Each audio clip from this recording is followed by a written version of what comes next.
Hello, hello. I broke it again. Hello, everybody. Welcome back. It is September 5th. We missed last week because I was sick, so my apologies. But joined with me this week, we have another Canadian, my friend baniRien. Carl, welcome. Hey, how you doing, guys? You want to introduce yourself? Show the people. It is so dark for me. Yeah, I'm a French Canadian from Montreal. You might hear the accent. I'm been playing GA for about a year now since the release of FTC. I've done fairly well at tournaments. I was 15 at the nationals this year, and I've been topping regionals. Both of the Canadian regionals I've been able to go, so hopefully I'll be able to give a good viewpoint on the game to everyone. Yeah. Also, if you guys didn't know, Mr. baniRien wrote a tournament report for Luxera's map. So if you ever want to check out the articles, it is there. The tournament report on his time at U.S. Nationals. My nice Control Tony list I've been playing for a long while. My whole run at Nationals. Wow, look at that. Game 1. It's Ari versus Ari, guys. Who would have expected? Ari and the Cosmic Soup is here today, guys. I'm really excited about what Ari is going to be able to do. So we have two very different lists. It's going to be good. We have Serene Fire Rav versus Fox Attack on the Spirit of Water. It's kind of interesting because I feel like these two types of decks are like completely opposite each other. Something I would have liked to have seen in Rav's deck is Increasing Danger, just because I think it gives you like a better opener against water. I do see the point in not running too many fires. He's on Serene, so the whole goal of the list is to not have any fire cards that'll brick in late game. But yeah, it's a very single-minded list, trying to get to 3, get a lot of Cosmic Bolts to the Cauldron, and try to do basically just that. Obviously, Fogs, Peaceful Reunion, probably Resolute Sands. One of the interesting things is that Rav is actually running Lucent Arbiter, not Oh, he's on Lucent. Oh, yeah, I hadn't Zenith. noticed that. So he's actually playing Negate the other one Ari. in the sideboard. He's playing Negate Ari, but he's playing it on fire, which is interesting. And he doesn't have like a lot of extra. I guess he has a decent amount of Scry because it's 2 serums or 3 serums and 2 It's Scries. obviously good in the mirror because you'll always have Cosmic Bolt on top to counter the opponent's Cosmic Bolt. But apart from that, I do like Water having answers, being able to protect your Cauldron if need be. Does he actually run any? Well, he's got Serene Decrease. And the game is starting. Yeah, I have to update all this stuff because didn't have time to update this before.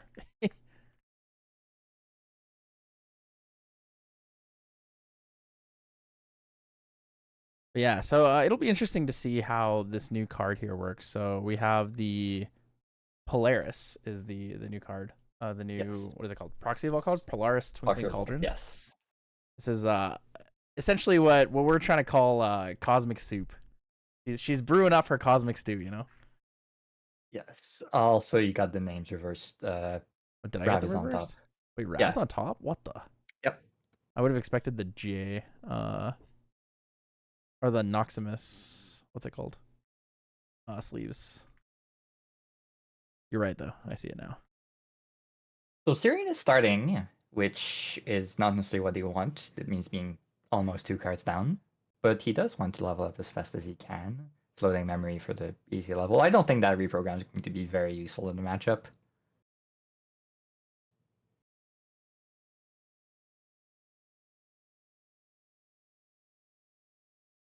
Level up, gather.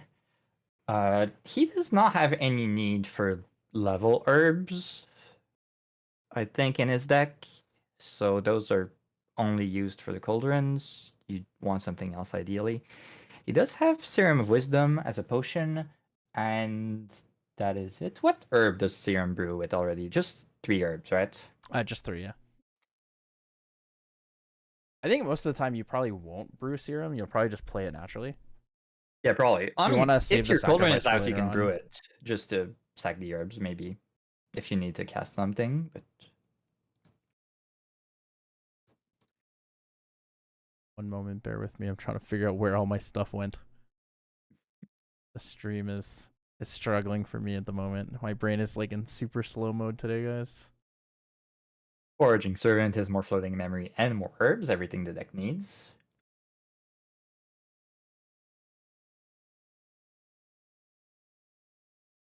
Are you a fan of the little placard for the herbs. I like having the physical tokens, but I can see how the board gets messy.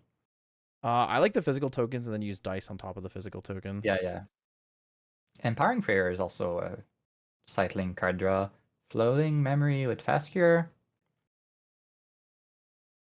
So they're both very interactive decks, mostly. As far as I can see the deck lists. There's no there's little counterspell in even the water deck, so it's really just survive and level up the 3 and try to do the Cosmic Bolt thing. Which is a way to do the deck. I want to try building it full counterspells. Yeah, I would want to play most likely like a water setup if I was playing Lucent Arbiter. I really like the concept of having like more ways to kind of deal with things outside of just like your champion's negate, because until you reach level 3, like you don't really have access to that, right? Yeah.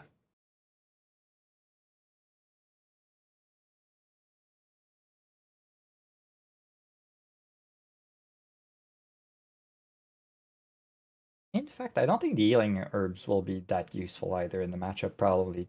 Cosmic Bolts will do pretty much unanswerable amounts of damage, so the only thing you want is to dig for more bolts. So ideally you want to roll your 5 and 6 for the herbs.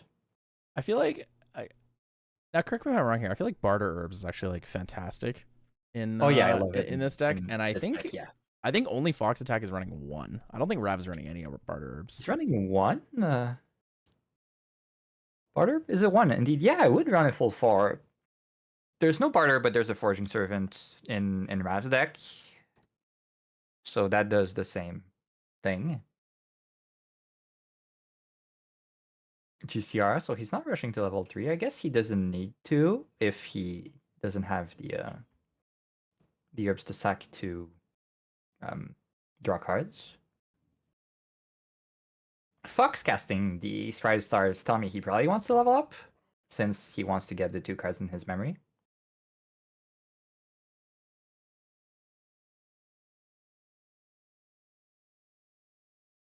There goes the Barter Herbs.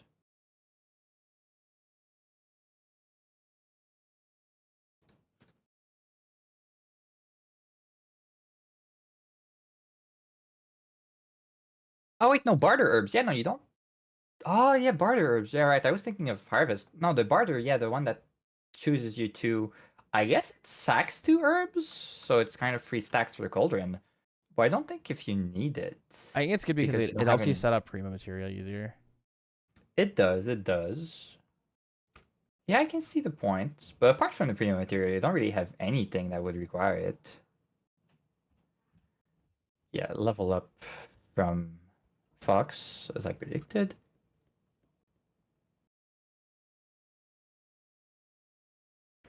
Does Raven have a way to destroy the opposing Cauldron? Not in the main board. And not in the sideboard either.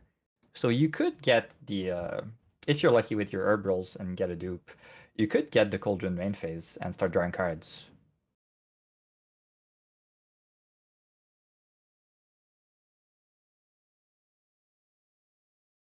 And that is a dupe.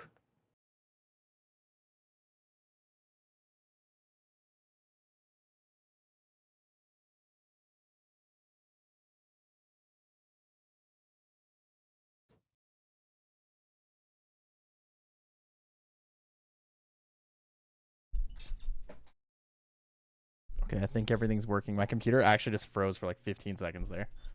Oh. I am so lost in what's going on.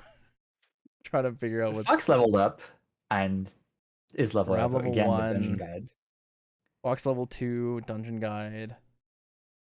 Do you need that? How much Astra does he have? Because he does have the Lunar Seer and the Astral Seals. Oh, Astral Seal can counter the Cauldron if Raven tries to do it main phase. That would be quite the blowout. Yeah, there's a couple other things too. Like Astral Sealing a Cosmic Bolt is pretty good because you can just keep playing it for free after that on the same repeated Cosmic Bolts. True. But at the same times, you probably want to keep your Astral Seals for the lethal Cosmic Bolt because it doesn't reduce the damage of the the following Cosmic Bolts if you counter one. Mhm. So it's kind of a waste. Also, Fox missed the damage there. He didn't attack with the Dungeon Guide.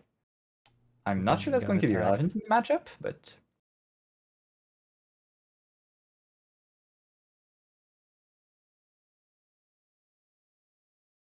level up Dungeon Guide again from Raven.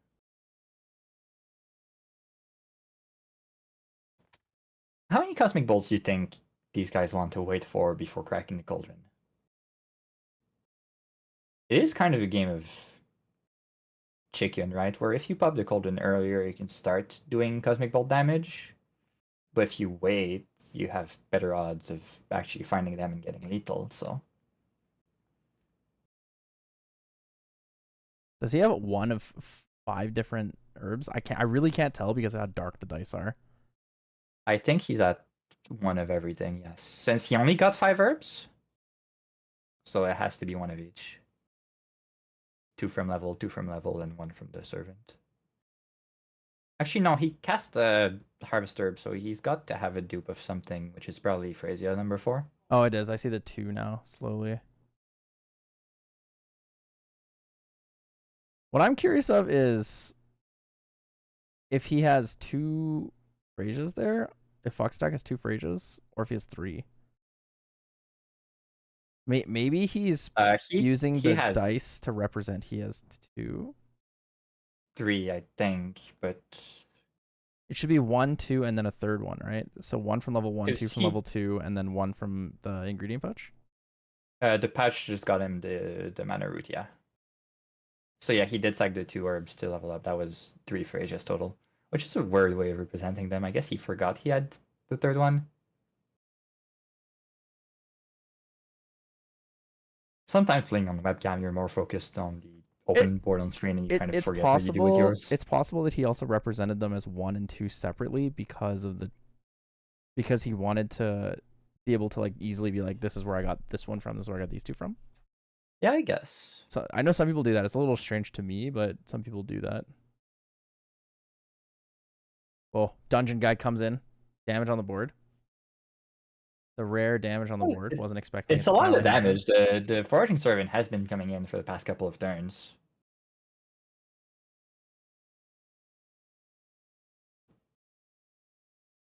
It's 6, Of course, right? everything's going to die when the cauldrons go off, eventually. Ari is now the new ticking time bomb. New Merlin. After enough turns, you just Cosmic Soup people. Yeah. Shuffle in a couple Cosmic Bolties. Hit them, twice and win the game. Well, Cosmic Soup on the board. Polaris. That is a start of turn Polaris. So he's probably expecting the removal from Raven. Reduce to Ash is quite popular right now, so it makes sense. Even though Raven's not currently running it. It's interesting. This card has a lot of effects. So it's an Arisana bonus. It says you may activate this card from your material deck. If you do, Polaris enters the field rested. So you're able to activate it main deck, like main phase, if you want to, as a card activation instead of a materialization.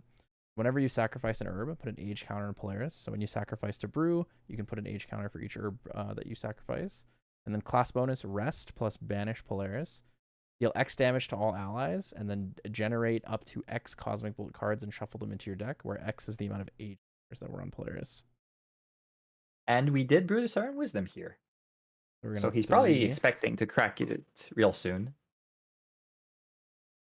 In case there's removal. Or maybe he just wants to wipe the board. He doesn't have that many answers, so the 2 damage per turn is going to be a threat at some point. It does accelerate the number of Cosmic Bolt that Raven will need to find. Polaris having damage dealt to allies is really good. Damage dealt to all allies. Having like a board wipe It's like really the thing that excites me the more about the card. More than the Cosmic Bolts, they're good to have a win con, but the game is fairly lacking in board wipes compared to the control decks I'm used to seeing in other games. Polaris? I can't tell. That is Rav's Polaris. Okay. Probably. I can't see it either, but it's the only thing that makes sense being a proxy. Yeah. Yeah. There's no other fire proxy card available to him here, so the 8 damage. So that is 8. The Cosmic Soup has yet to start. Instead, we're just an allies deck right now. Lucent allies is the new meta, as you guys can see. All right, they're both on Lucent. No, that's... Oh no, that is Astral Zenith. Wait a minute. Wait a minute. Is there a deck? Yeah, that looks like Lucent, right? Is there a deck Not list a there? deck lister. He only has Astral in his deck list. So Wait yeah, a minute. There's no way, man. Why does this happen every time, guys? Materia. Why does this happen every time? Yeah. No, these are both Astral Zeniths, I'm pretty sure. Yeah, so they both look like the same Rav card. has the wrong deck list, is what you're saying. No, they're both Astral Zenith, right? Nope. Are they? Oh, Yeah, they're both Astral Zenith, so Rav is wrong. Yeah, Rav is wrong deck list.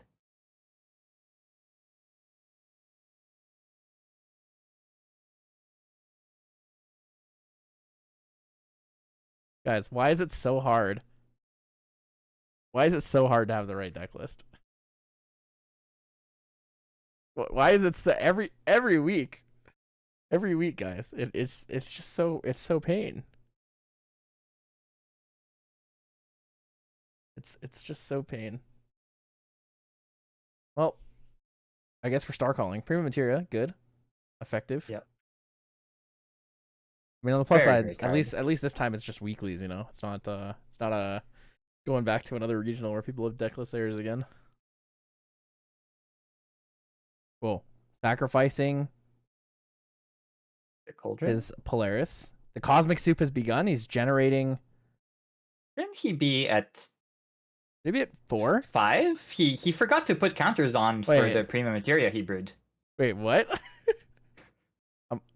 Oh? He shuffled a single bolt in and forgot the 5 counters for the 4 counters for premium materia. Yeah, so 4 counters for premium materia. Where's his 5th counter come from? I think he just sacrificed an herb to nothing just for the effect. Okay, maybe he doesn't know that, unless, I don't know, did he pay for premium materia and not brew it? He definitely brewed it. He removed the dice. I don't think he knows that brewing counts as sacrificing. That could be it. That could be it.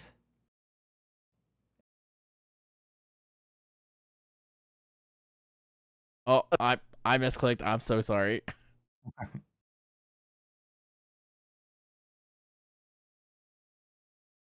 Need to give you the screen again so you can see what's going on. Thank you.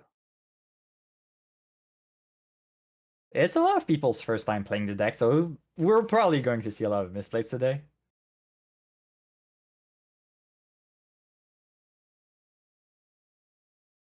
Do you want to explain to them how sacrificing works with herbs and brewing and the Polaris interaction so that people who are watching can understand what we're talking about when we say it's misunderstood here?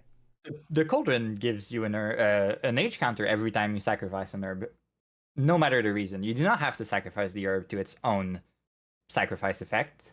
You can sacrifice it to anything, so it can be brewing a potion or the premium materia. It can be... Is there anything else that would sacrifice an herb? I think that's it for now, right? There's no sacrifice. Well, there's the barter herbs that lets you sacrifice 2 herbs and get 2 of your choice. One thing I'm sad about Ares' design is that there's a lot of payoff for brewing potions, but it's only for brewing potions. So all the other fun cards with brew in Ares' whole card pool don't actually proc all of these. So there's the ally that you can brew, there's hide on bush that you can brew, but they don't actually trigger all that brew synergy. It wasn't a misunderstanding. Fox fracturized. I can see it now. Now that you say it, I can see where the fracturized is. However, the issue still here is that in his deck list, he has the wrong champion. Yes, that's still there. Which is really important, guys. Don't forget that. I mean, you want that extra Cosmic Bolt, or are you happier having a Fractal on board? You probably want the 1 Cosmic Bolt. 1 extra kill condition in your deck is kind of good. I guess that is, yeah. But, I mean, he's also, pushing damage with a Dungeon Guide and a Foraging Servant, so it's not really that bad either way, right? The thing is, so when we look at the board state here, like, Fox has taken more damage, right? He's taken 8 damage counters. However, he also has 3 counters on his like on his Polaris, and Rav has Hmm. no real way to deal with the Polaris in this sense. So if he brews like 2 more things and just shuffles 5 Cosmic Bolts in his deck, he's probably gonna win the game. You can always get very unlucky and have all the Cosmic Bolts in a stack. Remember, if you Starcall something, you have to put every other card at the bottom of your deck. So if you see 2 Cosmic Bolts, one of them is going to be tucked away.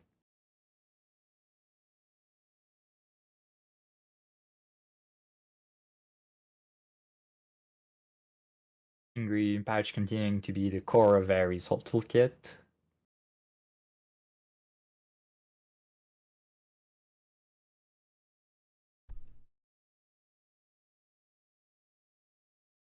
And it will start glimpsing on Raven's part. When do you think is the best time to crack that Necklace of Foresight? He's probably gonna crack the Necklace of Foresight when the first Cosmic Bolt comes out, or like the second Cosmic Bolt comes out, so that he can line up a card to negate it with his Aria effect. Or I guess he's Astral Zenith. Never mind. Yeah, he's on Astral Zenith. Oh man, I keep thinking he's playing Lucent Arbiter because his deck list said it. At this point, I think once you find your first Cosmic Bolt, you can probably start leading in towards like using your Necklace of Foresight. You probably want to push for it once you're actually like able to push your opponent within like some lethal range or something close. The big control part of me wants to say that you keep the Necklace of Foresight for when your opponent has lethal. You can continue pushing for damage either with your board or trying to find Cosmic Bolt by itself. But if the opponent ever tries to Cosmic Bolt you for lethal, you can just crack the necklace in response and hope to find the last bolt that way. Mm-hmm. It's hard though because you can also like on the other side, you probably because it's a mirror, right? Like you have a lot of answers to each other, and water has Cerulean, both Cerulean Decree and Frostbind. I don't think he was running Frostbind, was he? Honestly, I couldn't He's tell not. you because Yeah, I it's didn't something have you time have to to look. expect, but he does not currently. Fox does not run Frostbind. There is Astral Seal. Does Rav run Astral Seal? He does. Yes, 3 of.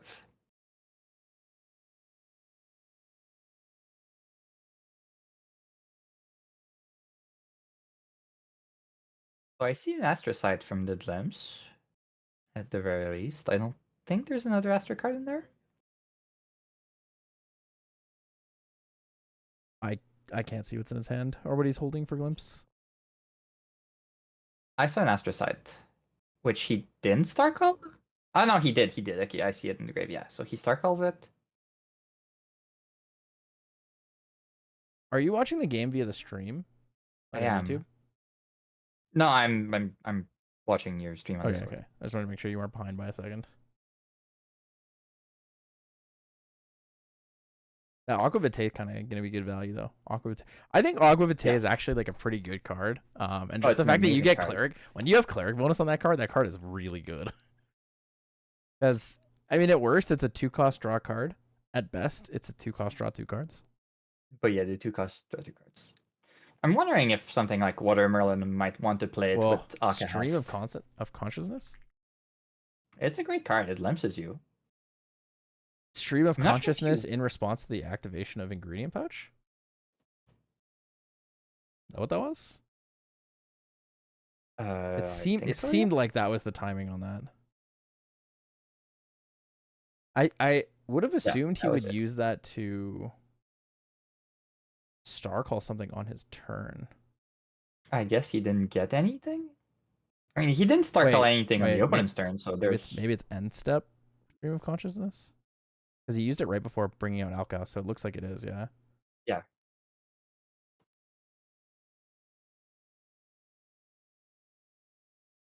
A sacrifice of Freyja here. This is in recollection right now. Yeah, and he And the forgot to dungeon guide untap his should be board. awake. Yeah. So is the pouch and the astroscope. Yeah, you're right. Everything should be awake. We're finally cracking a cauldron for 5 cosmic bolts. 5 cosmic bolts on the cauldron is scary. So Does Ref all still allies have will die. anything to use that floating memory on?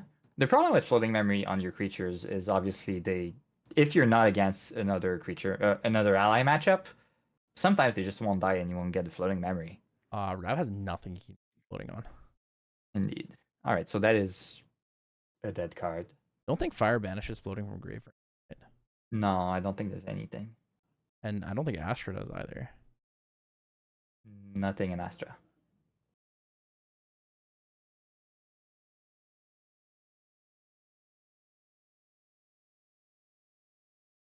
Oh, it's beginning. It's Beginning. glimpsing. So because Rav doesn't have a cosmic astroscope out, this means this glimpse can go for, I believe it's gonna be for 4. Yes, because he did crack an herb for level. Yeah. To get the counter on the cauldron. Not And going to star call from no that star though. call in there. I guess even if you hit the Comet Fall, you don't need to cast it. It does no damage to the opposing champion. Yeah. You would want to star call like Astrocyte or... Yeah. I mean, that's pretty much it, right? Astrocyte, Cosmic Bolts? Yep. Astroscope comes out. Oh yeah, the Astroscope does cost 1, and that wasn't out. I see. I'm not familiar enough with the costs of certain cards in Astra.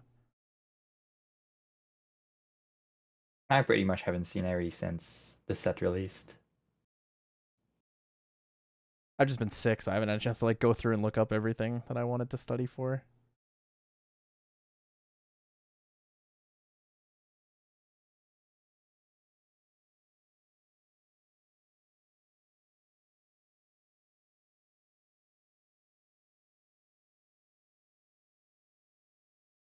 Let's see.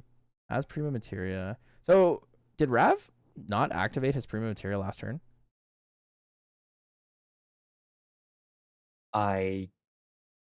Did he forget it was brewed? Because I'm pretty sure he brewed it, which means you can just activate it every turn to draw a card. He did brew it. That's why there was the whole fracturized cauldron play. So yeah, I guess he forgot it was brewed, or he just forgot to tap it. I also might have just missed if he tapped it, but I don't think he rested it. For a No, draw. I didn't see him. I didn't see him turn it awake.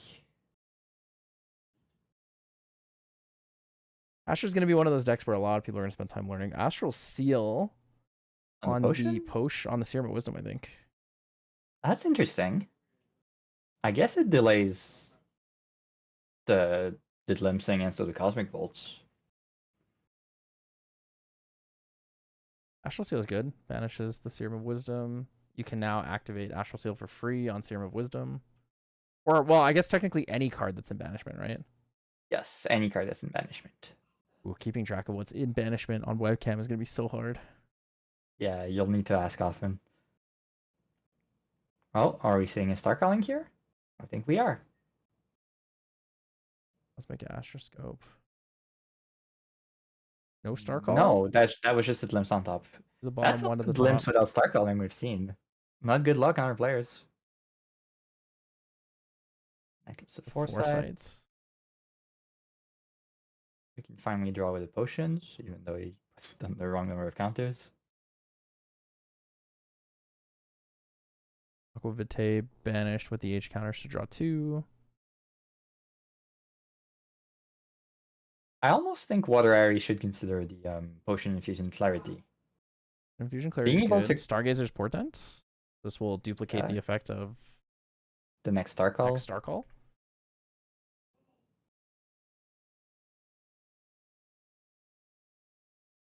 I feel like that's also kind of a waste, because whatever you're doing, you're duplicating your low damage cosmic bolts, and you're not. Whoa, Astral Seal onto the Stargazer Portent.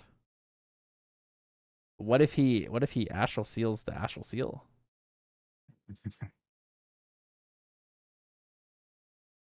Does Astral Seal only apply to your opponent's banishment or to both banishment? I think it's only your opponent's in any banishment.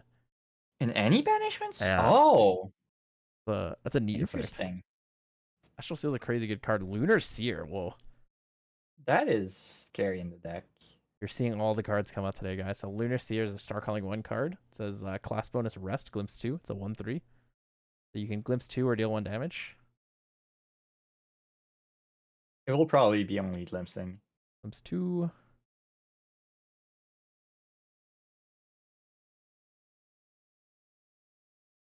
Being able to star call Lunar Seer, I think is really cool conceptually because you can star call it and then glimpse again immediately. Ooh. We're gonna see the star called Cosmic Bolts. Cosmic Bolt in the game.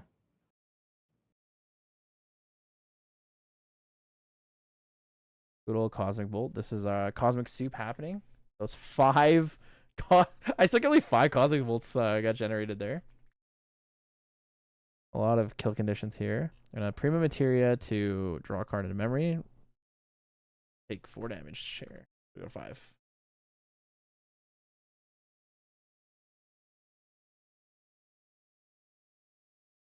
Backup charger. Whoa. Very late. The delayed charge.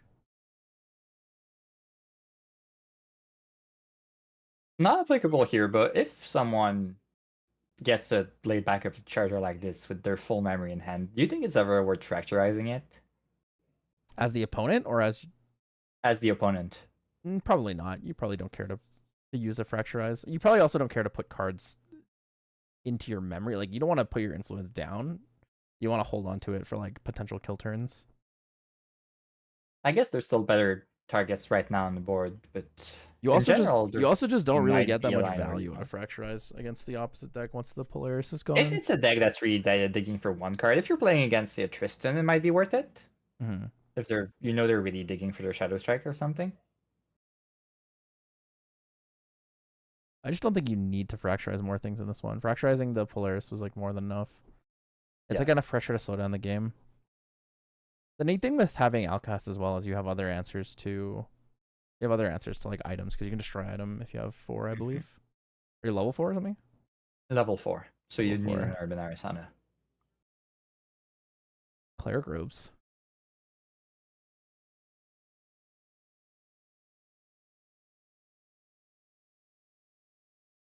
Cleric robes, pretty alright to bring in here.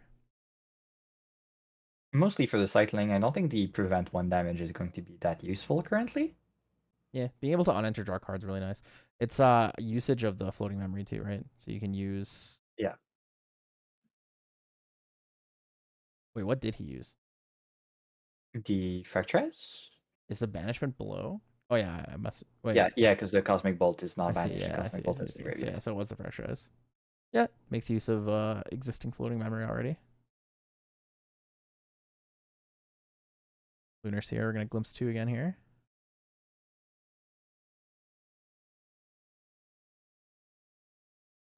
No Star Call, nothing good on that glimpse.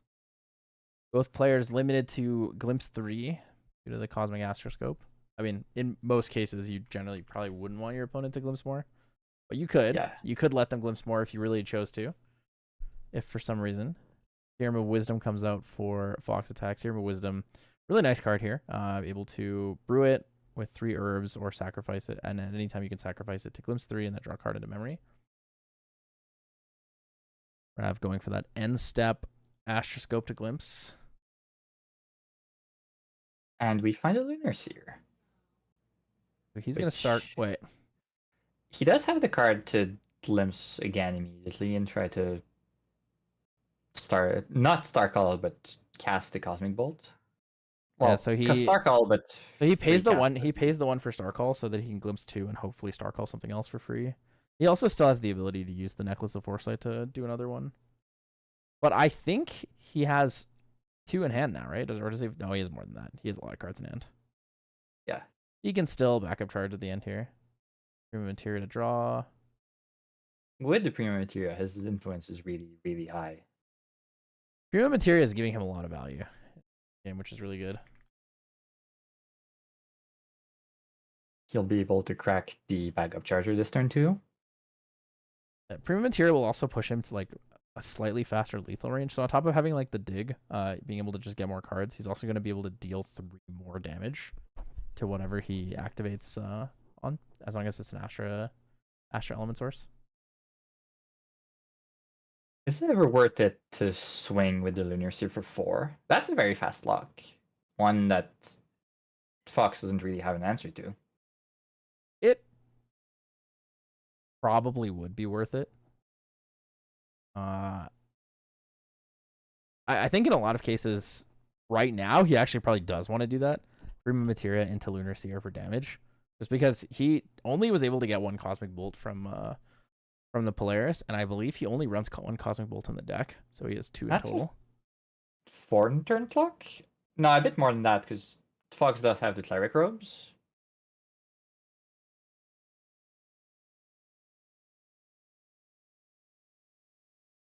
So that was draw for turn.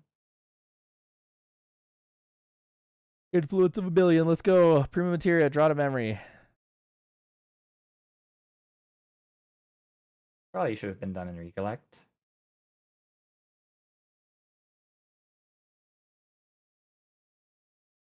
Unsure what he's going for currently. I think He's he just playing something probably in asked response. Fox what the Alcahest was. That's why he moved it on top.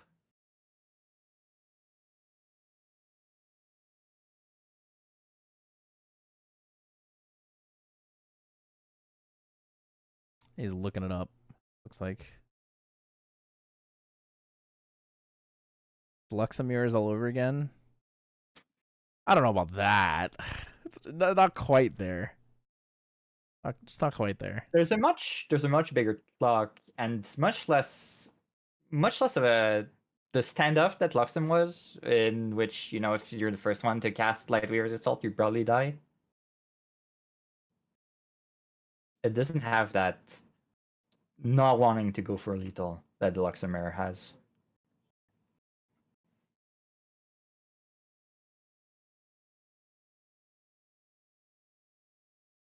Trying to figure out what's going on here.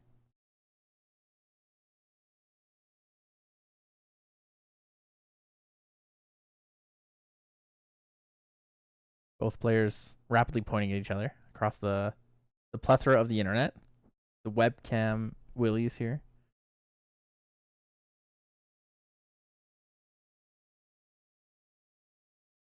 All right, so it's going to finally resolve. resolves whatever rule question they were wondering about. They probably decided on an answer. Astroscope time. Let's see 3 cards. I see an Astral Seal. Yep. I think I see a glimpse or a Serum of Wisdom as well. Yeah, I'm not sure what the first card was. Do you ever keep the Astral Seal on top? Seems not. Digging for bolts. Probably not. I guess it really depends what you have in hand. You get a backup charge to take that. Oh, Astromech. Gather. Oh. Good old And then if you Astromech brew a attendant. potion, you draw into memory. So we're on enter going to gather 3 times. We're going to draw cards on brew. Astromech is able to deal 5 damage with Prima Materia as well. And this ally doesn't require like any rest effects, so it actually will just straight come in for 5 here, which is pretty valuable. It is a very, very fast lock. Again, the Water Arisana build has very few ways of dealing with it. And I don't think you ever want to point a Cosmic Bolt at the attendant, so... That's true. You need a way to deal with these allies. This is the nice thing about Prima Materia, is that Prima Materia actually like interacts with like the other aspects of Astra really well.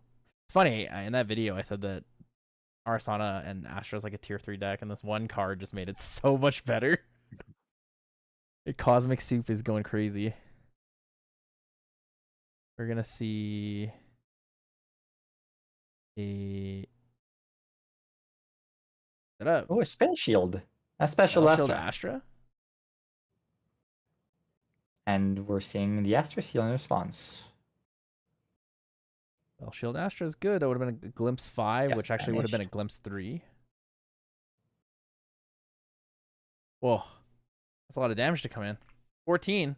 Fox showing 14, pushing himself within a potentially lethal range here. No way to recover There's health. still no Cosmic Bolts in Rav's graveyard to banish. So he has 2 in the whole deck. 1 generated and 1 in the main. There's only 1 in the main. He's not running the full 4. There's only 1 in the main. Oh, so at the bottom of the deck list. The Polaris is bait. This is actually a Prima Materia deck.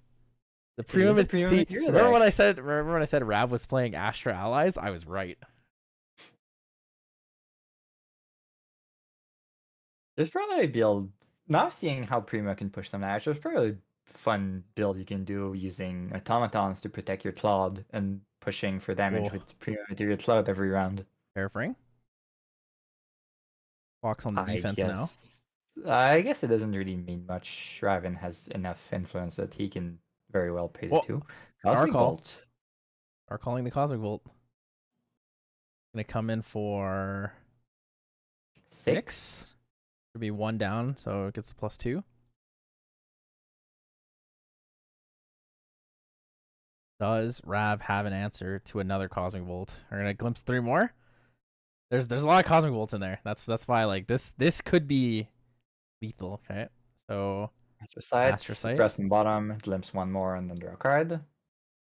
That is bottomed. Yeah. Raven is down 2 Astral Seals for now. 1 down to So he's Scry got the Skies. very little answers left. Try for 3. Oh, here it is. Cosmic Bolt for 8.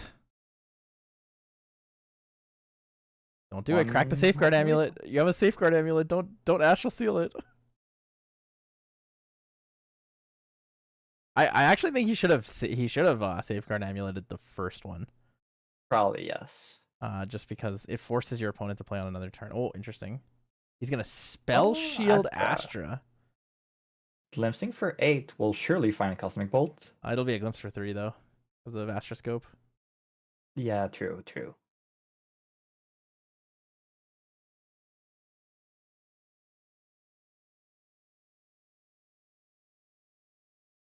What? Why is he glimpsing 8? Astroscope is a trigger, right? So the opponent needs to remember it?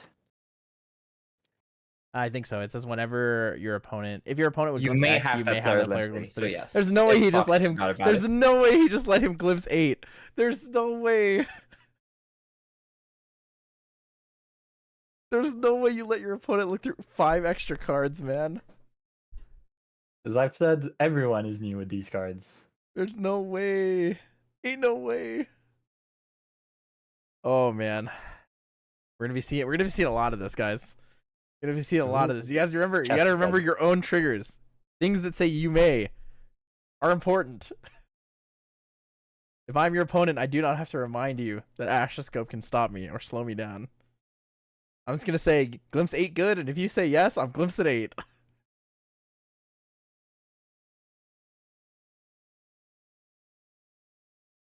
Yeah, that's definitely a really big one, and I think it's like super important is to remember that Astroscope in the mirror is probably your best friend. That card is crazy. Crazy.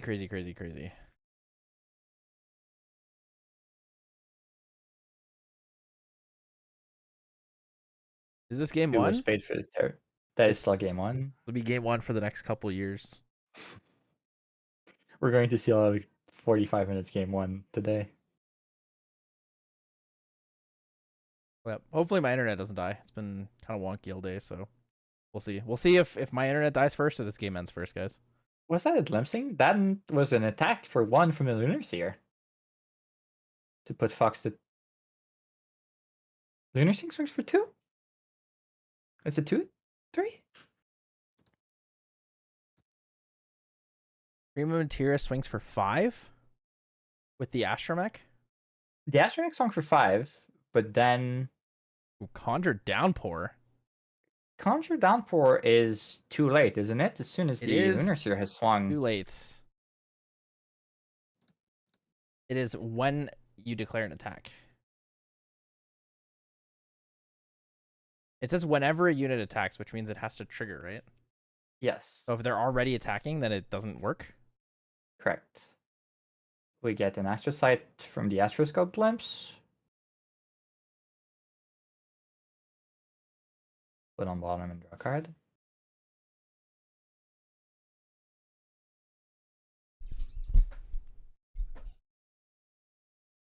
Two down. 3 down. The Rav's influence is huge right now. This Prima Materia is so value. You really needed that Outcast to break the... Can you break Prima Materia with that Outcast? Prima Materia, what's its cost without... It's a target item, right? It's a 4 reserve cost, so you can. So you can, yes. Yeah. That would have been important. Whoa. He's Cosmic Bolting him. For 4. For 4 damage? Yep.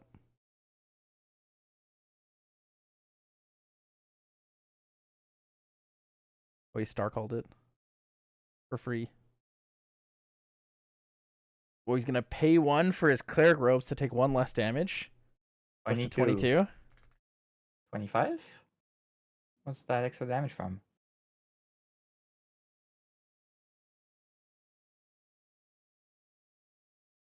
You know, I couldn't tell you. Something resolved that I just didn't see.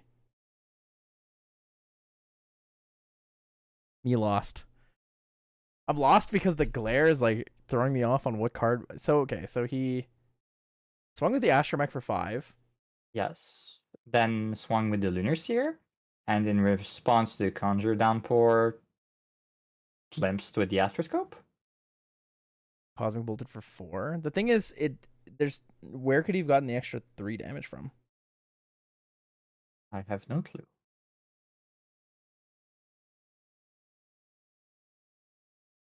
Gotta get the Cosmic Bolts out of your deck after the game. That too, guys, if you're playing Arisana. Wait, did he have remember an extra cosmic? I'm confused. What just happened? Maybe he cast another Cosmic Bolt. I didn't see anything. He was at 19 bolt for 6. I didn't see the second bolt ever come out, so I thought it was bolt for 3, bolt for 4. Yeah, I think that was Bolt for 4. I guess it was bolt for 6. Also, remember, guys, when you generate cards, they need to come out of your deck between games. Please don't forget that. That'll be very, very tragic for people.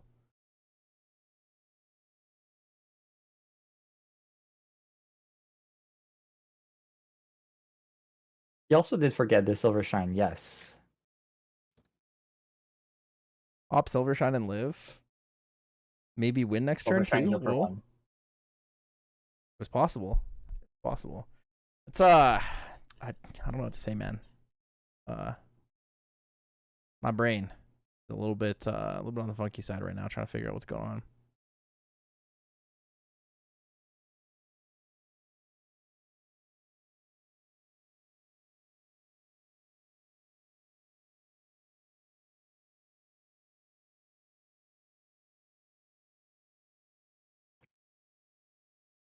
Is there anything happening about that deck list there? No, it's whatever. It's locals. So Yeah. and he will probably just tell Rav, Yeah. don't be a dum dum. I think one of the hardest things about like watching an Arimir is like everyone's playing a brand new deck that most people, like very few people, are familiar with. 1, how the mechanics of things like star calling work. 2, Astro cards have a million effects and you need to read and remember all of them. And then a lot of things trigger other things, so it just this is chains on chains on chains on chains. And then on top of that, he's playing water. It is a very fun class to play. There's just a lot. There's a lot going on, man. We're probably not seeing an end to this game too, though.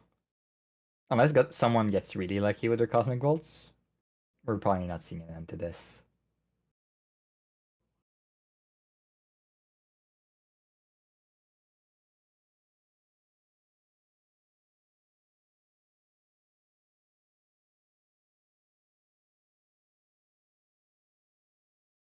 Starting game 2. Well, Fox on the up, starting out here. Rav up 1 game. Arisana popping off.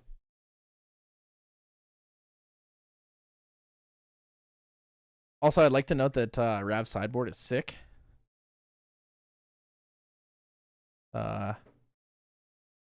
He's only got 11 out of 15 spots filled in his sideboard. Indeed. I guess he didn't see anything he wanted to. Wait, I think Fox Attack did the same thing, actually. No, he did 12. What? Guys, come on, man. Guys, what is going on? There's no way. We all forgot the regalia. There's no way. Let's look at all the positives here today. The Airy Mirror means the 50% win rate is a huge upgrade for Arisana. Whoa, that's a good opener for Rav. I was going to say it's a good opener for Fox Attack because Aquavite is a great opener, but I'm going to be real with you. Well, Gloamspire is an even better opener.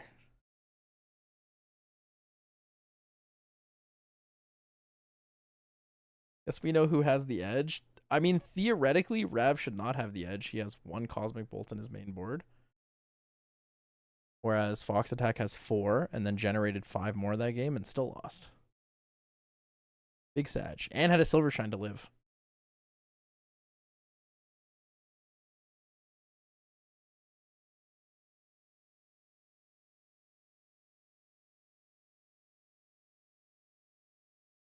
Fox putting a counter by accident on his Aggro every day. He should be a 1 because he does not have the class bonus for the age counter right now. True.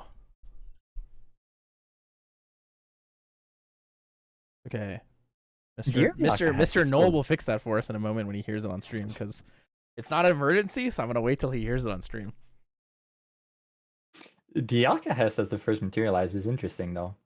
Alcahest giving him the age counter is great, but Aqua Vitae doesn't get an age counter without a class bonus. So it's like a little bit of a downside because you're like, wait a minute, why did I do this?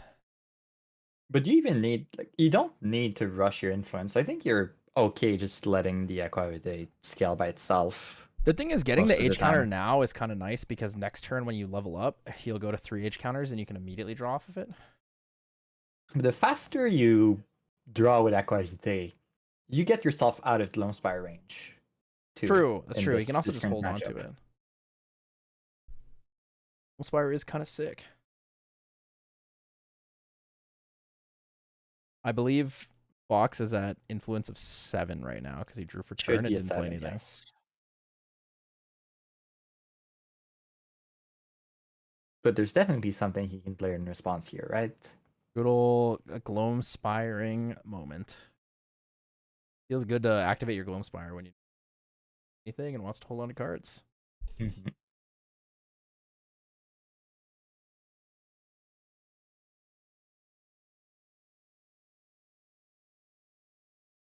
And we see the faster in response. He'll be able to draw from Raven's Lone Spire, and he gets the floating memory to level up next turn.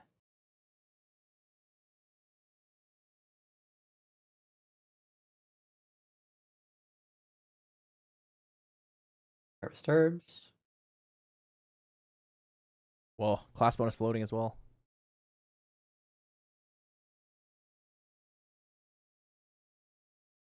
Thank you, Noel. We love you. Noel, best judge.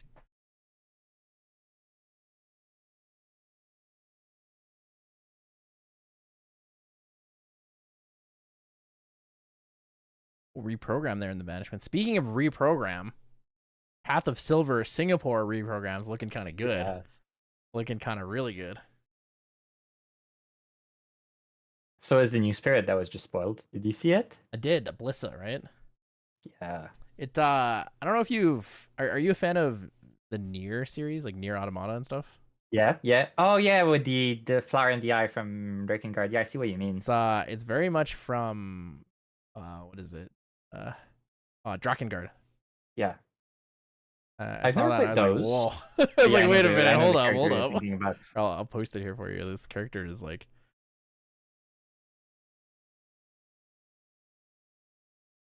that's like the Blissa reference for real. It's a very good choice. Well, going into level 1 Ari here. We've gotten 2 herbs from the gather, and we've sacrificed our Aqua Vitae. We're up 1,000,000 cards. Life is good. A level up herb you might want to keep to eventually pop the Alcahest. Most definitely. Being able to pop it on Prima Materia is so good. You can pop it on Polaris too, right? Because Polaris is a 0 cost it costs 0. Yeah. You cannot pop it on Astroscope because it costs 1. I guess you can pop it on Safeguard Amulet if you need to. Could. That'd be kind of weird, but you could.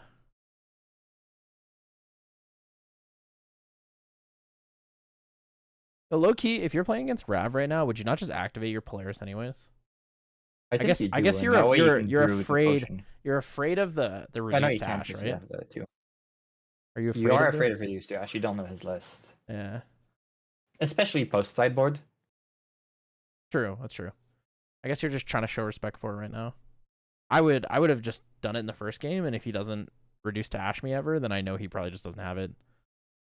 Or I have like a strong feeling that he most likely doesn't have it. Is that a turbocharge I see from the And discarding the turbocharge to Creative Shock. What did he keep? Interesting. Creative Shock has even more value too, because you can just discard your cosmic bolts. Get the damage back later. Well, he's only running one, but Yeah.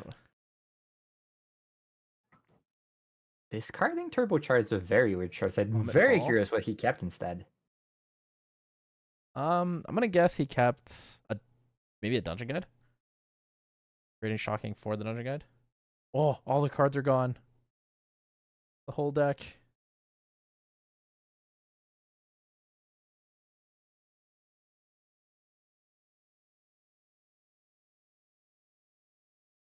So when you're playing Ari and you're leveling up 1 through 3, is there a specific herb you want, or do you think it really matters because your goal is? I guess it depends on if you're playing Prima Materia or not, right?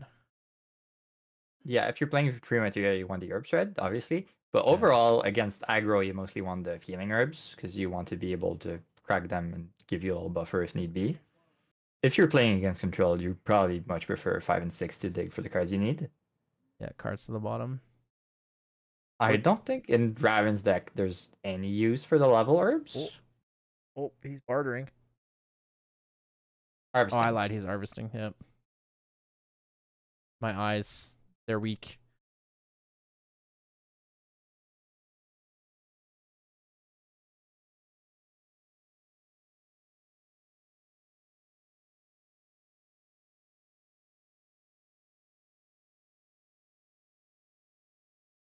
Oh, RE2?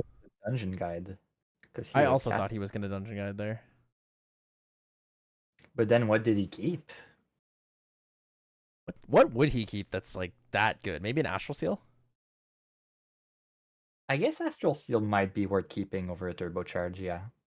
I also really don't like using the thematic dice. While they look really nice, I find they never roll. They just like hit the mat and then immediately stop. Because they're not very heavy. I can't really give you an opinion on that. I was fine with them the few times I used them. I really haven't used them since the starter deck tournament at the start of ALC.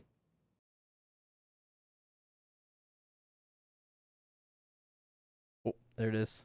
Thunder Guide's coming out. All right, who's going to Cosmic Soup faster? Take your bets right now. We got 4 minutes and 35 seconds plus overtime. Who's Cosmic Souping harder? No cauldron on board. I guess you cauldron this turn, right? You have 2 herbs to draw with your level 2. So if they don't do anything about no, you don't cauldron this turn because it's going to be tapped.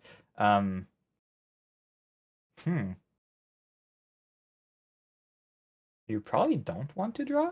You would probably you'd probably only want to cauldron this turn if you were planning on brewing something.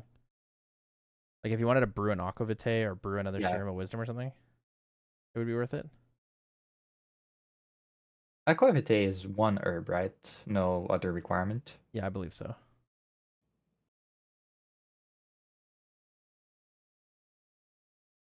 Gloamspire check pass. Oh, Gloamspire again. Let's go. Cards and influence. Players will draw a card into the memory. I love Gloamspire. That card is so good. It is a great card.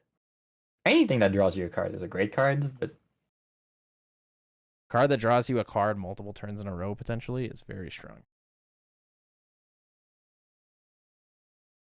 Astromech, triple gather. Ooh. Are we brewing a Serum of Wisdom soon? No Polaris out yet, though. Cerulean Decree. Gonna make him pay the last 2. He's gonna pay he's not imbued Cerulean Decree. Interesting. Why would you? I guess you want to make sure they have no answer for your cauldron next turn. Apart from that, I see no reason to just do that, right? It's a pretty safe choice to make it now. But if they only had 2 cards, they had nothing for your cauldron either way.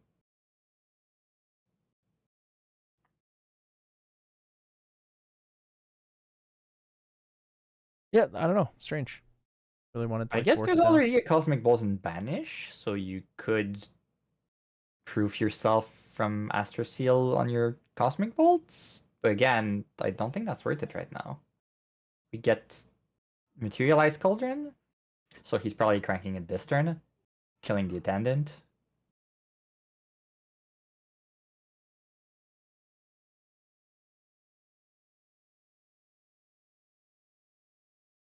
Whoa, cycling a card here with that. What is it? A spring leaf? Razor leaf? That's the Razor Vine, right? Razor vine. Thank Razor you. Vine.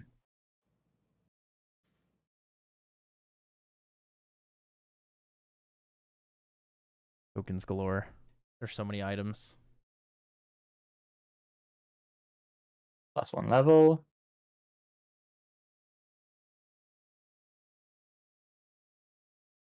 Oh, cycling with those two?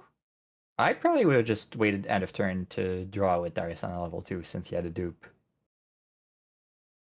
If you're getting the counter either way, the extra card is probably worth more than cycling too. Going straight to 4. He wants to put all the cosmic bolts in his deck immediately and just start using them. The 4 damage to 4 damage to all allies. Astromech dies. Dungeon guy dies. He forgot to swing with the dungeon guide first. Failed to swing. Failed to deal 1 damage.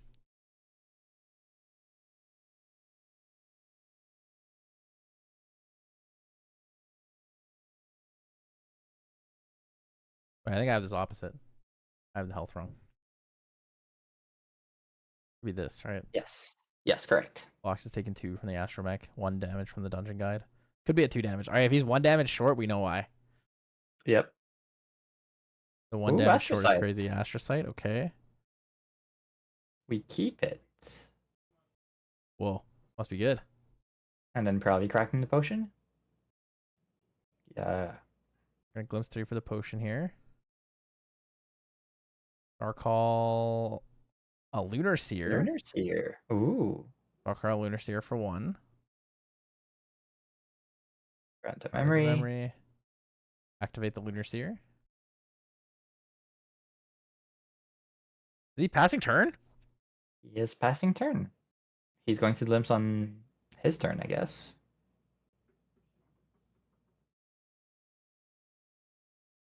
If he was going to do that, wouldn't he just Starcall for free? He could, but I guess because you can Starcall for free on every turn, not every one of your turns. It's every turn overall. I can Starcall on my turn, then on your turn, and then again on my turn. Yeah. Huh. I guess maybe if you want to put more cards down in memory for things like Stream of Consciousness and stuff like that, but I think you have enough cards down anyways, right? Yeah, you only would need 1 card down because Stream of Consciousness is 3 cost. So that gives you the 4 for the extra effect. Aside from Raven. In terms of Astral Seal targets, would you ever Astral Seal in Astrocyte? I don't think it's worth it. Oh, and we glimpsed into another Astrocyte. Astrocyte, the Astrocyte. Card advantage. I'll draw a card.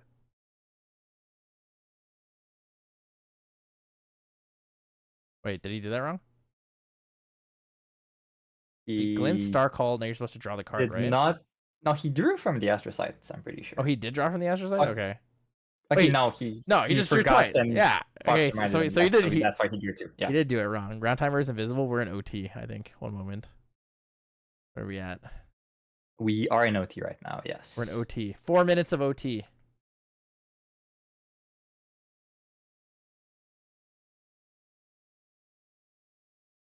And this game is not ending in 3 turns. Oh, he is going to Stream of Consciousness. Whoa.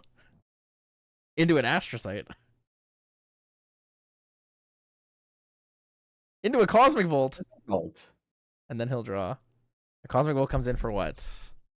6? Does he have any in Banish? That's 1, doesn't he? Yeah. So that has 6 damage.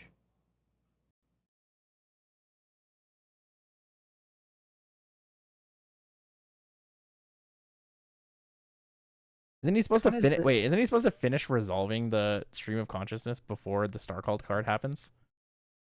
I just realized he drew into memory last there. Yes, he drew into memory last. You glimpse and then you Starcall. The Starcalling goes on the stack. On You the have to stack. finish resolving the card that's like Yes. Feed effective. run to memory. Man, everyone's doing star calling so wrong. Star calling's too Yes. complicated for everyone. It's doomed, guys. Arisana is too hard. So if Raven doesn't have any answers, 2 more Cosmic Bolt does it. Guys, the problem was never that Arisana wasn't strong enough. Wait. Why are we star calling the... Why is he star calling a Comet Fall? Fall? Wait a minute. It deals damage to nothing. That deals damage to nothing. Wait a minute. Also, neither of these players is running Lunar Conduit, which I think is a nice backup to the Comet Fall plan, to the Cosmic Bolt plan, and you can cast your Comet Fall for the extra stack.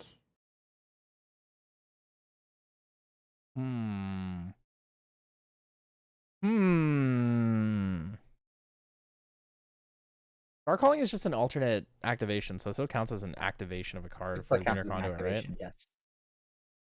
You get a lot of charge counters then. Cosmic Bolt? And we get for Cosmic 8? Bolt from the Necklace Glimpse.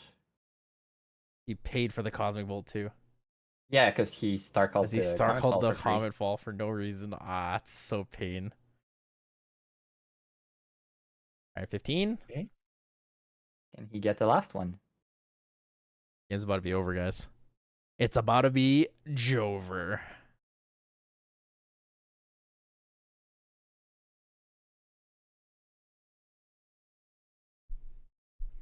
I'm gonna maybe after this weekly's done, I'll make a YouTube video that compares how much Arisana was played before today, and then I'll compare it to today. We'll talk about the standings and see how Arisana did overall. Our resident Arisana player is judging today, guys. He could have been the one to make Cosmic Soup a thing. Do you think we're getting an Arisana 4-0 today, or are they all going to time and no one's going to go 4-0? I don't think so. Maybe. I haven't actually looked at who's playing.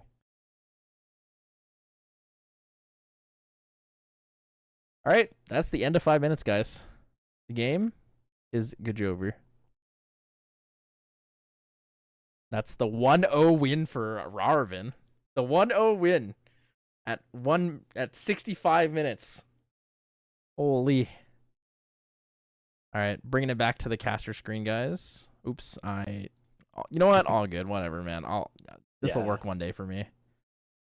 One day these things will work. One day. Hello, we're here. Let's go. Yep. Wish you could have played this. Been only playing Arisana since she dropped. Unlucky, man. Next time. There's always next time. Yeah. Yeti's here every week. It's fun every week.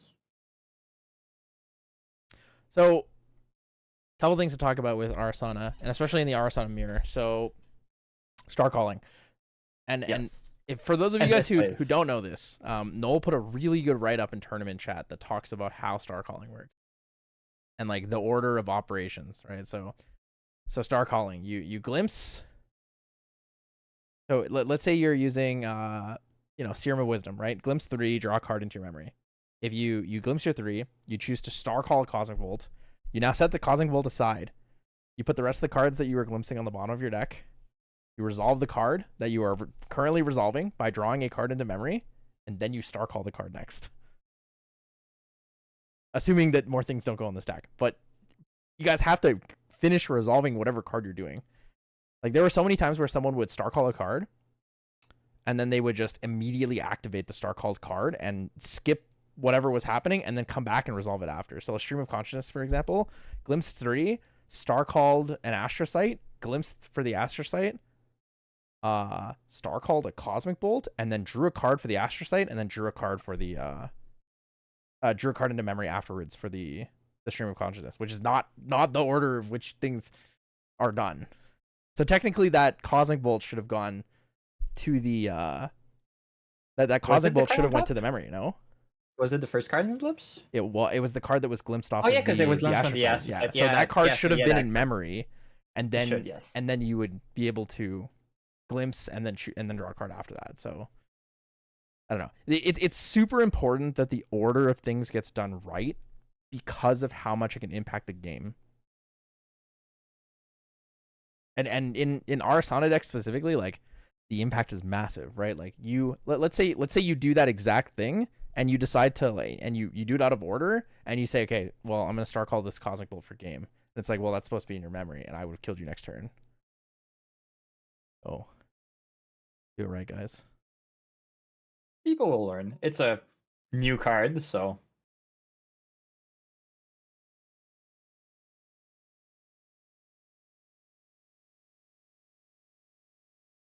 He's gaslighting. I hate you, Poro.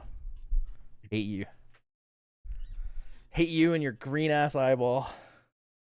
all right. Next matchup is Fire Arisana versus Slime. What the? Nobody plays slimes anymore. Wait a minute. Okay, wait. What do you think? Fire Asana or slimes? What do you think wins? Slime has a lot of damage. A lot of damage. I think Slime is still going to be on top. The cauldron does help a lot in clearing the board, but they can rebuild very fast. This is like turbo floating memory Arisana allies, but it plays Cosmic Bolt, Cometfall, Lunar Seer. Drone, Dungeon Guide, Servant, Stalwart Shieldmates. and Vanguards. Honorable Vanguard? Honorable Vanguard is an interesting choice here. So what fire cards we have? We're reduced to ash, cremation ritual, creative shock, and that's it, right? Yes. But there's no Because they're on Serene. So they have Scry the Skies, but there's no Serum of Wisdom. I feel like Honorable Vanguard very well could have been Serum of Wisdom. But I guess they want to like Honorable Vanguard into cremation ritual. I guess it's only there for the creative shock. Probably. It's like it's just there for the two fire cards in the deck. There's also the Caretaker drone, which is, I suppose, a glimpse. Play Caretaker drone, cremate it on death, glimpse. I mean, you can, yeah, it does work. Yeah. Foraging Servant, you can also hit with the cremation ritual if you want the floating memory.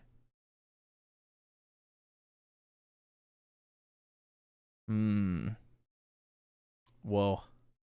Meanwhile, the slime deck is a slime deck. Dude, KB Destro is like a well-known slime player, I'm pretty sure. Wasn't he on Tristan? Isn't he the guy? Oh no, he was playing Wind Alexander. It was Wind Alexander. With no Sadies. Spy. Yeah, well, he said I hate Imperial Spy's card sucks. And his answer was I just couldn't afford Sadies at the time, so I played Imperial Spy instead. He said I never played the card once. There is one mainboard Twilight Slime in Carbonite's deck, so that is going to be good against the Cosmic Bolts. It's even immune to Cometfall because it's Astra. True. It is actually pretty good. The I think the Blanches will have to come in immediately in this matchup. Blanche is just like too good against Storm Slimes. It is pretty good. There's a single Slime King, a single Hymn of the Gaia's Grace that's not going to be very useful. I'm actually really surprised that KB Destro is running Cremation Ritual in a Spirit of Serene Fire or Fragmented deck list. Because Cremation Ritual turn 1 is not playable unless you have a 1-cost ally. So True. A lot of the time, Gloamspire is just better in that spot. But Gloamspire against Sylvie might not be better. Because Slime Sylvie like has to play cards to level up. Well, it's playable if you're second, but yeah, if you So start... it's playable half the time. That doesn't sound that great. Surely it's fine. He's also mainboarding Viridian Protective Trinket. Surely it's which fine. is probably a card that's going to be making a big comeback. Oh, game's starting up. It's time. Bring it to us. Whoa. Wait. I broke it. Wait, there we go. Yeah, it seems good. Wait, did I break it? Can you see the game right now? Right now I can't. What did I do? Okay, there we go. We're good. We're good now. We're good now.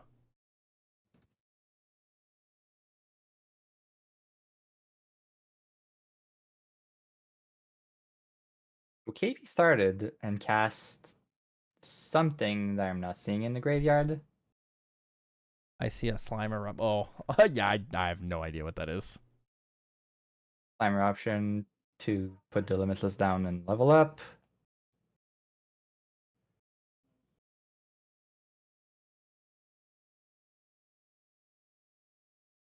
I had to be a creative shock because he still has. Yeah, you'll have to give me a minute for names. Doing the stream while casting while also trying to figure out how to make everything work is like a lot.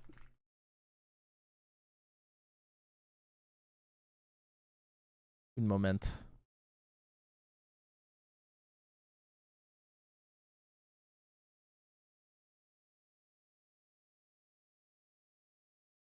Where's Sylvie? So Carbonite started, and there was a creative shock on KB Destro's side, probably. I think that was it. Level up, get 2 Silver Shine.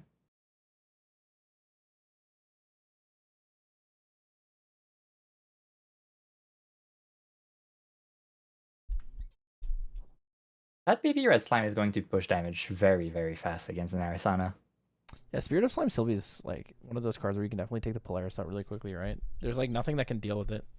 The worst thing that can happen is what? You put H counters on it, and then they say, okay, baby green slime, and then you say, okay, well, response, yeah. nothing happens to it. It just loses H counters. I mean, losing the H counter is pretty big. A lot of the decks don't have great ways of refilling it once you use all your initial herbs.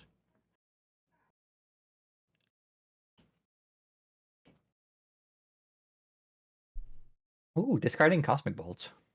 Whoa, Was he running 4 main board? He is running 4 main board. This seems like a much more conventional deck list. We have 2 slime eruptions in the graveyard, so level 2 Sylvie for free and draw a card is gonna be pretty good value here. Big old +1. Discarding twice with the slime eruptions actually get a ton of damage.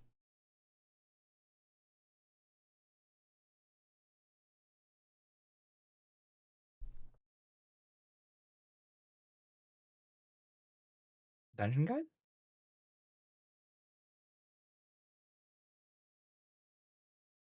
Surely it's a dungeon guide here. Dungeon guide to 3. Oh, the upside down material deck goes crazy. The backup charger reveal. Opponent knows I have a backup charger now. Such a big surprise. It's not like anyone's running this card right now.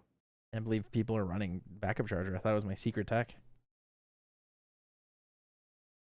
That's a cauldron on board, but has there 4 counters on it? Sacrificed 4 herbs for all healing, I believe.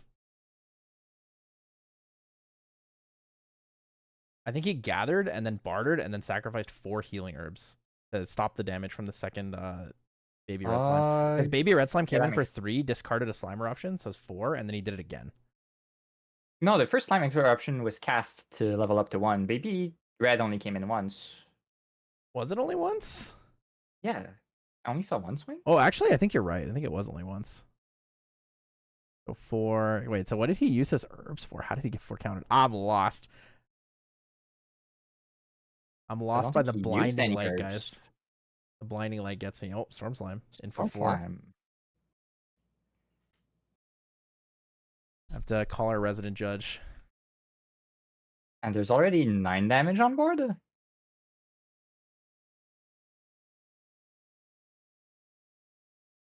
Storm Slime for 5. Dungeon Guide for 1. 14? Holy. Or 13? Discard the 3rd slime eruption. 17. 18? 18. Holy. It's okay. He has Serene Spirit, guys.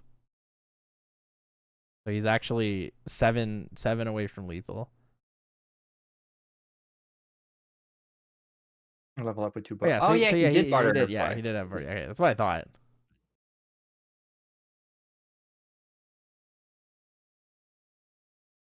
Whoa. These herbs kind of go crazy. He's got 2 dupes. Yep. So with Arisana level 2 inherited effect for sacrificing 2 herbs to draw a card, can you do that more than it's once per turn, right, Max? It's once. It's a trigger, yes. So he's probably going Dungeon Guide to 3. Arisana going So, crazy, guys. end of turn, he'll sack the 2 cycling herbs to draw a card, and then sack the 2 herbs for healing and crack the cauldron for 8. That's a lot of cosmic bolt. Dungeon Guide in for 1 damage. Dungeon Guide doing crazy damage this game.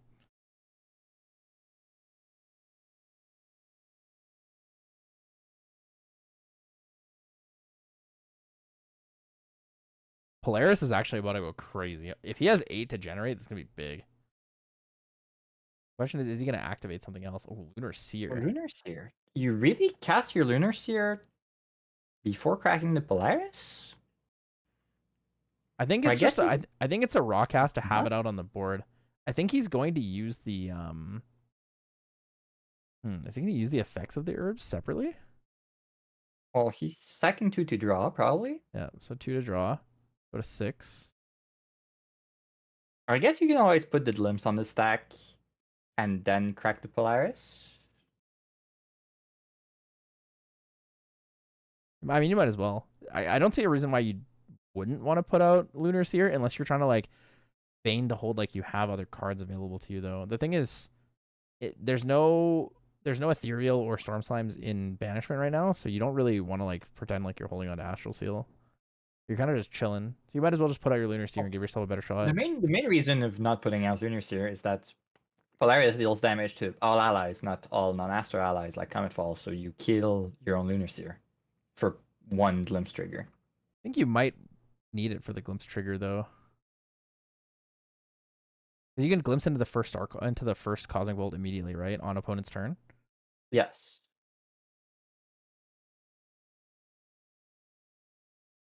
Another interesting thing to mention is in recollection there, if he banished the or if he sacrificed the Polaris to deal damage to everything, I don't think he would have had enough cards to pick up for the Storm Slime. Okay, so we're gonna see Lunar Seer sacrifice 2 herbs, and then he's gonna sacrifice the Polaris. So that's gonna be 8. You can recover 2 as well here, right?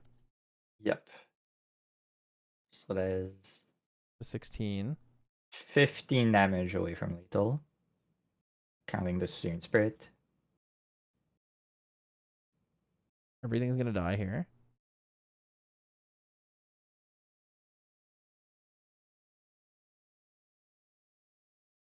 We're putting guys on lock sooner.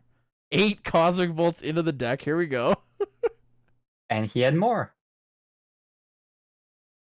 I still need to find my own cosmic bolts. All right, guys. We have 12. Wait, we have what? 11 cosmic bolts left?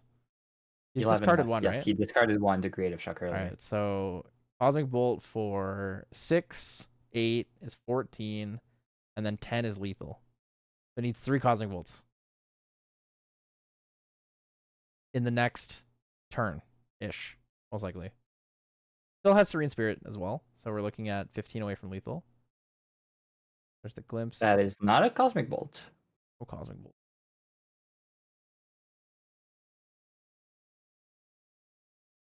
Is he running Chalice of Blood? He is not. Not even in sideboard. If he's not running, I guess he can hold on to his Serene Spirit so he can still activate things like Creative Shock, but huh. I Gather guess Slimes he for wants Baby to Green. keep the cards. He wants to keep those cards because he could have cast that Gather Slime in response to the Polaris crack to cycle them from the Storm Slime death trigger.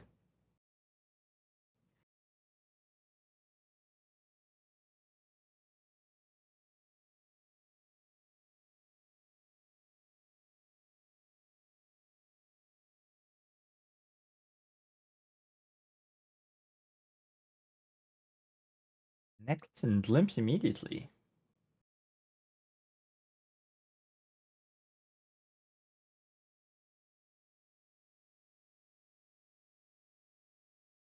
Cosmic Bolt.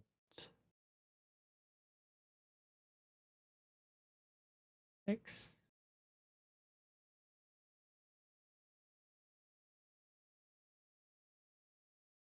Scry Skies for 3 cards. Do we see another one? Cosmic bolting. Wait, what are we at 5 for? I missed it. At 5? I see 7 damage. Oh yeah, he took. Weird. Yeah, because he was a 2 from the dungeon guide. What do you take 5 from? He took 5 from the Cosmic Bolt. Why didn't he take 6?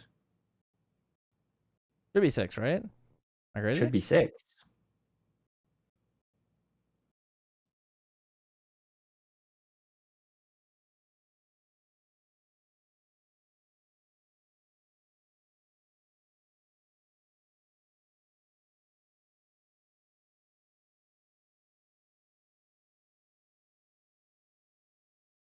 Oh, he recovered 1 from Gather Slimes. True. That makes Oh way yeah, more yeah, sense. you're right. That Thank makes you. way more sense. Because he grabbed the baby green slime. Stone Scale banned for the Slime Eruption since it was nerfed.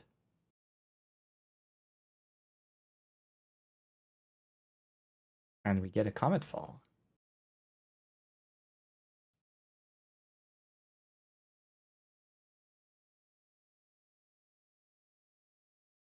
Discard a single card to What Stone is Scale that? band. Is that a stone scale band? Yes, that's the Stone Scale band he just materialized. Why does it look so weird? Because it's reprinted to get the character out on it. I mean, the art looks weird. I think the art looks normal, right? Maybe I'm crazy. Maybe I'm Just the color tripping. shifted a bit. Maybe I'm just tripping. Slime King, the one of Slime King in his list. Well, Lime King's not going to save you from causing No. bolts to the face, sadly. It's a great target for Covenant of Thorns. Oh, for Verdant Scepter. Interesting. Is that lethal this turn? You have 3, 4, 5, 6, 12.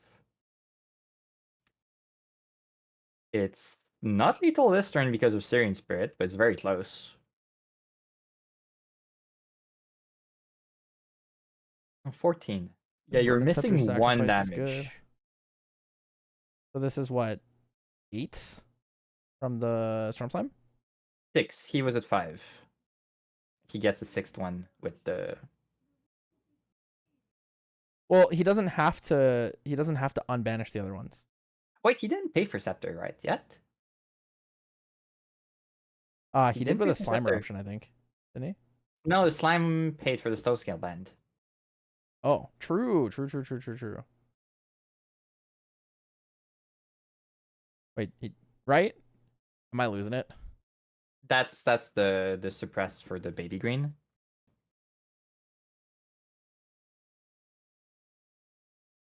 I think he forgot to pay for it yet.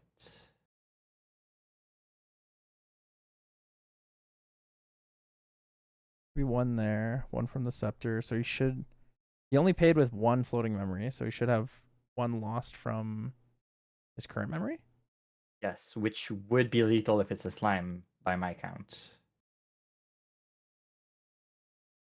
So Storm Slime comes in for 6.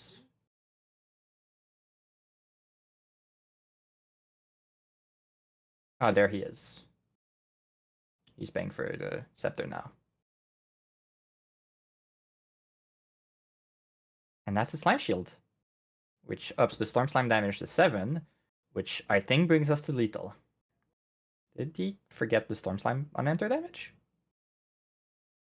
And there we are. Doesn't matter how many cosmic bolts you have. The cosmic soup cannot beat arcane stew.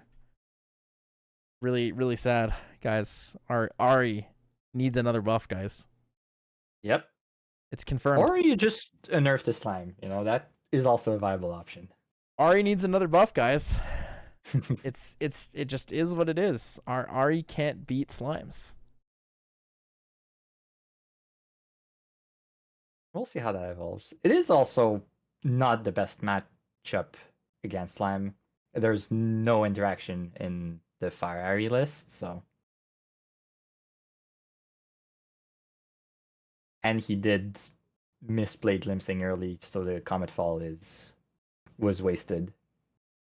Rest in peace, the usage of Comet Fall. All right, what comes in? Blanche comes in. A start could come in, but I really don't think it's worth it.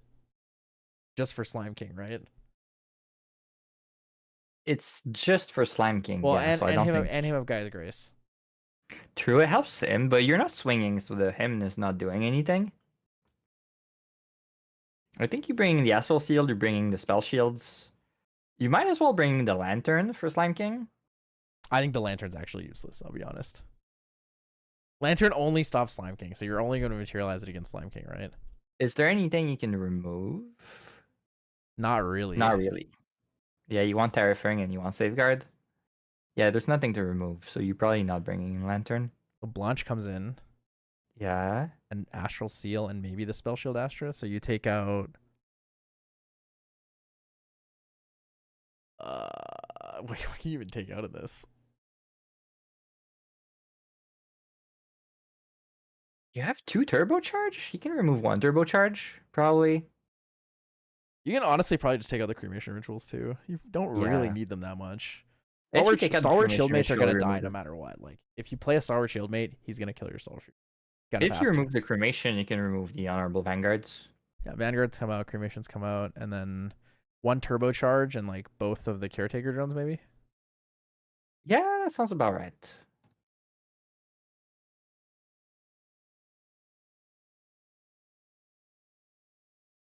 What does Slime want? The second Twilight Slime. You can remove the Hymn of Guy's Grace.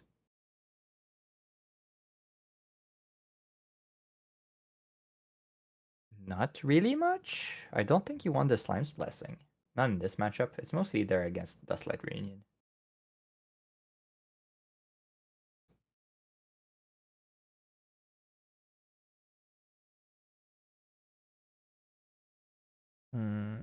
Yeah, him can come out. Honestly, your Slime King can come out too. Do you think? After it just won you the game? But like, you need it as a question. There's just nothing better to put in. Yeah, exactly. I guess the only things you can really put in are like if you really want to put in Slime's Blessing, you can play it to like stop a Comet Fall from killing your allies. I guess it can, yeah. It saves 4 damage. You need to play 2 of them in most cases. I guess it really depends what you have on board, because Slime King's not dying either way. It does not save Ethereal if it's not already out of range. I guess it can save Limitless Slimes most of the time. Yeah, Limitless Slime is probably the thing you save. Honestly, you play Slime's Blessing more for the damage than to save your allies. Buff counters are still buff counters.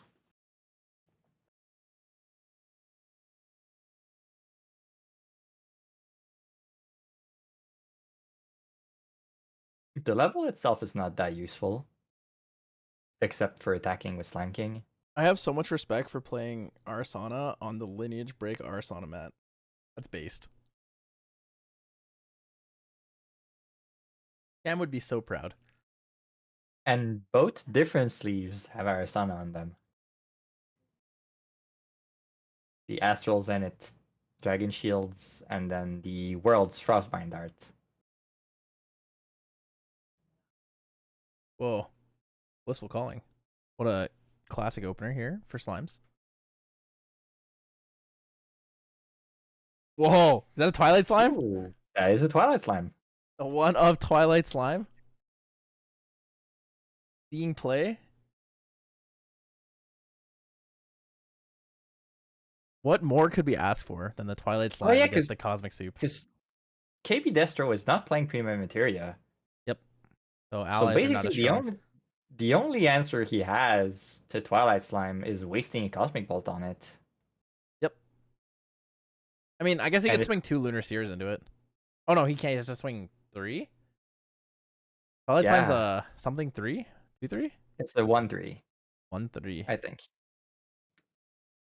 Yeah, but if you get it from the with Sylvie level 3, a 3-5 is something that 3-5, yeah. 5 spooky.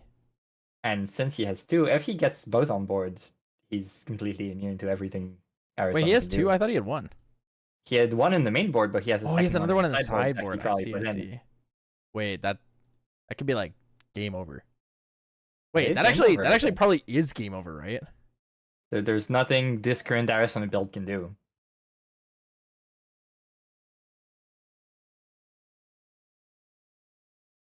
You'd have to what? Hit it down with all your allies and hope it's enough. Yeah. I guess it could work. It's just very unlikely. So Dungeon Guide, Foraging Servant, Honorable Vanguard, Lunar Seer are your allies with power. I mean, I guess your only answer really is to just Astral Seal the Twilight Slime. Yeah. So you need to rush your level 3 to be able to cast Astral Seal. You have to take the lesser of 2 evils as well. You have to give them the Banished Slime.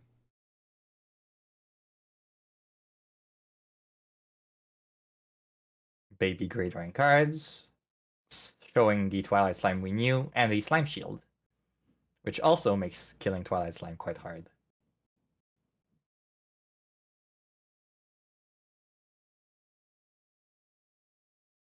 I like this Ordinary Bear, though. Ordinary Bear is definitely a nice one. It's also the promo you can get from participating in the current league we have here online at the Yeti gaming server.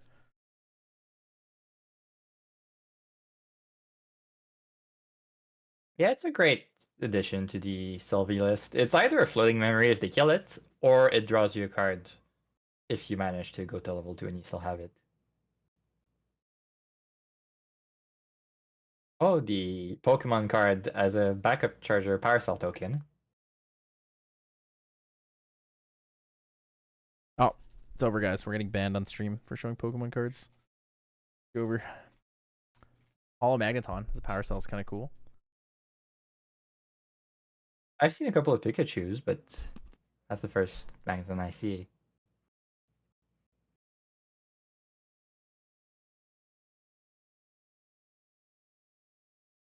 It's foil, right? It is foil. I also use a Pikachu for my Power Cell token. I use the Doodle Unigaba one from a couple years ago.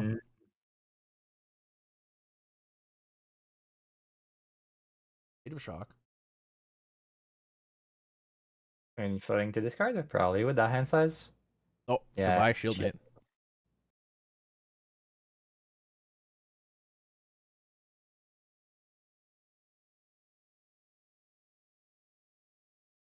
And we're getting the cauldron.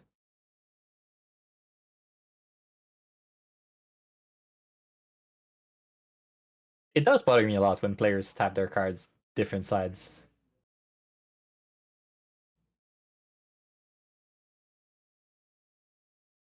Yeah, I tend to do that when I like activate a new card and then I'm like, wait a minute. And then I fix them like when I start my turn. Sylvie level up, discards a forest cake, and is rolling a lot of 6. Ooh.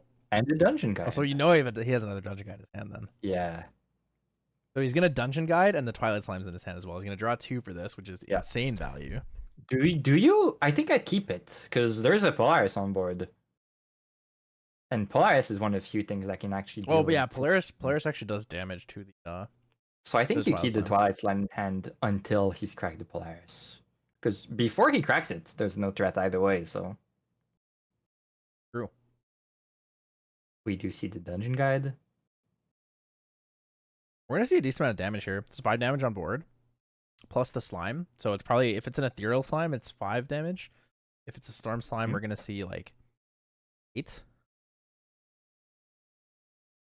Dungeon Guide and a turbocharge. Okay, so those were actually really bad banishments. Because we're at like 1 slime card, I think. Or 0. Yeah.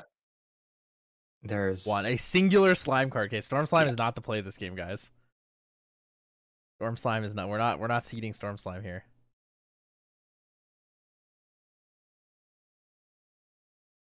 Lustrous? Well, if he put down the turbocharge, I mean, he's got a lot of advanced slime in hand. Songbird. Ooh, Songbird. Songbird's good here. He doesn't have a lustrous, or sorry, he doesn't have a Oh, that's unfortunate. Is that the only advanced slime he has? He has a lustrous and a Twilight Slime in his hand, and he doesn't want to play either of them. I guess you can afford playing the lustrous. You're not scared of allies anyway. I guess it doesn't do much. You just waste your turn. You're level 3. Or do you play the You play the Storm Storm Slime Slime. just You to still have a play the big Storm ally in Slime, swing? yeah. Yeah. Yeah, you deal 6 damage with the Storm Slime, so there's like no real reason not to do it.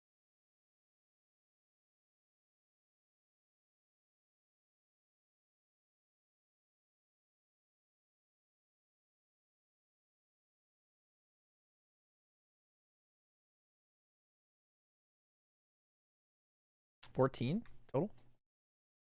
Could be I 14. mean, it's a yeah. lot of damage. That's still like what, 12 damage in a turn. And he was able to put a second card down for the Storm Slime as well. So if he does pop Polaris and kill everything, Yeah. you still get the value of that. The bear in your graveyard is going to be helpful too. Mm-hmm. So you'll have It can what? get so bad. So you can use the bear's floating memory, or you can just immediately go Guy's Blessing because you'll have 4 things down that you can banish. Like you have a decent amount of options right now. You're in a pretty good place if you're chilling. Yeah, the Slime player has a big advantage this game. What can the Ari do? I mean, that's the problem again with big focused turbo lists like the current Ari list. Since they don't have any kind of answer, the only winning line is to be very lucky and high roll your cosmic bolts. I think the biggest issue that he ran into was like taking that turn off to turbocharge didn't give him enough overall value. Yeah.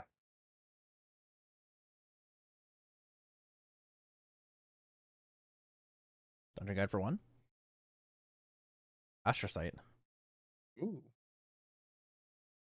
He's looking for Comet Fall? What's he trying to do before cracking the cauldron? Well, he has no. I guess. Ooh. Okay. So barter herbs. So he'll sacrifice 2 yeah. herbs. So he'll get 2 counters for the sacrifice here, and then he'll get 2 more herbs back, which are probably going to be put a card to the bottom of your deck. Yep. Yep. So Razor Vines. So he'll use Ari at level 2 inherited effect to get rid of the Blight Roots. You get 2, and then he'll sacrifice both of the Razor Vines to get 2 more. Go to 6, and then sacrifice on 6 maybe. 1 damage on the board. Arisana is on the board, guys. Another bar. Doing it again. So he's doing it with the same thing. So it's going to be 4. So we're going to go to 8s. Yep. And then he'll be able to have. Okay, that's pretty good. 8 cosmic bolts might be enough to save him. Maybe. It'll really depend how fast. Carbonite seems to be running out of steam a bit. So it's really going to depend what he draws from the Storm Slime dying.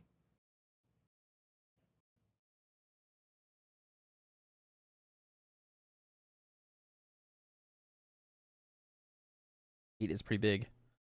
He's probably going for a Quicksilver Grail here. Quicksilver Grail into a. Honestly, Verdant Scepter would be pretty good. But I think that it might be just a. I don't even know if Covenant of Thorns is like that good here. What do you banish with Scepter though? Do you banish the Storm Slime and You banish skip the your Storm death Slime trigger? when it dies, yeah. Because you might not have cards down. Oh, you might not be able to Maybe, put cards yeah. down. Because like let's say you have an Ethereal Slime coming up, right? Like you draw into an Ethereal Slime. You would want them to sacrifice the Polaris, kill everything on board, and then you Verdant Scepter into the Storm Slime. You get 5 counters. Or is it 6 counters? And then you can use that on your Ethereal Slime after their board wipe is gone.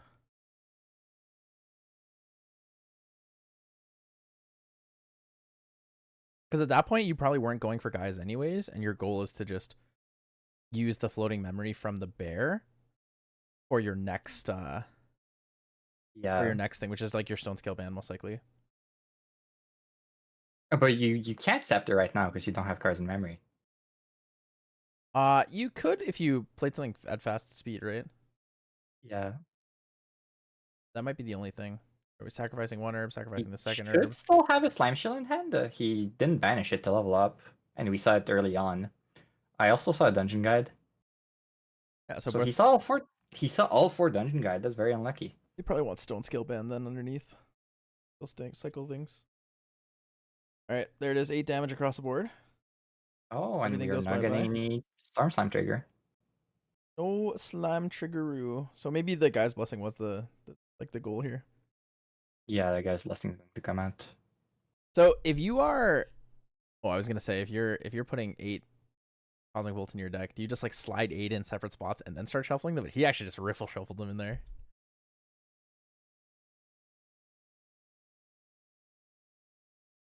I could never riffle shuffle my deck.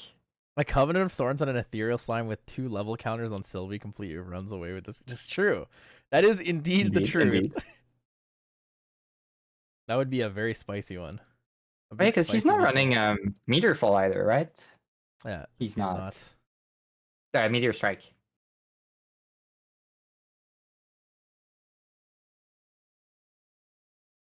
You would need like Disintegrate to really deal with that. Ooh, That's probably the best way to do it. Limitless. I can also run away with the game. Limitless, not bad. Goes to, it becomes a 4/5.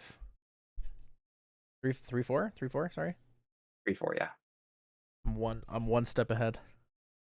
Too many buff counters. It can still currently die to Comet Fall.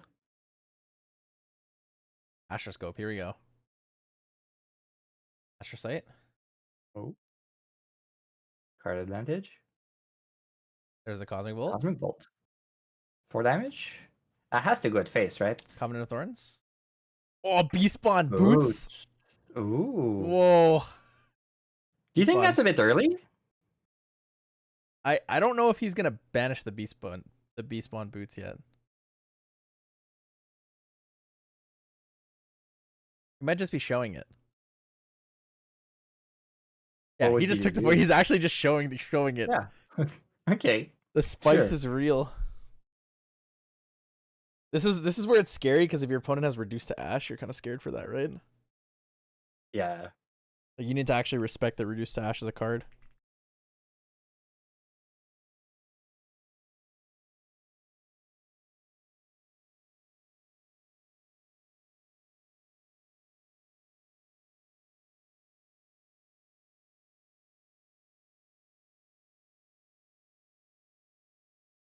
That was a main phase second Cosmic Bolt.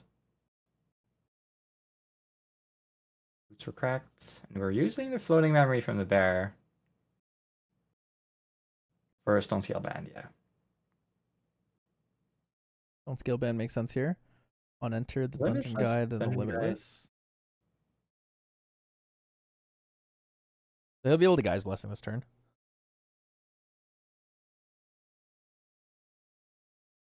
Do you think he waited just to get the extra slime and banish instead of like the dungeon guide? Potentially.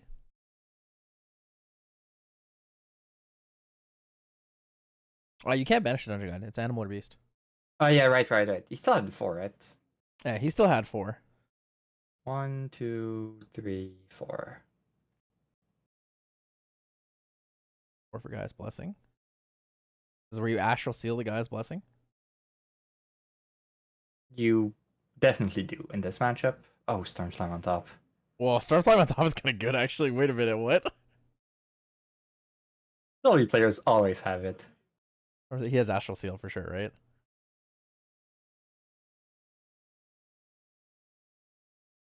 Or 8.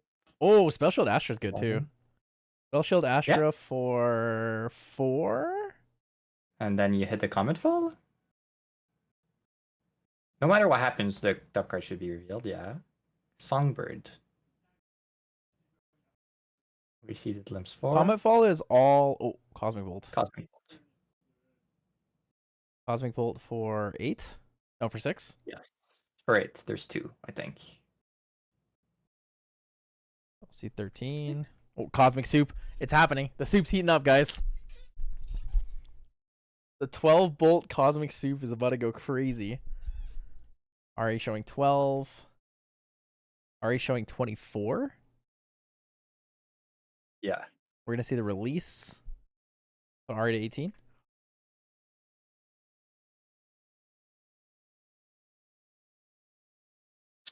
So KP Destro needs to find an answer.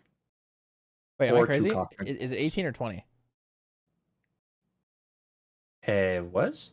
Why was it 20? It was 20. Heals down to 14. Then gains 4 and goes to 8. 18. Yeah. Yeah, okay. Cool. So 7 was tripping. damage. Which I don't think Carbonite has in hand. Unless there's another Storm Slime. But a Cosmic Bolt for 1,000,000 damage can come out soon. Oh, another play? Does he have a Necklace of Foresight still available to him, or did he use it already? I think he still has it. Does he have a Storm Slime to win? Oh, Gaia Songbird? Songbird can find another Storm Slime. Oh, Lustrous. He missed the Lustrous. Yep.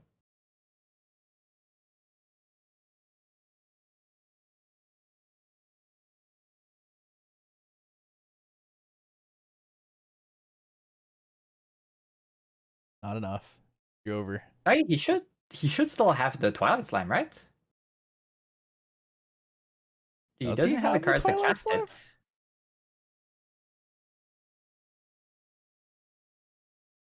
Because Twilight costs 3, so he doesn't have the card to cast it. But he should still have it. 19 from the Songbird.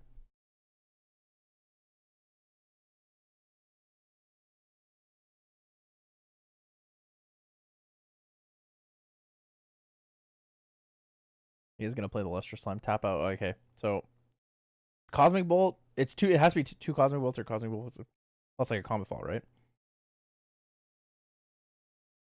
Because yes, you can't get through the taunt any other way.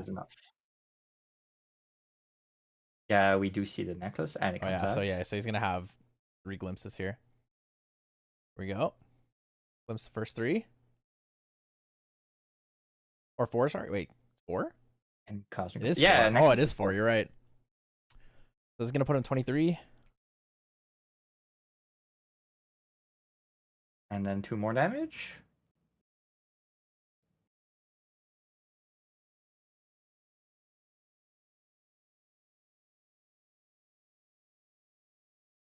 There's no other source of damage in the deck. Oh, Comet Fall. That's game. And Comet Fall for the win. Yeah. 1-1. And those are pretty fast games. We still have 20 minutes left. Spicy. Hot soup. It works. The Cosmic Soup is good. Oh, man. But Cosmic Bolts go crazy, dude. Pretty sure Carbonite should have cast the Twilight Slime at some point.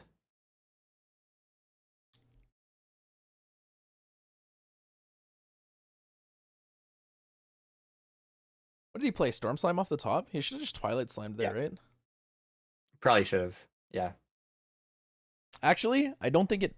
Well, I guess it could have mattered. To say if he Cosmic Bolts into the Twilight Slime and then gets another Cosmic Bolt, it's still lethal. But he needs 2 Cosmic Bolts. Then the Comet Fall doesn't give him the extra Cosmic Bolt. Yeah, needing the extra Cosmic Bolt makes it a little bit harder. A little bit hard, not like significantly harder, but a little bit. It still buys you a turn, which probably would have been enough since you had the Limitless Slime on board. Mm-hmm.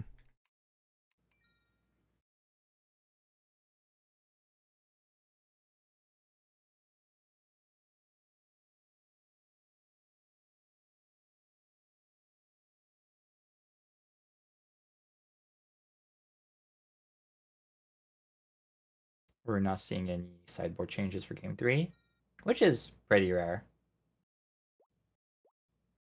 Sideboard changes for game 3 are like only if you're really feeling some like sick tech you've been like brewing up. You're well, it depends. There's a lot of cards that are good, like if you're on the play but not the draw, so you can adjust for that. But apart from that, not much.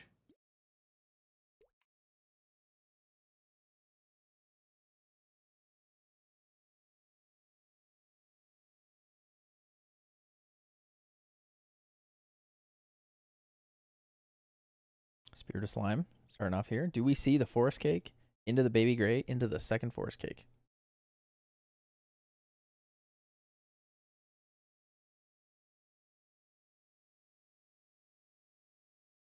Are you a believer? Well, Blissful Calling. Never mind. We're not seeing it. It can't happen now. I had a game a couple of weeks ago where my starting hand was 4 Forest Cake and 2 Baby Grays. That is... I won that game. That is kind of crazy. Ooh. Gets the Ethereal Slime off the Blissful Calling. Fast turn there. Do you think he put in the Slime's Blessing? Yes, I really hope he did. I really hope he thought of the way that Ethereal Slime level 5 works. Because it's still very resource intensive and hard to get, but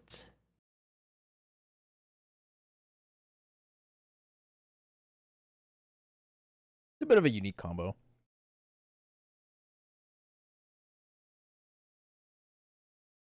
I think it's worth going for it, or at least trying to, though. Fieldmate, Cremation.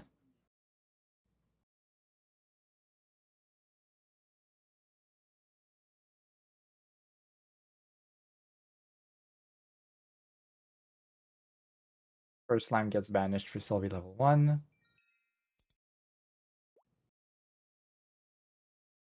Recollection Gather Slime?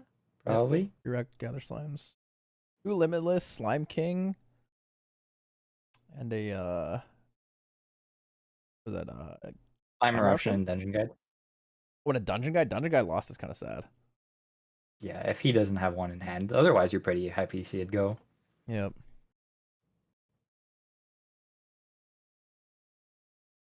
Baby Gray with a counter. Baby Gray showing Limitless and a Baby Green. Oh. Baby Green was only shown for the intimidation factor. It's a don't put out your Polaris. Surely KB Destro's not too worried.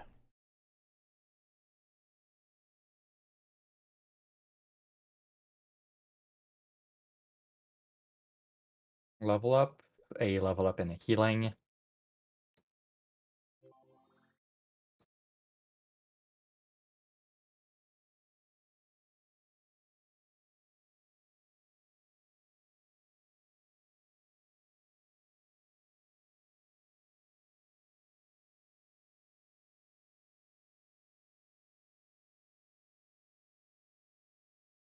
Oh, and we get the cauldron hat. That's interesting.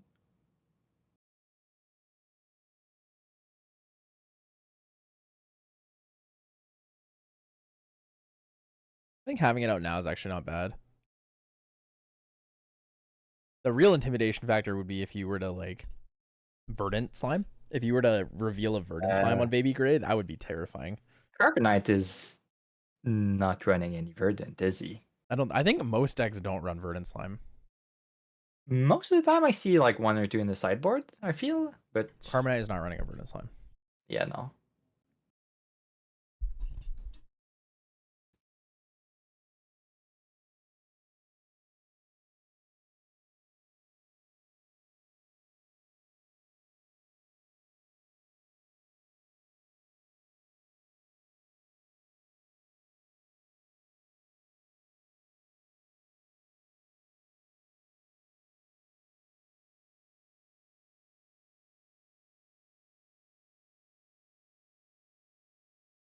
The more I look into the Arisana deck lists, the more I feel like this is a deck list where you can actually learn the game pretty easily from it. It teaches you a lot about the mechanics of the game, how to order things, why you want to order things a certain way, and how the stack works.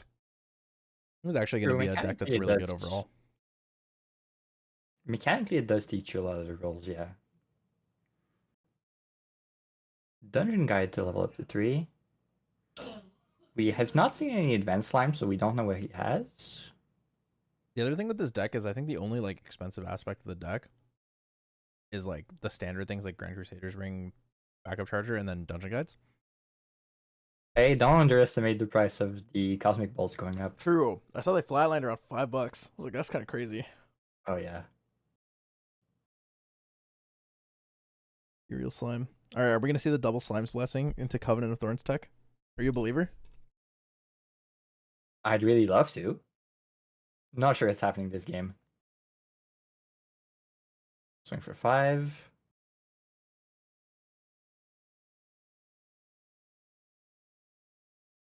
Oops, I got the wrong one going. 10. 10 for KB Destro.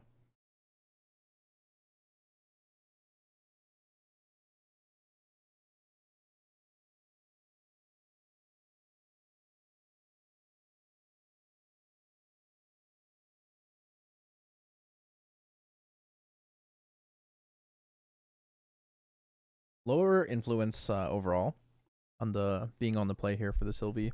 No draw from the bear, but Yeah. pretty great start. Getting a 5/5 slime on the board is always really nice. It's actually fairly Yeah, difficult for it's KB all you Dasher to really remove need. it too. He basically needs to use this Polaris to remove it. And he still has his limitless, right? He didn't discard them to level up, so Yeah, I believe the those will limitless is in start his scaling. hand.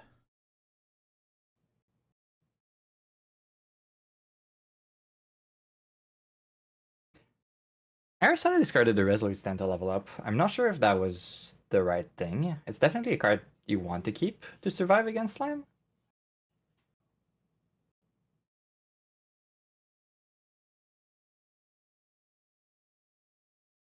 I feel like the rest of the hand must be gas if you're putting down Shieldmate and Probably. Resolute Stand, right? Yeah. Like you probably have like a Cosmic Bolt, Dungeon Guide, yeah. Dungeon Guide, like 2 Astrocytes or something.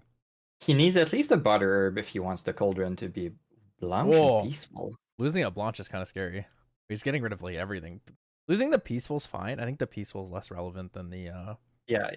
the Resolute. He still needs at least a Butter Herb. There we go. Mhm. To be able to break the Cauldron.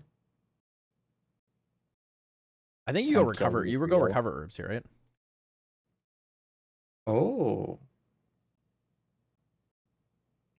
Oh, Blink the interesting. Cauldron, On the response to stack Butter of the Herb. barter, he's gonna green slime. Baby green. Targeting the Polaris. That does prevent the stacks from going on. Because this is all an end step, right? Oh no, I guess it's main phase because No, barter it's herbs main is phase, slow. yeah. So like, this is kind of okay overall. You're gonna get 2 less Cosmic Bolts overall, but you're still able to sacrifice these ends of turn if you wish. The problem is if he sacks at this turn, he's not killing the Ethereal, which is the main threat. Yeah, because he needs 1 extra herb to do it. He needs a gather herbs. Here's the strat. Dungeon Guide in for 1.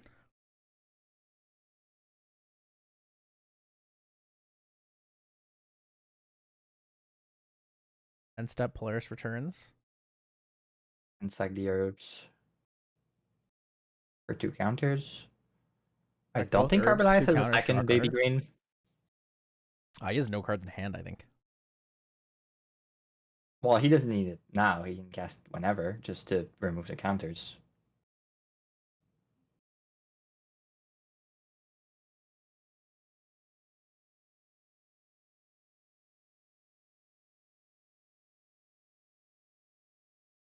A Storm Slime would be lethal? Storm Slime for 4, 7, 12, 13, 14, 15, 16. 26. Forgetting the Serene Spirit release. Oh yeah, there's Spirit. Yeah, five, Storm Slime's not five more lethal. for lethal. The Storm Slime, if you double Storm Slime is lethal though. He doesn't have the cards for double Storm Slime. He's 1 card short.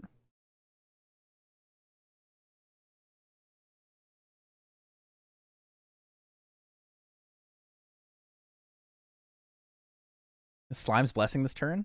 Give yourself a level counter. +1 to your...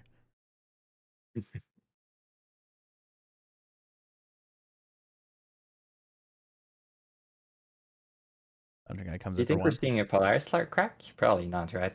I don't think so. Not for 2. You need to find a way to kill the Ethereal. It could be for 4, but 14.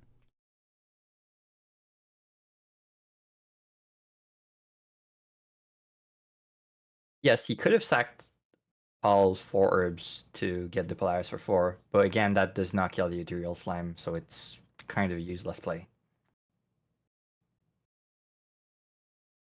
He wasn't able to sacrifice the other ones that he had. But he could just sack them to their own effect. I don't think he had any relevant effect out of them that he wanted to draw the card. Yes, you do want to draw the card. It's better to just wait Ooh, the turn. Songbird. Oh, Songbird is scary. Very scary. Digging for Storm Slime. Oh. Oh. Oh no. Songbird for 1. 120. You have a Storm Slime? I think he does have a Storm Slime. Feels like it. He does. Yeah. Storm Slime for 7 then. So it's 4 and then 3. It's gonna force the release.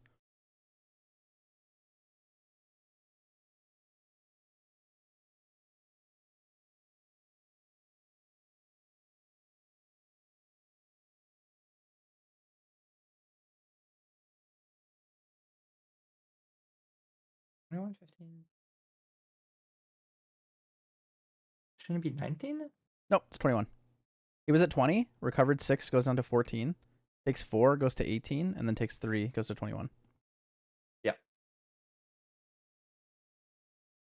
Okay, my brain's finally online, and most of the things in the stream aren't broken yet, so we're getting there, guys. We're getting there.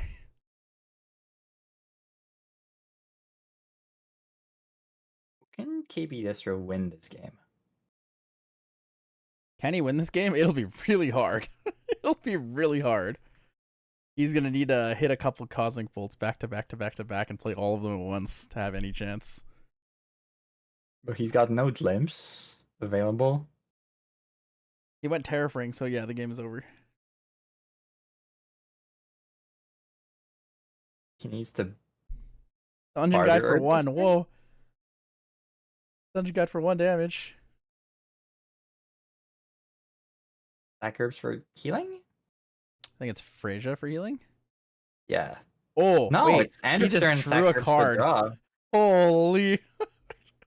So he's got something in hand? He's got 2 Comet Falls. 1 Comet Fall is enough? 1 Comet Fall. Oh, 1 Comet Fall plus the, yeah. Or 1 Cosmic Bolt plus the Comet, plus the Polaris. Hmm. It's Yeah, also an option. Terrafring. What if he just Storm Slimes him here? Pulling out backup charger here is really good because you can just hold on to the backup charger, and if you don't do anything this turn or next turn, you can just backup charge. Regain your influence and then guarantee kill him on the future turn. You have so much room right now, right? You have 2 damage. Something. I mean, he's gonna Twilight Slime, right? You can't do that while the cauldron is out. Yeah, he's paying 2 for the Terrafring to swing, which requires an answer. He's swinging for lethal here. Swings for 5. We're gonna Spell Shield Astra. And crack the cauldron in response. Alright, so we're going to shuffle 4 Cosmic Bolts, which is not exactly critical mass, but we're gonna kill everything else on the field though. Soup could be seasoned a little bit more. Yeah, we haven't let the slow cook in. You know, we're only a couple hours in, guys. We got to do the full 24. Wait, his Ethereal Slime lives, right? Yeah. It does. Everything else dies though. Which means he can Gaia's Blessing right now? Well, on his next turn, yeah. No, this turn. It's in his main phase. Oh, it is his main phase. True. Gaia's a spicy. And he has 4 cards in hand, so he could see a Storm Slime for lethal. However, we do need to see the Glimpse resolve here from the Spell Shield Astra need first. to see the glimpse resolving. So Polaris is cracked. All allies except for the Ethereal Slime die. Storm Slime goes to graveyard on death triggers. Or he went up to 4. He could just cast the Twilight Slime. Foresight. Oh, that's true. Astrocyte. Sparkle resolving correctly. Drawing a card. I think you just cast... Yeah, going for Gaia's Blessing. 1, 2, 3, 4. That puts him to 8 slimes. And banish. Like it. Has a Twilight Slime. The crazy thing is, if he plays the Twilight Slime, it also protects his Ethereal Slime from dying. Full calling? He's looking for Storm Slime? for the Storm Slime. He forgot to reveal it of his deck first, but yeah. Oh yeah, reveal the first card and then Blissful Calling. Oh, he's showing him the Blissful Calling was the first card on the deck. Okay. Oh, Ethereal. Slime Shield. Wait, do you just play the Ethereal right now anyways? You have lethal on board anyway. I think you leave your You just backup hold. charger You up. just hold so you can backup charge, right? Yeah. And you have one card down anyways for your Quicksilver Grail if you need it. Mm-hmm. But I still think playing. I guess yeah, you could be scared of the counter spell for the Twilight Slime, because KB still has 4 cards in hand.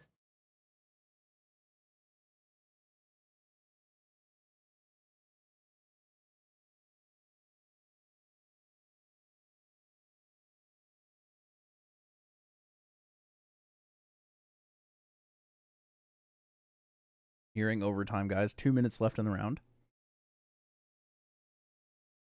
Astroscope, the last hope. Attempting to glimpse 3. 1, 2, 3, and that Cosmic Bolt. is a Cosmic Bolt. He's gonna pay For for the 4 Cosmic Bolt. damage. Yep.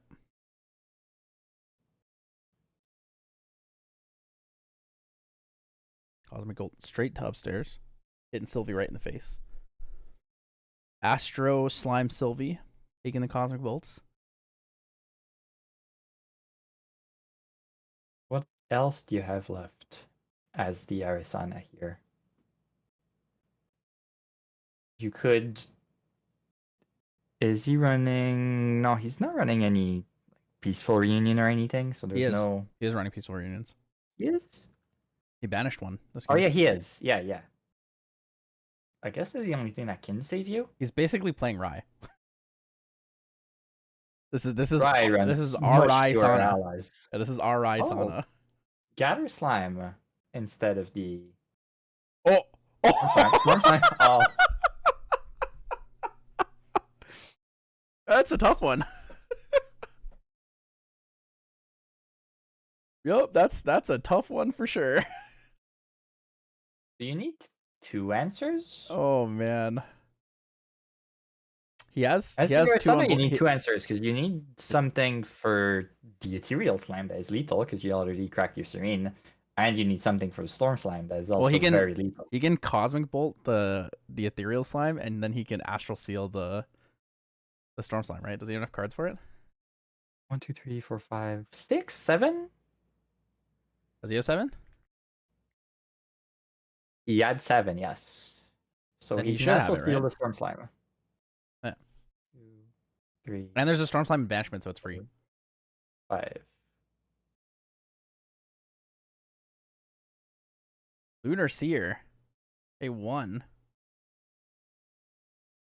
Activate the Lunar Seer.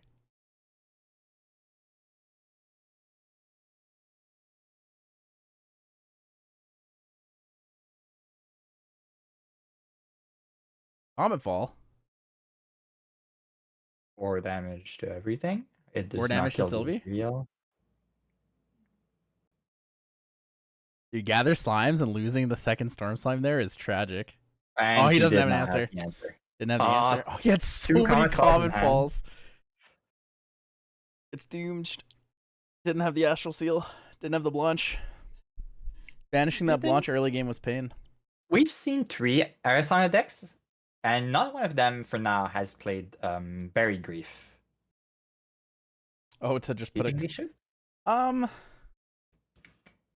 I don't know if I like It is Buried card Grief. neutral. It's not the best. I think the problem with Buried Grief is like Buried Grief is probably better if you're playing Negator Ari, where you're trying to put like a specific cost card back and negate into it. I think when it comes to playing like Star Call, like you're really just digging for like a more efficient Star Call because their Astra cards that they're running are like, while they're spread out, they're basically just more dig and they keep digging for a million Cosmic Bolts. True. So overall, while I think Buried Grief is good in Arisana, I don't think it's good in this variation of Arisana. But we've seen basically full Rai Arisana trying to turbo to level 3 and cast the Cosmic Bolts. Yeah. Do you think we're going to see a full Nico Arisana that just runs the full mill package and they don't care if they mill the Cosmic Bolts because they still upgrade the damage of the other ones? Yeah, so this is something I was actually talking about with a couple of people. I think the full mill Arisana is really good because Fractal of Rain is just inherently such a crazy good card, right? Because if you don't have influence available in your hand pre-recollection, you can just use your fractals like after wake up phase, and that's still pretty effective overall. Because as long as you're utilizing and resting your fractals every turn, or like before they wake up the next turn, you're always gaining value over that. So you can cosmic bolt at like lots of different points of time, and having just like that overall influence build, I think is really really valuable to your deck. Oh, he actually brought in the one reduced to ash too. He did. Interesting. I'm gonna bring it back to us now. Give me one moment here. Bring it back to the casters. Whoa, what's up? Hello. How are you guys doing? There you go. Yeah, so I mean, Arisana Cosmic Soup is crazy. I think there's a lot of potential with the deck. I think that it needs a little bit more time for refinement. People need to kind of figure out. There's going how to they be a wanna do lot of everything. brewing for the next month or so until Brewing. it's going to be D1 hot that until we start releasing the AMV cards. Brewing is a good one. That's a good one. Pun completely intended, right? As much as Arisana is fun, I'm curious if it's going to stay popular or if it'll, take the side a bit when we start getting the Conwing cards. Because currently with the Polaris, people aren't playing it that control-y. Maybe we'll get some nice control cards from the new mage. Maybe it'll be all beast. Maybe there'll be room for Kral, the big dragon, once we get a Terra mage. True. Low-key, I think that the deck that might actually be really good is Wind Arisana, because Fairy Whispers is a crazy card. Fairy Whispers is indeed very good. And so you can run Fertile Grounds. Fertile Grounds is a crazy card. I mean, Fertile Grounds, Fairy Whispers is already enough reason for me to want to play. Plus, like, on top of that, you can play Blessed Clergy. And Blessed Clergy is a really good card, I think. Like, I might be crazy when I say it, but Blessed Clergy is really, really, really good right now.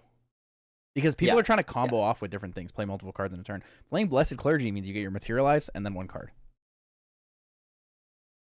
I'm not sure Arisana is exactly the room for it. I feel like he's probably better in a Vanitas deck if someone is making that. He's good with Vanitas. But the thing is, like, if you're playing like this fog variation of like Rai, our Arisana, then you might as well just play things like Fertile Grounds, Blessed Clergy, Fairy Whispers. Like, you're digging your deck so fast. Serum of Wisdom, 4 Serum of Wisdom is 12 card dig, right? 4 Fairy Whispers, 12 card dig. 4 Scry the Skies is probably on average 9 card dig if you can make it that far. You've already looked through half your deck with that, and that's crazy.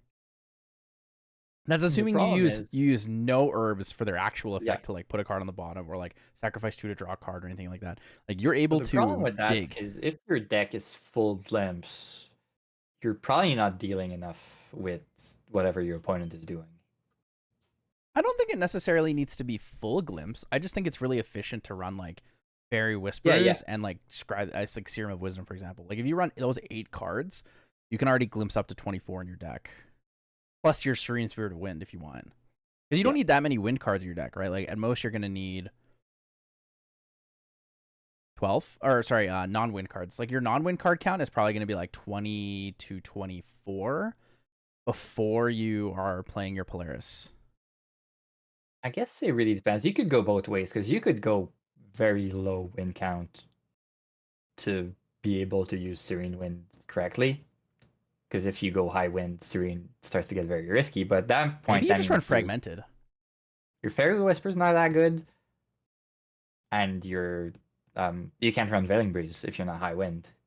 No, what if you just go Fragmented Spirit of Wind Arisana though instead Fragmented of Serene? Could be good. Fragmented you'll get your card back when you go to level 3, and your goal is to turbo anyways to get there. Yeah, and there's no line that requires you to have 7 cards in hand at the start compared to other decks.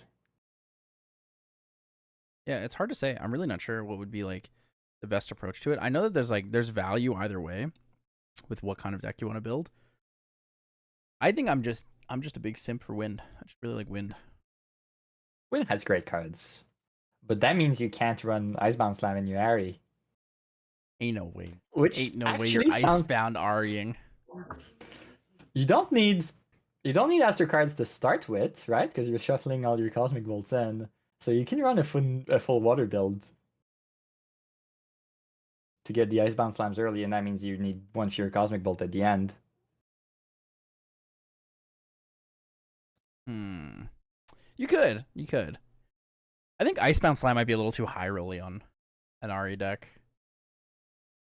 It's probably not the optimal build, but it's funny to consider. Because I mean, I guess if you do, because the thing is, you're trying to mill not water cards. Mm-hmm.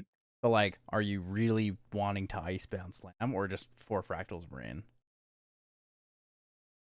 Why not both? Because you Your mostly want to your do your Icebound Slam's milling. hitting for 3 most times. Like you're very unlikely to hit for It depends how you build it. You could build the deck full water. Like I said, you could full water and then play Polaris only for your Cosmic Bolt. That's crazy. have. Well, you could still have the 4 Cosmic Bolts. You know, not all Nico decks are 60 water. A lot of them are like 56 or something. So you could still run the Cosmic Bolts. Or not, and you just rely on Polaris. Hmm. And anyway, you do most of your milling before you shuffle your Cosmic Bolts in. Sure, you do mill a lot of cards early on. So you thin your deck and then you add new cards to it that you want to hit. And you get to shuffle the deck.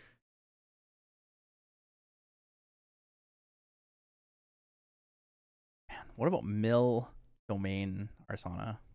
No. You just play like 2. You're putting too hidden many enclaves. ingredients in the soup right now. You just play 2 hidden enclaves. And then you play Idle Thoughts. Idle Thoughts, Hidden Enclave, Fractal of Rain. It's passive mill, man. Passive mill. It is. It is. I really like domains. I think they're really cool conceptually. I just think they're so bad outside of like Guardian, except for Fractal of Rain. Fractal of Rain is good. Yeah, they're just a little too slow. A little too. Well, I guess Fractal of Rain is not even a domain. It's a fractal. Yeah. Yeah, like what domain do you play outside of like Gloamspire? I guess some decks can run the Hub of Invention just for the cycling. Hub of Innovation to draw a card. 3 cost draw a card. Yeah. Oof. It's not the best.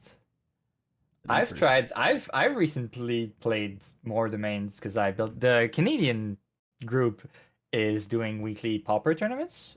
Mm-hmm. Oh, we're starting the game. Not quite yet. Not quite yet. We're still on the Okay, yeah. on the other screen. So yeah, the Canadian group is doing weekly Pauper tournaments, so we've been trying a lot of things. And I even tried the what's it called? The Crossland Ruins? The one that makes allies enter tapped unless you pay 1 more. Because I was playing a water domain Tony in Pauper. Whoa. It had some funny interactions. The Ruins is actually very funny because your allied War Priestess, right? By itself it costs 3, so if you pay 1 to have it untapped, it swings and heal in the same turn. True. That is true, actually. Whoa. It is not tech I recommend to anyone, but... And yeah, the format is interesting, because every week we ban a card from the winner's deck to keep the meta fresh. Who gets to choose the ban? Like, just a... everyone else, like, everyone except the winner votes on the ban. Holy, this is interesting. You're gonna like this one. So Water Merlin... Holy. Water Merlin is the first deck I played when I started playing FTC. And Fire Tony. It is the aggro list. I brewed a similar list. A very similar list. I don't know if I like Imperial Recruit in this list. It's pretty good, but I preferred the what's it called? The Novice Mechanist. Because it's the same damage potential as the Imperial Recruit, but it scales better with Arthur. Mm-hmm. True. Maybe Also scales better with Inspiring Call too. Yeah. Is he running Inspiring? It is running Yes, he's 1 running Inspiring Call. And is he running the Mechanist? Nope. Huh. Interesting though, Blitz Mage. Blitz Mage I feel like is a power crept card. That card is, and same with Blazing Bowman. I feel like that card is like bad now. Actually, maybe outside of I still like them. Blazing Bowman Although is people more are playable. playing people are playing more lanterns now that Nico is meta. Meanwhile, let's look at this Water Merlin list. Fragmented Water. I think Fragmented Water is such a bad card. Feels bad. I think this is the only deck I think that can run it though. Yeah.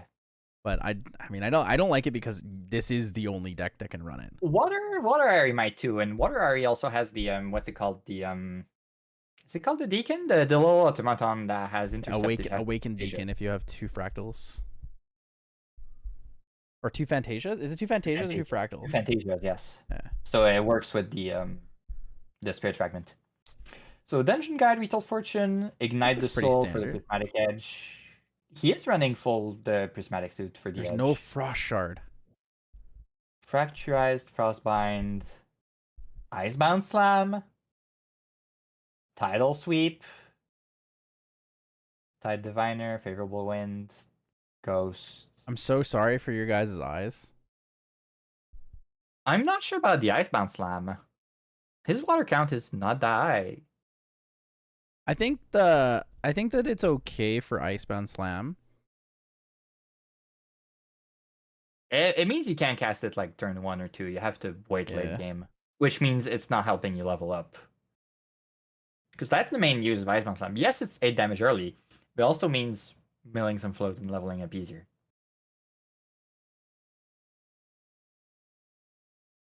I apologize ahead of time for what you guys are about to witness. The vertical cam. Yep. All right, let's jump over to the match. Time has started. Whoa, vertical cam. I'd love to see it. I'm going to try to adjust this vertical cam so we can actually see what's going on. And that also looks like a standing desk, I think. Potentially. I've seen a couple people with those. How do you feel about those? Are you I have a standing desk. You have a standing desk? Yeah. I'm a big fan of standing desk. I think standing desk. All right. Take your bets, guys. Fire Tenoris allies aggro or water Merlin. Heliodus, one of the old water gods of yonder.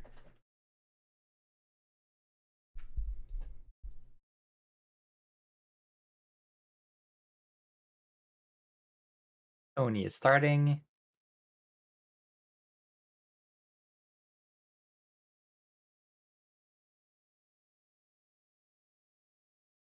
Starting out a good old 1-1 for some reason. Interesting.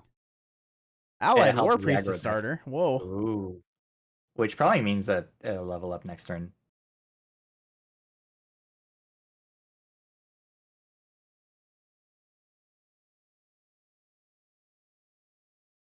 So Heliodus is limpsing. Obviously, you want to look for dungeon guides. That's the main game plan of your deck, right? Heliodus most definitely just did his thing out of order too. So he actually doesn't get to draw 6 cards because he summoned a Spirit Shard token already. You're supposed to. Is it 2 different? It's 1 effect, right? You're supposed to glimpse and then draw 6 cards and then summon the Spirit Shard token. They're separated by periods, so do them in order. Smile. All good. It's just locals.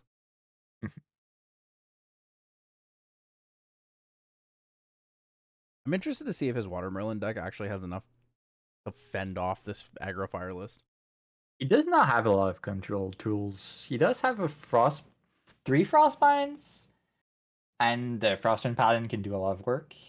But otherwise, it really depends if he's able to level up and start doing crux things fast enough. I think the thing I don't like the most in the deck list, like you talked about the Icebound Slam, I don't like Tide Diviner. You don't like Tide Diviner? It's kind of a requirement if you're running Erendite. I think Tide Diviner is like playable in this deck, and this is probably the only deck. Another reason I don't like it. I was running Water like Merlin, I'd rather just run Fractal of Rain, Icebound Slam. Why do I need Tide Diviner on top of all those things? Back when I was running Water Merlin, obviously Icebound, Fractal weren't really available. I was back in FTC, but I had a surprising number of games where my turn 1 was Tide Diviner to cycle and have something to level up. And I wasn't that sad about it, honestly.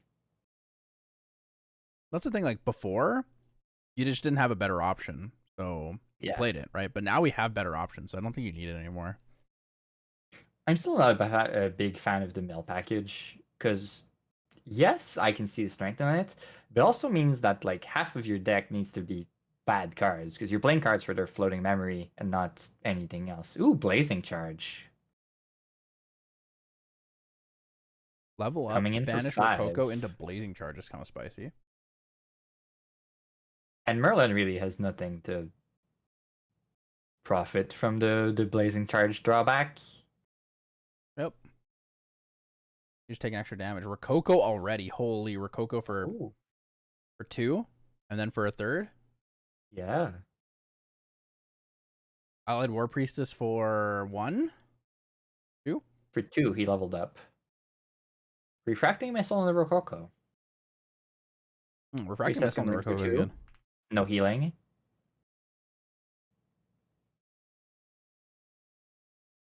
Whoa. Refracting Missile for the level up. Okay. Yeah, it's fairly decent. Blazing Charge is really nice because you're gonna get the bonus. You don't really like worry too much, like you said, on attack. You take 1 damage every time you would take damage. Yeah, it's Poison Dagger yourself. Yep. Kill this is not running any Savage Slash, so Just attack he for is 1 no with way sword. of clearing the War Priestess right now. So he's just going to level up very fast. The feel when Tony's taunted, but he's sideways. If you're lucky, your opponent forgets that taunt only works while awake and swings at your face. Dude, real talk though, Blazing Charge is kind of sick. Yeah, it's a very great 2 card. cost for 5, and you poison dagger yourself. So if you go first, you have an advantage because they likely don't have a board built yet. And against allies, you just don't have to play it. Or if you're lucky, does he run any taunts? Like the Veteran Blaze Bear is a great card in the deck, I feel. I think he does run Veteran Blaze Bear, actually. Runs 4 of them. Yeah. It's also very great at mitigating that downside. Empty pass from Killadis.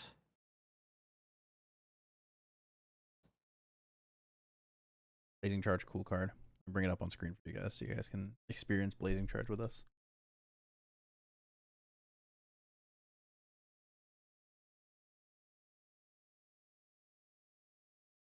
Ooh, the hammer and heavy swing.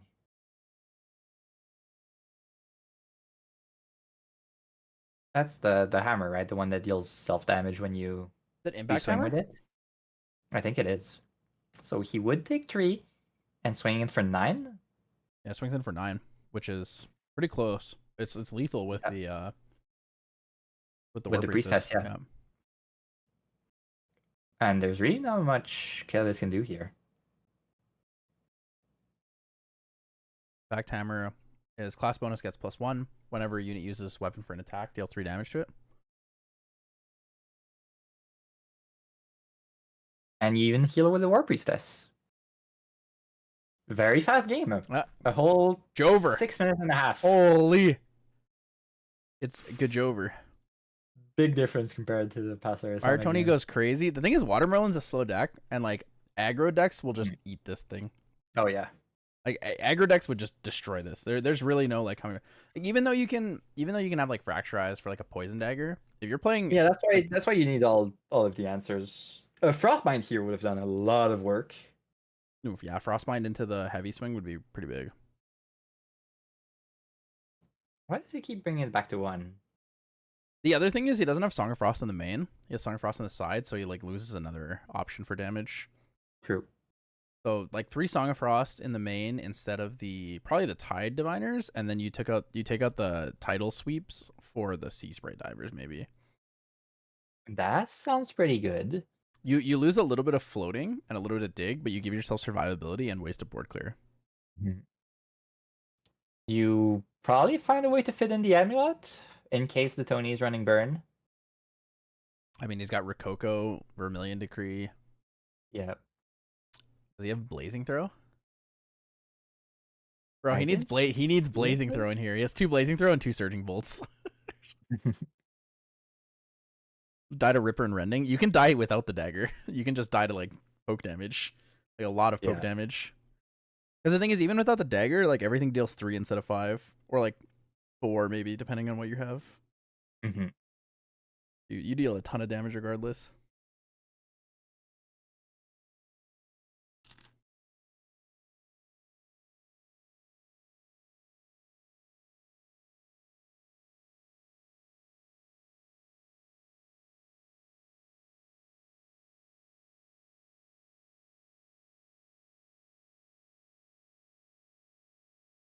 Dude, maybe it's the vertical cam. Maybe the vertical cam is the strat to having the answers. To beat the old water god Kilidus. It just puts your opponent off kilter.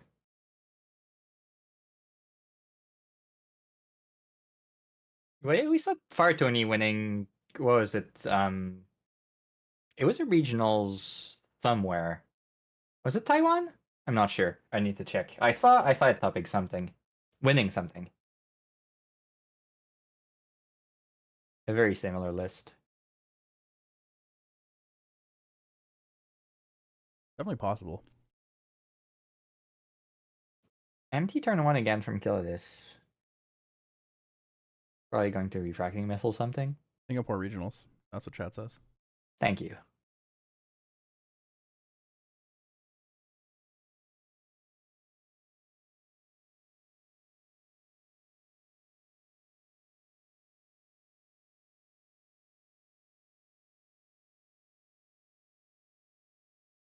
Turn one Arthur. Clumsy Arthur? Does he have clumsy? I don't think he does. Hasty Arthur? Hasty.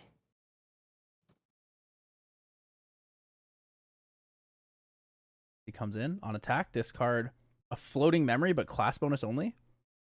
No clumsy in the list, I can see. He kill it as at 1. Lurking Assailant. Kill it as More at 3. damage. Still a very big board. That, again, Kilidus has very few answers for. No imbued fractal over in turn 1 is pain.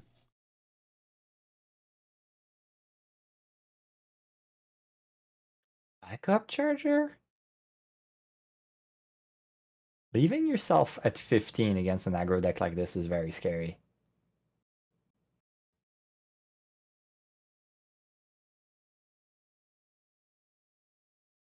No pre-recollection fracturize on the power cell token. It's kind of sad too. Mm-hmm. Hoping for Well, a little it's bit more not value helping here. this turn, but... Oh, Icebound Slam. Oh. Icebound Slam. Okay. Into the Clearly lurking whiffing, assailant. right? Yeah, whiffing. I have no idea what he hit. He barely showed it. I see a chilling touch on the top. Yeah, I think I saw turbocharge. But he just needed the 3 damage to kill the lurking assailant, so we're good. Yeah.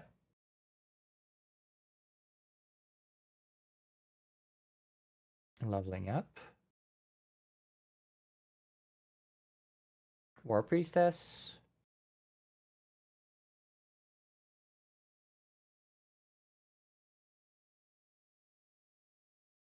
He's not running Take Point either, right? It's a card I really like. He's running a super aggro list. There is no defensive card in this list. Even then, you go Arthur, level up to Tony, and then the next turn you take point. That's 3 turns they can't deal with your Arthur, and you keep getting value from it. Yeah, but you don't really need the floating for anything, right? I guess you you can floating for smoke bombs. You can level up. You can floating for smoke bombs or level 2, yeah.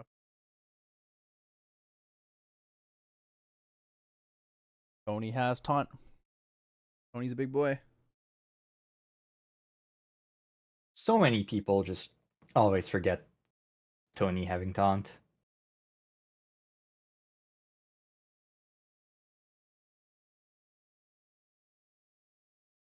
Blazing Charge? Blitz Mage? Ooh, ew. My bad. I think Blitz Mage is a gross card. 3 cost, 3/1. Meh. Outdated. 3 damage is 3 damage. That's true. Discard Tempered Steel. On the plus side, it is at least an ally. So you do get value out of it always. In this current situation, it's better answer. than Crimson Tier. Crimson Tier would have swung for 2. Because Kilidus is still in Spirit.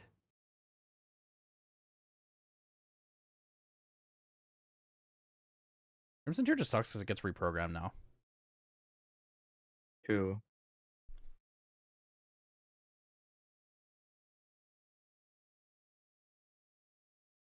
Blazing Bowman is the juice. Blazing Bowman's okay. I think in non in Xander or like Assassin in general, I think Blazing Bowman's terrible. In Warrior, it's okay, and in Guardian, it's probably pretty good actually. You have Why less do you you have think less Blazing options is in bad? Guardian. Because I don't think people usually get Lantern out against Bowman, and you do get fire cards in your grave. So if you see it as less of an ally and more of a, how is Blazing Bowman worse than say Surging Bolt? See it like that. I don't think it's better or worse than Surging Bolt. Whoa, Dungeon Guide to 2. Ooh, I Dungeon Guide guess to you 2, really eat the need the floating, HP, get the but level. Yep. Is this a double Dungeon Guide angle? is it? I guess he doesn't really have a He lose choice, right? 2 Frostbinds? Frostbind Karksite? Yeah. I can't see. Is that an Ascension? That might be an Ascension. Oh, it might be an Ascension. Goodbye, Tempered Steel. Get a level counter. Yeah, I guess you might want to level up here again if you can. It's not too bad. It is very sad that Dungeon Guide is unable to kill the Blitz Mage because of Tony Taunt.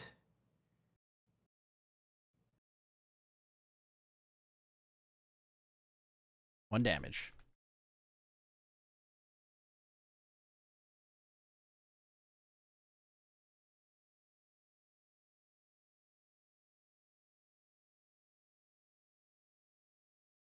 Discard for smoke bombs? Oh, he's going level 2. Ooh, Wait, he's gonna that is scary. Wait, he's gonna heavy swing him on level 2, I think. But there's no way you don't expect a counter spell from Killadus, right? He discarded one. He He's has gonna to have the other Cerulean one, right? his refracting missile onto the Blitz Mage? Blitz Mage. Yeah, for 1. It stops 3 damage, so it's not bad. And he gets a floating. Yeah. And he's doing it so he can level up to 3. He's gonna hard level, pay 1 or 2, I think. I don't know how many extra floating he has. Taking 9 here from the heavy swing. Or Blazing Charge. Clearly that's what's coming. Blazing Charge for 8 is also could possible. be Blazing Charge, yeah.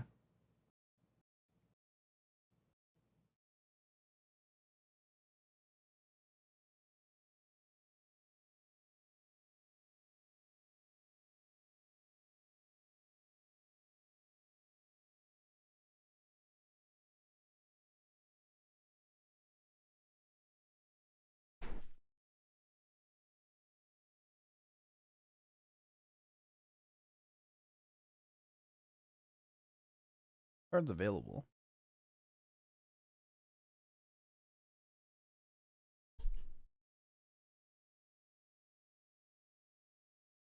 Ooh, that is a Blazing Charge.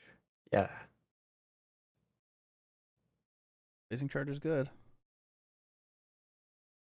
Blazing Charge does 15. He's gonna have that +1 damage taken till his next turn. Oh, Hoko. Inspiring call for 1. Cycle a card, get +1 damage on your hasty. Wait, that draws. Oh, it draws into it draws into memory. Draws into memory, yeah. Not bad though. 17 damage is pretty good. Yeah. 11 next turn is going to be harder to find. You can get 3 from Hammer, 1 from Haste. Hasty's probably dying, right? 3 floating to level up.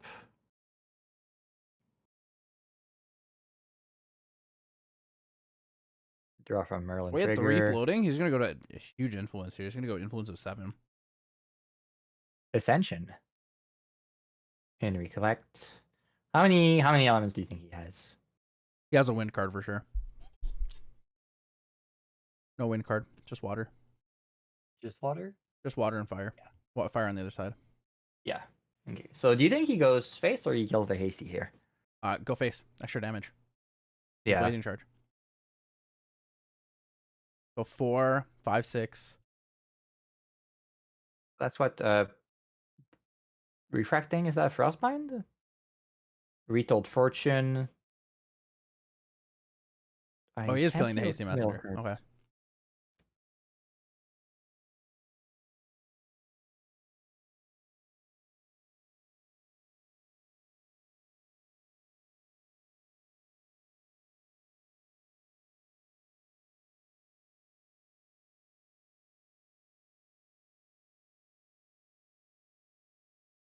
Yeah, he could run away with this game. Yeah. Now he's got. I hadn't noticed the tree floating. That's a lot of I influence. thought That I can thought he save had him. one or two, like Especially since the including Tony is very low right now in influence. He can come back a bit. You know, he like GCR's draws return at 6. next turn. He can backup charge, I guess maybe. 6 damage from the prismatic and the Merlin level up. 2 damage from the dungeon guide.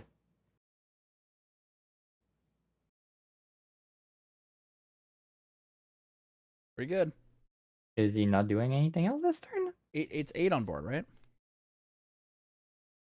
No, 9. 8 damage dealt. Sorry, I miscounted. Yeah.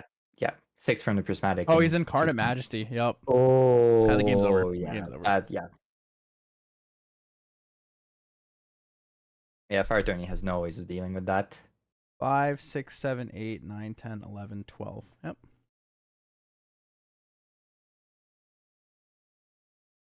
That's a big one.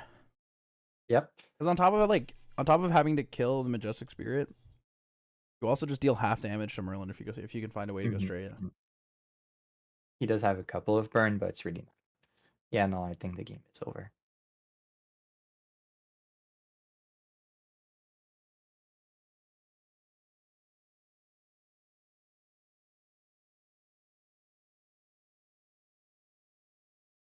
I think most of the burn available to him is spell damage. That actually just doesn't work. You need skill damage to bypass the Majestic Spirit. Oh, true. Yeah. A spell shot for champion. No, Blazing Throw is a skill, right? That's Not a skill. spell? That's a skill.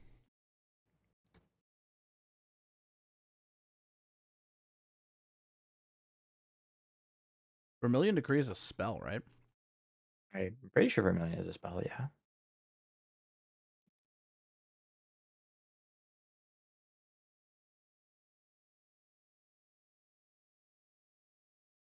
It is a spell. Yep. So, Surging Bolt doesn't work. Vermilion Decree doesn't work. Sparklight doesn't work. What else does he have that could work? Best he can do for spell damage. There's also always the Smoke Bomb and Swing Face. Smoke Bomb Swing Face means you need to do 22 damage. Manic Zealot and the Rococo and a Terrafring. Rococo makes it 1 damage. Some Rococo. And then you pass turn and cry.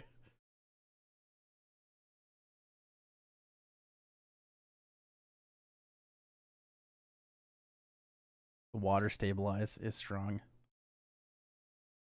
Earth Seeking.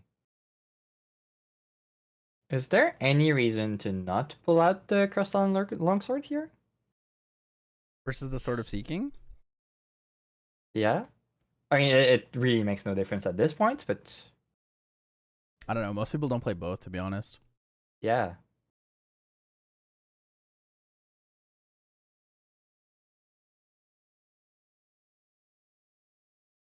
Four to face? It seems like 4 to face.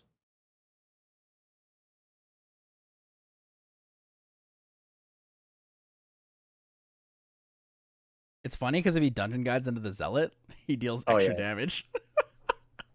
And he just passes? Why didn't he attack with a dungeon guide or his? I mean, not attacking with the sword is fine, but why did you not attack with the dungeon guide? That is weird. Water bauble. Tony is woke. He's a woke boy. Not Tony an is EP also boy. pretty much dead this turn. Yeah, Tony is dead this turn. Tony is dying.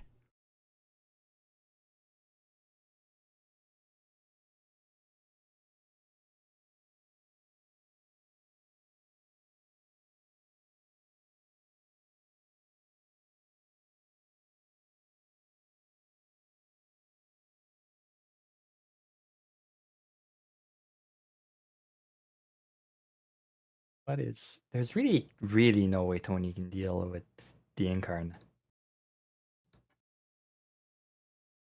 You have to find ways to sneak damage through. I just don't think you can sneak damage through. Not enough.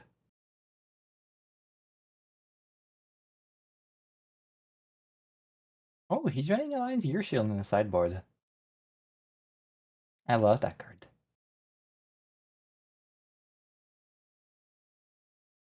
That's gonna go to the next game. He gets smoke bombs maybe, and what? Find 20 damage to deal?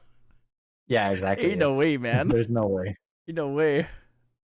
I mean, you can smoke bombs, and then you can sit there and just say, "I'm just kidding." Yeah. Merlin's not running Chalice either. I don't think Chalice is actually that good to run on Merlin. On Merlin, you don't think so? A lot of the time, you just get killed through Chalice.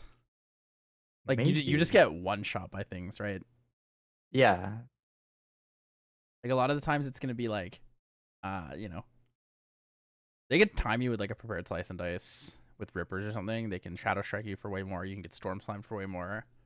There's just a lot of things that kill you without you having any interaction with that. So I feel like it's a little bit less relevant than it used to be. I might even take a backup charger in my Merlin deck. Really? I never play it. Like I just don't see a point in putting it out there. I guess, but what do you put in instead? Let me see what I have in my deck right now, and then I'll tell you.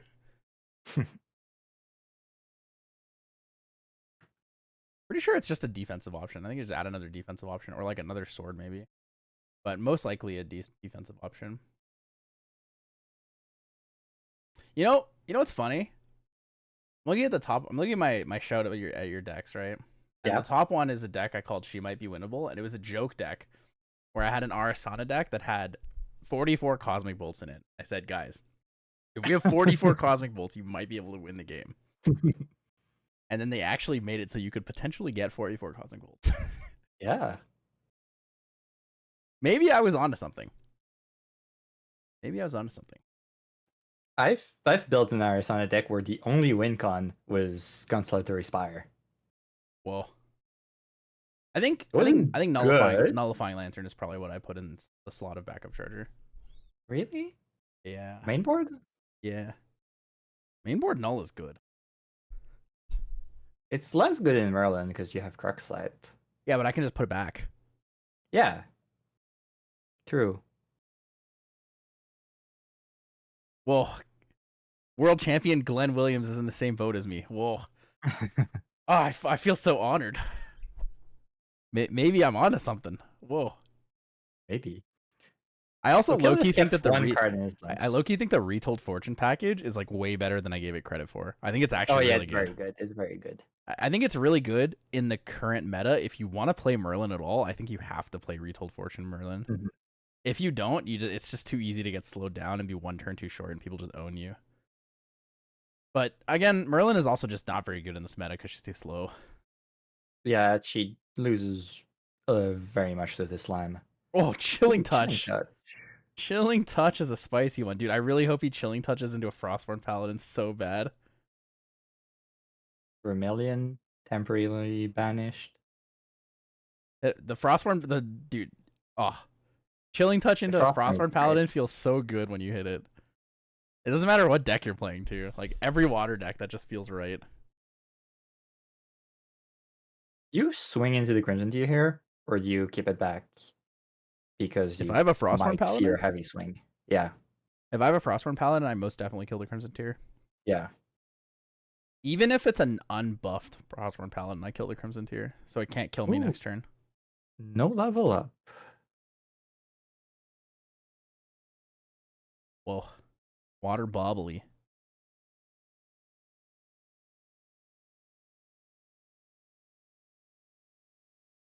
Interesting that a lot of people still run baubles in their decks. I feel like Sylvie's still so prevalent that like baubles are kind of a liability.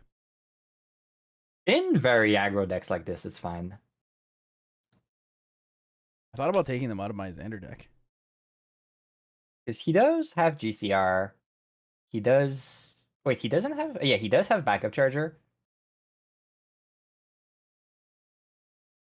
So yeah, it's just a sideboard. One bubble main, two other bubble sides. So in an aggro deck like this, it's fine. Because you really don't have anything much to do with your material deck. Yeah, as long as you have something to swap it out for, it's worth it. Or it can be worth it, I guess it's a better way to phrase it.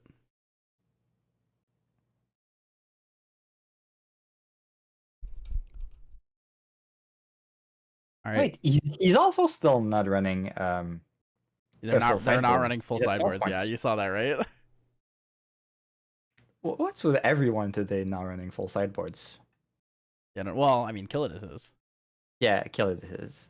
but yeah, it's kind of weird. 12 out of 15 slots. It's like a kind of a flex. I like the Alliance Gear Shield. I think that's really funny. It's like a lurking assailant play. Yeah, it's amazing. Alliance It Gear was better. Shield, lurking assailant. It was then, better previous meta. I removed it from my Water Tony deck, but last meta was great to kill like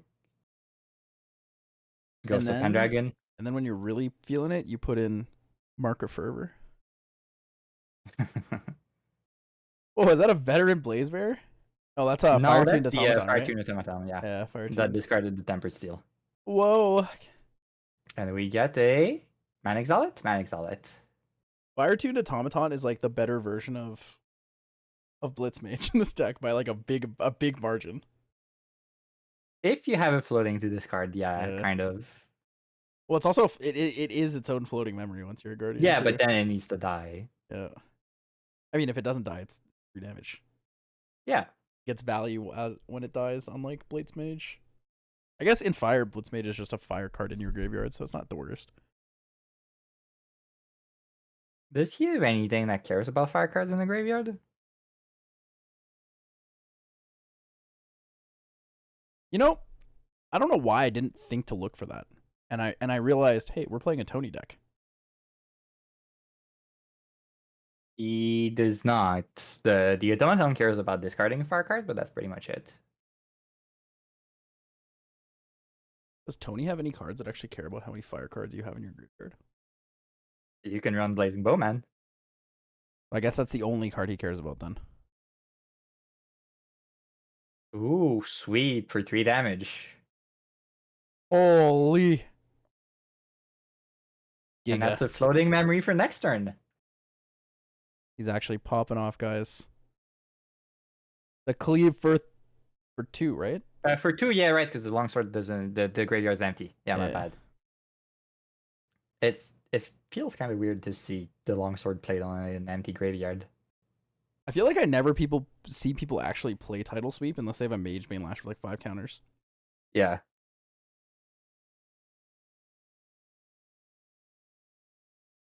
Oh, Fire-Blooded Oath, true, yeah, the only card that cares about Fire in Yard. Oh, yeah. Too bad nobody plays it. At some point, I really wanted to build like a Fire Ally list on Sylvie, where you used Fire-Blooded Oath as the draw 2 spell going from 1 to 2 all over again. What the? We held a tournament to run the decks of how you could kill yourself the fastest. Mm-hmm. And I played Serene Spirit of Fire Tony with Fire-Blooded Oath. Turn 1, I Fire-Blooded Oath, released, and then killed myself the next turn. Nice. That's the only time I've ever done something really stupid and won with it.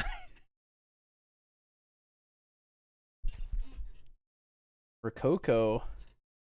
Yeah. And another CT. Good old Crimson Deer. Damage is getting pushed fast.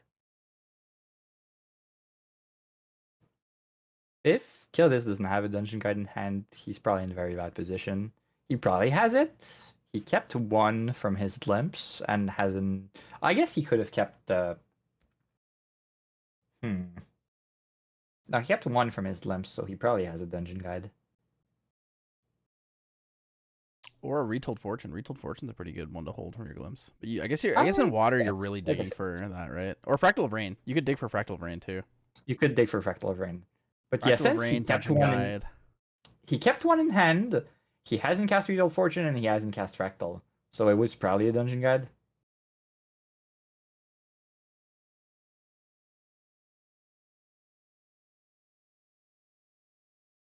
Ghost of Pendragon. That's a sad one to lose. If he doesn't have a Dungeon Guide here, he dies. If he has a Dungeon Guide, he's good. Merlin has a target to banish in the Automaton. See, Blitzmage is better. You don't get it floating to your opponent's Merlin. Whoa, you're right. Blitzmage is clearly better. Dude, he should have just Blazing Charged put him at 19.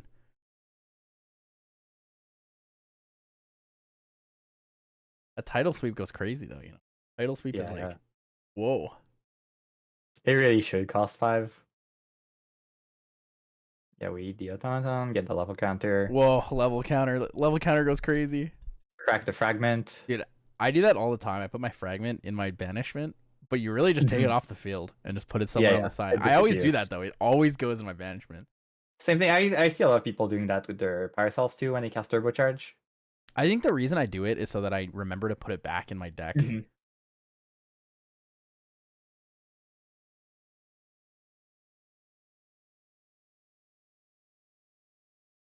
Early, he has the dungeon guide, right? There's no way he doesn't have the dungeon guide. He has to.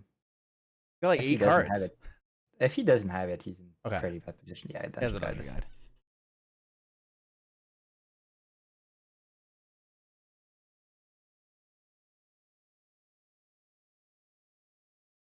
Ooh, double dungeon guide.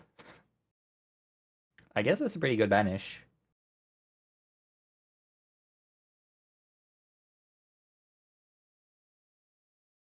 Face? Not killing the Rococo? Taunt. Oh yeah, right. Yeah. Tony. Yeah, that's your champion, man. That's your boy. How could you forget about Tony Taunt? I was in a game last round of regionals, the Toronto League regionals last season.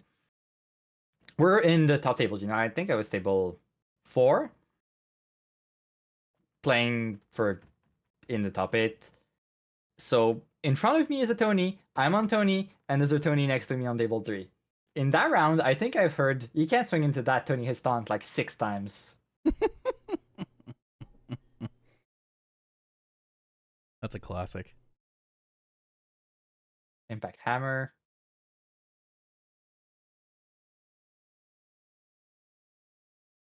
Three, 4, 7. Needs to find 7. There's no way. So you push as much damage as you can, and you hope to find something next turn.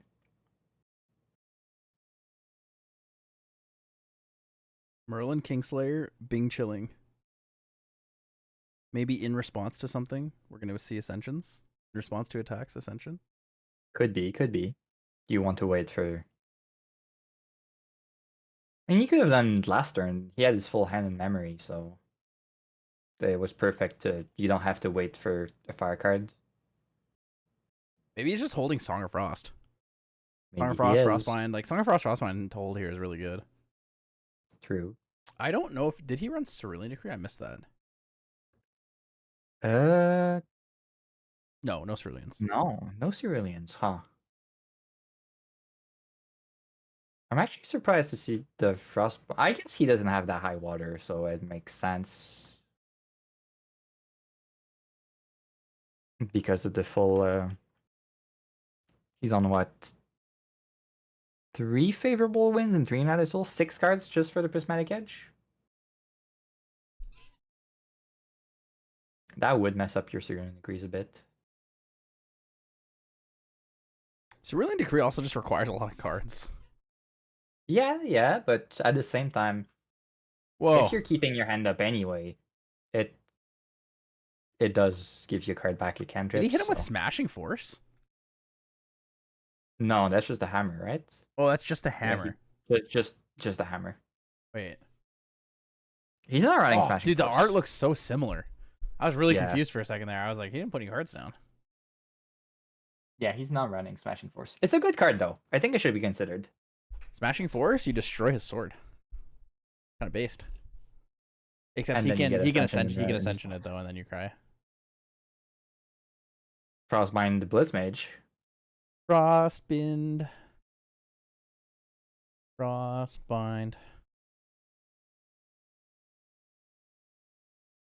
That Frostbind's kind of good here. Well, up to 21. 7 is still very scary, but...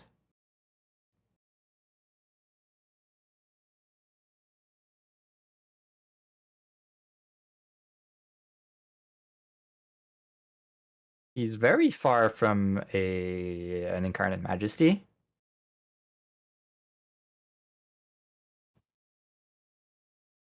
He goes like GCR this turn, probably.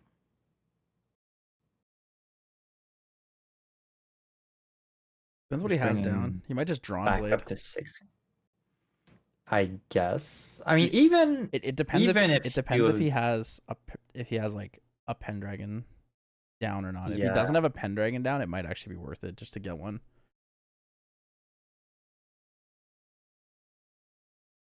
But even then, the GCR gets you +1 influence compared to Drawn Oh, Blade. he is 'cause you doing the don't have Drawn Blade. influence. Oh, interesting. So I guess he really has nothing, huh? Well, because he can hit into a lot of different things that he might value more. But you could still hit with the Ignite the Soul. Soul. All right. Wait, that was a free Maybe floating, I need basically. that. Yeah. W. All right, Merlin goes to 2. Draws. Ascension? We're both like sitting here like waiting for it to happen. I guess nothing. Draw for turn, go to 5. Nah. 2 Pendragons? Maybe he realizes like I have to Drawn Blade here in case I can high roll him, because if I can't high roll him, I just lose. So you swing the Dungeon Guide into Rococo. You swing Merlin into Crimson Tier. What if I guess he has no defensive cards? Let's say, what if he has a deflecting edge? Yeah. You imagine how sad that'd be. Wakes up, retaliates for 3, and then you draw a card in the memory too. I'd be so sad. I really want to build some kind of value Crimson Tier list where you keep abusing reactions to get value from her. That would have been insane value too if he had an Ascension there. You swing with the Crystal and Longsword, and then you Ascension before damage. Deal 2 anyways to it for free, and then you can just send the sword back. Like, that's like probably my favorite Ascension play is like attack on even level counter, Ascension your sword, like during the attack, you have free 2 damage.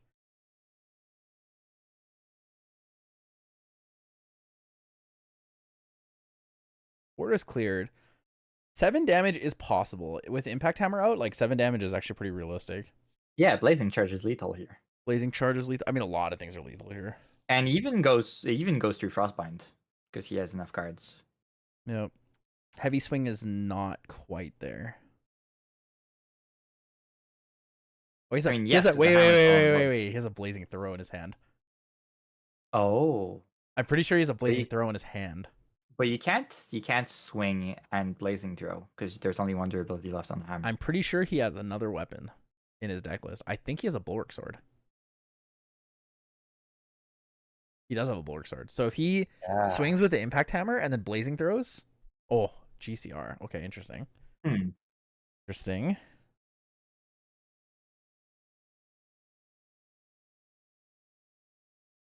So he's up to 6 cards? Looks like it, yeah.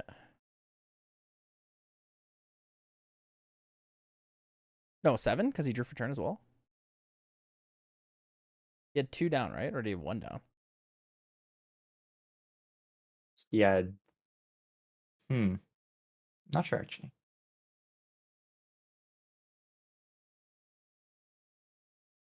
On the edge of my seat.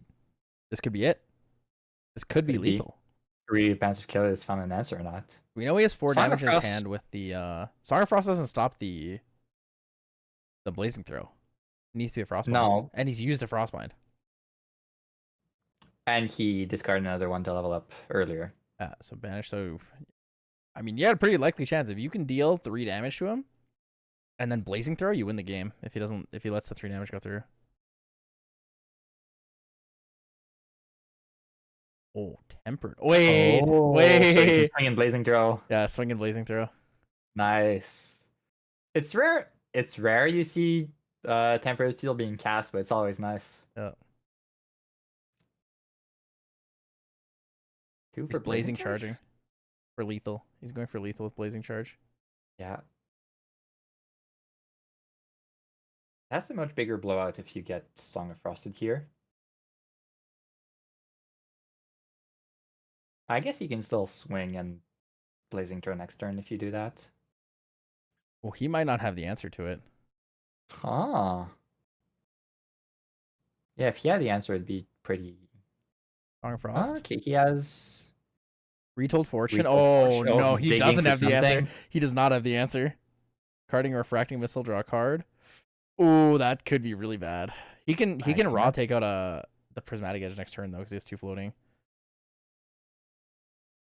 Nope, that's game. That is game. Holy Fire Tony. Fire Tony the boy. Whoa, I actually was not expecting Fire Tony to take that much. That's kind of spicy. It's a great aggro deck. I feel like there's some issues. It's not the best into the allies matchup depending on how you draw. Basically, if you don't get Arthur, you're probably losing the ally matchup. True. But it's a great, it's an aggro deck. It's always going to be able to be controlled by just going face. True. Very true. Yeah. Oh, that was interesting. That was interesting. I really wasn't expecting. I mean, I did kind of expect the fire aggro deck to beat Watermelon, especially Watermelon with less like allies focused answers. But Yeah. I guess I didn't expect it once he stabilized to 3. Like most of the time, you'd find an answer and then the game would just be over. Right? You find one Ghost of Pendragon, you probably take the game. But no Ghost of Pendragon. Yeah, he didn't cast a single Ghost of Pendragon all match. No Ghost of Pendragon. No Fractal of Rain. That's the first Retold Fortune we saw the whole game. Yeah. Never saw Frostborn Paladin. So like, very poor draws. Is he missing 20 cards out of his deck? Like, he's missing like the most key cards in his deck. He just never drew them. So it's like, there's not much you can say about that. I guess that's just unfortunate. Yeah, it happens. Like, it's a card game. Luck is part of the experience. I don't know if that's like weird to say or like. I felt like we just really didn't see the deck do what the deck was supposed to do. Hey, he banished a ghost in game 3. We were saying he never resolved one. He did. Yeah. And then in game 3 was the only time we saw the Retold Fortune come out. And I mean, that was a tough game. Tough game. It's a tough one. So what? Who is Trio in the players? That would be up to you to find the Let's see, I do have the page open. Caben is Trio? He has to be on Ari, right? No way he's not brewing. And we don't have the results for table 1 and 2 yet.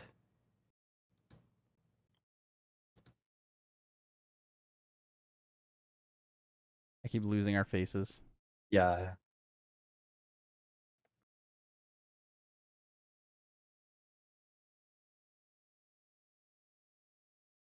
So Carbonite was on Slime. We haven't seen the other 3 players yet. And we have Fire Tony. Fire Tony also probably has a very good matchup into Arisana. Not much they can do about it. Caben is on Slimes. Caben is on Slime, huh? Well, Water Tamer is 2-0. He's on. Oh no, he's 2-1. 2-0-1. Not 2-0. Yeah. Yeah. Anime Hipster on Slimes. Perfy on Hybrid Merlin. Okay. And then Sniper Waffles on Slimes. Yeah, we actually there's no Aries up here. Very sad. Is Harker I guess Ari? it's time to get another Proxius. Harker's playing Water Luxem. Ari Soup not good enough, guys. I'm sorry to say it's Cosmic Soup is not it yet. Grand Alchemist string. Arisana bonus, banish draw 2. Yep. Clearly that'll make Arisana good. Whoa, there's a Wind Vanitas though. It's an allies deck. Ooh, who's running that? I will message you which person. Sure.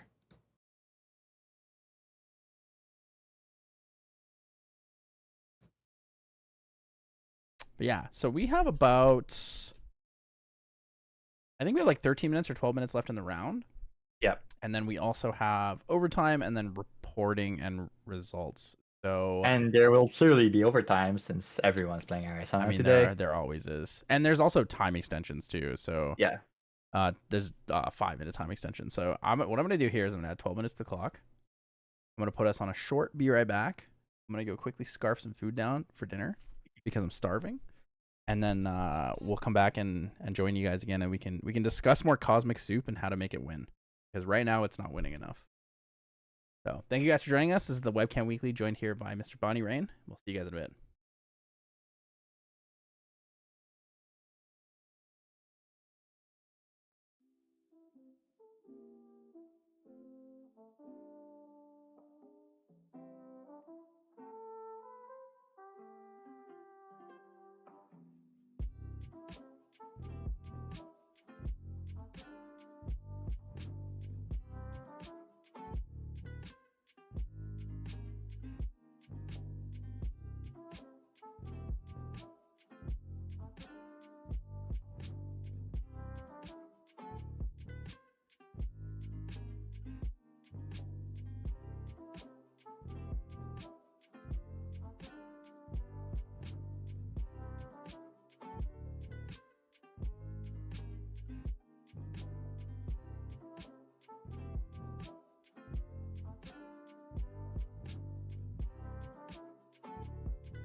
Hello, everybody. We are back with Hello again. gameplay, and it wouldn't be a Serene Balance production stream without a slime mirror, guys.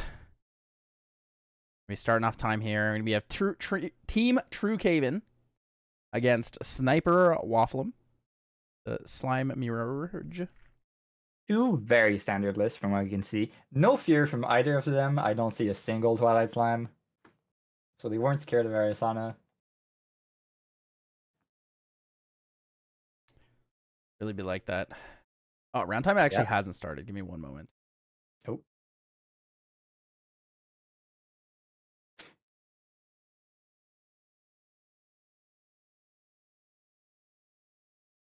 The usual awkward shuffle of waiting for round timer and not knowing how to make small talk with your opponent. How you doing today? Oh, great. What have you been playing? Slimes? Oh, me too. I play slimes. How was your opener? Oh, double force cake into a baby gray slime. You know, just sliming it up, my fellow slime. This camera angle is so zoomed in, too. Whoa. Yeah. Running Merlin sleeves for the confusion. That's me. I run Merlin sleeves and everything. I only own one pair of sleeves. It's Merlin. The big comment I got from everyone about the G art sleeves is that they smell like maple syrup. They actually do smell like maple syrup. Like my Merlin sleeves unironically smell like maple syrup. Well, there you go, baby green forest cake. I'm pretty sure that my Tristan sleeves smell like maple syrup too. They do. I did get that from the Rico one, but no, it's just my Merlin sleeves. The Merlin sleeves, the ink on them smells just like maple syrup. Yeah. It's very funny. Oh. All right, next time I see you, I'll bring them so you can have a whiff. I have like 30 or 40 boxes of them. So. Oh wow. You're really dedicated. I was serious. I wanted my entire collection in one set so that I could just swap things faster when playtesting. Yeah. Backup charger. It's not just GA sleeves. I think it's specifically the ones from the Mexico factory too. Huh. It's the ink. Something in the ink. Yeah. I've never seen someone put their spirit where normally you would put your memory. That's a first for me. True, that is a first. But here it is. Force caking. Or force caking. I guess his memory's on one side of the power cell token. That makes sense. I guess it helps with the camera angle. He probably doesn't play like that all the time.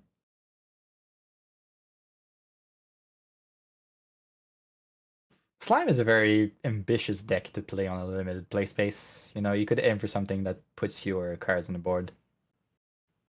True. Just play. I don't know. Banishing the first slime of the game.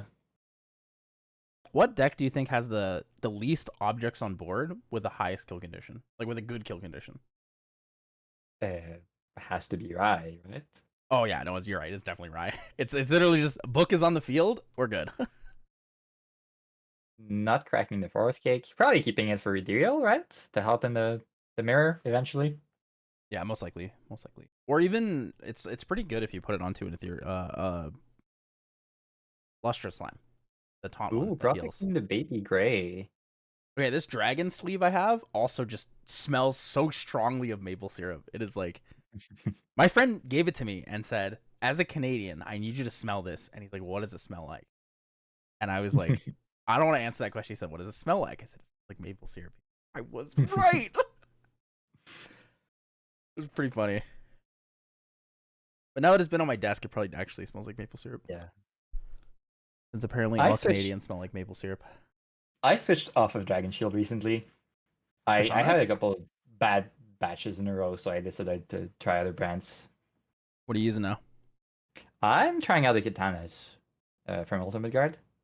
I like katanas. They're nice. The shuffle feels great. They're a bit short, which feels weird at first. Oh.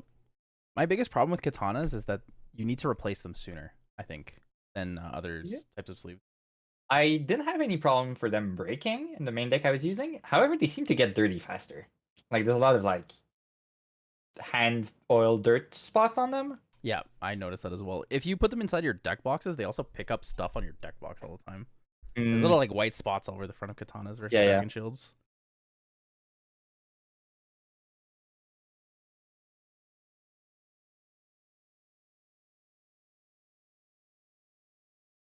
slime What is mirror. getting the Sylvie 1 buff?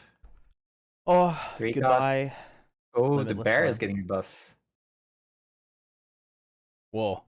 Ordinary bear, kind of good. Yeah. Do you level a Hero's Cable or do you go for like a backup charger turn? He has a limitless slime to level with. True, Level he with it, does, right? but he's not drawing ever anything. If he level, that means he's got a dungeon card, right? You wouldn't level into nothing here. I think you level into nothing here. You just push level 3 because everything early game in this slime is like get value if you can get value. If not, just push and try to find lethal sooner, right? I guess. Depends. A lot of the games I lose against slime, and of course the Water Tony deck I was playing is a very weird matchup into. Oh, okay, he's got the baby green, so it's not an empty level up. Yeah. But yeah, a lot of the games into my weird Tony deck makes it so the game I lose against slime are those where they play slow and get more cards in hand. The thing is, you don't have a fast kill condition on the deck, right? In comparison to like slimes, I could do actually have kill you a like lot Ice Bound faster. Slam, but yeah. True. I think slimes themselves can kill better faster though, because you need to double or triple icebound slime to find the same like overall value. and Oh, threat. no turn 2 play. Well, level 2 play. What can he fast speed to get his level 3?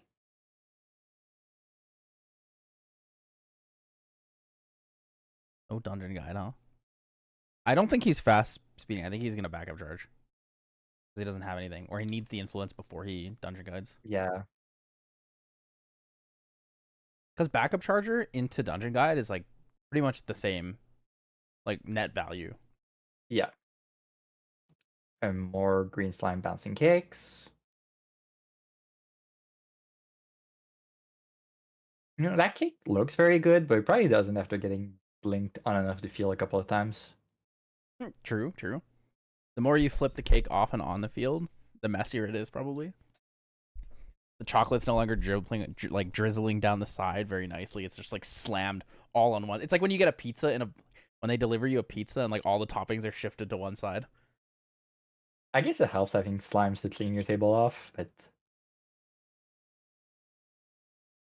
I hadn't noticed the corner of the card before, but I guess Sylvie canonically owns a knife. Well, true, true. Okay, what do you think is the tastiest slime? If you had to eat a slime, what would it be and why? I think it has to be lustrous. What do you think it tastes like? Honey? Ooh, okay, that's pretty good. Ooh, ethereal slime on the level 3 after the dungeon guide's pretty good. That's pretty good. So we're not going to see this with the forest cake though, because the forest cake was suppressed from the baby green slime. True. We're just gonna have a 5/5 ethereal slime, and Caven's gonna take a lot of damage this turn. Yeah, if Caben has the equivalent play, he can clear the ethereal slime off. If he doesn't, it's pretty much over. I think that's a very big board advantage. That's 12 damage on the field. Yeah. So he's going to 14. Correct. That's a lot. Caven just got slapped around a little bit. Yeah. Oh, 2 more down for a storm slime. Oh, that's slime. rough. He's level 2 as well, so if the storm slime comes in for enough, he needs the storm slime for 5. If he takes 5 here, oh, he's only 4. He's gonna be 1 short. He's 1 damage off. It puts it 21. I mean, it's pretty much lethal here, right? Storm slime is mala, like buzz, numbling, tingling peppercorn. True. Storm slime probably tastes like mala. Storm slime is probably like fugu, you know, the poison fish. Oh yeah, true. It just tingles the inside of your mouth. Ethereal slime is probably like cream soda. That would make sense. Ooh, cream soda's so good. Invoking is probably like a molassy, rich, deep flavor. Yeah, I could see that, like a molassesy flavor. Oh, escape the wreckage. That is a way of having the cards to level up. Or you backup charge dungeon guides anyways. Does he have 3 cards left in hand? I think he has exactly 3 cards in his hand. I think he's dead. I mean, if he's not gonna backup charge, he has to go Covenant of Thorns, right? Maybe you can get a very big luster slime. Yeah, and then get storm slimed. maybe Sniper doesn't have the other Storm Slime. It's a Sylvie player. They always have the other Storm Slime. Always. Think about Flan when you see Luster. Oh, a Flan would be good too. Yeah.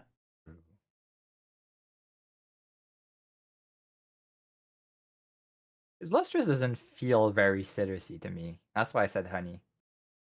I was thinking lemon, but that makes sense too. Yeah. Honey would be good.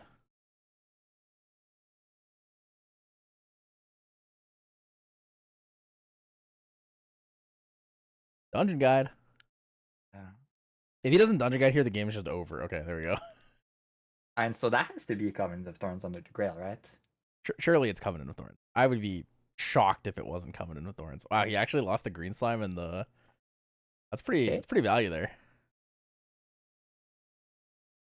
All right, here we go. Ethereal slime.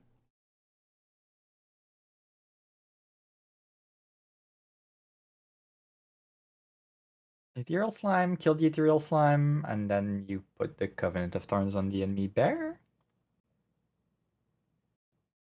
Yeah. Okay, so with the cake. If he has triple storm slime and he's able to discard with a Quicksilver Grail for it, he could actually have exact lethal. Do you think Sniper has another Slime Shield in hand? He Probably. Didn't pop the cake? He didn't pop the cake. No. The thing is, there's so much damage on the field right now. Like, what do you do? I went face? Interesting. He doesn't want to kill the storm slime, I guess. Yeah, I can see the risk. You can still kill the baby green that's hiding under the Storm Slime. Lustrous? 2. Oh, that's bad. Wait, did you pay 2 for the Songbird?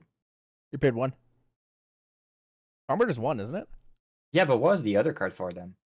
The other card was for...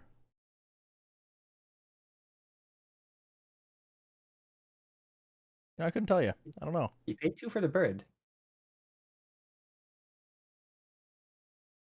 He did pay 2 for the... Oh, Gather Slimes. Gather Slimes. And then Lustrous? He heals 3, okay. Ethereal is fine. Recovery 3 there is good. He puts up the baby gray slime so he can block. He's going baby green on the forest cake? Dungeon Guide? You put 3 down for... He had 3 cards down, though. So, like, 1 from... Oh, yeah. There's the remaining from Dungeon Guide. Yeah, my bad. Oh, did he have... Yeah. Wait, did he have 2 cards down? I thought he had 3 cards down. Oh, he's going to get the Luster Slime. 1, 2, Oh 3, my god, that's a good hand, 4, though. 5. That's a good hand. And the cake goes there. Yeah. Ooh, that's a big Lustrous.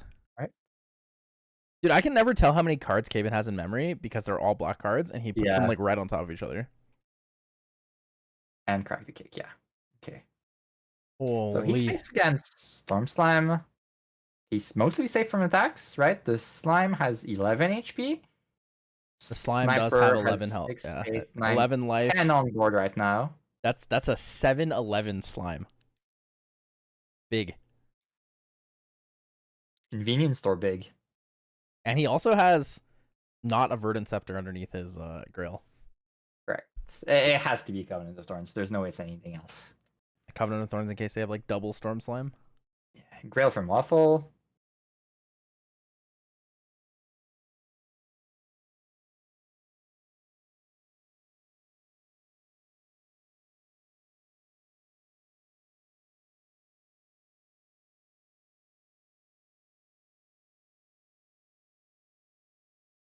So Caven's at 6 influence right now. He almost has enough to kill the Lustrous Slime, actually. He has 10 damage on board.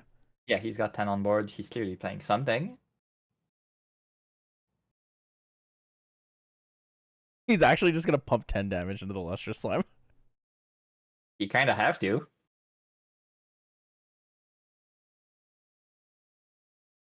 He's not dead on the backswing yet. Wait, did I miscount that? No. He has 11 damage? That is 10. 3, 4, 5, 6, 7, 8, 9, 10. Wait, Yeah, that's 10. does the bear have 2 counters or 1 counter? How would the... Oh no, the bear has 2 counters because yeah, he had 2 kick at first, right? He popped one on the bear. I see. Okay.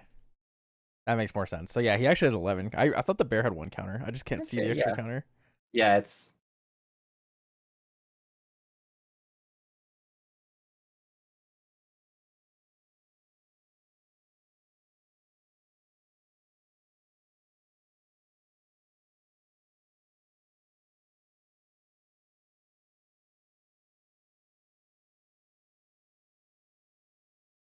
Well, that was a humongous lustrous slime. Did it Lustrous save the slime. whole turn? That lustrous slime just fogged 17 damage. It took 11 and healed 6. That's actually crazy. Yep. Oh, and passed the turn. He's not playing anything? What could he have in hand still? Maybe a lot of nothing. Dude, we thought Caven was doomed there. I thought it was over, man. It was looking really grim. He was 1 health. It's still not amazing, but he can start doing stuff. He still has to go and clear the board, right? Boots are good here. Boots is good, yeah. Stop the storm slime from storm slime in you. Not quite in guy's blessing range. Are you gonna put another storm ethereal slime down? Oh, another songbird. Okay. Maybe he finds the second lustrous. Oh, There we go. There's no way you just said that. Well, his board's growing too. He has what, 8 damage on board? Yeah. Board is spooky. It has to go all into clearing, right? So you can kill the bear. You can No, kill you don't TCG. kill the bear. You leave the bear up. But Kill the everything. bear You is... kill everything except for the bear. Kill the bear think? last. Because the floating memory on it is valuable in this deck now. Yeah, but it's a lot of wasted damage if you swing the 5 ethereal into not the bear. Oh, I think you just swing the ethereal to face. And then you kill the storm slime and kill the baby gray slime. I guess he's empty memory right now, so killing the storm slime is fine. But he can cast something in response. You know, I want to swing into storm slime and get gather slimed and then cycle One to use those face. cards. Oh, Capen's 2 to going face. 3 to face. What's my 6? I miscount? It should be Missed one. 5? I thought it was 5. 6? Did we miss a damage somewhere? I think I just missed a damage somewhere. Him of guy is great. To block the storm slime attack. Interesting. The ethereal slime attack. Good old Hema guy's grace. Good card.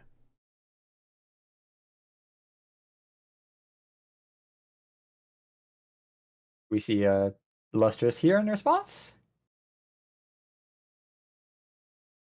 That blocks the attack.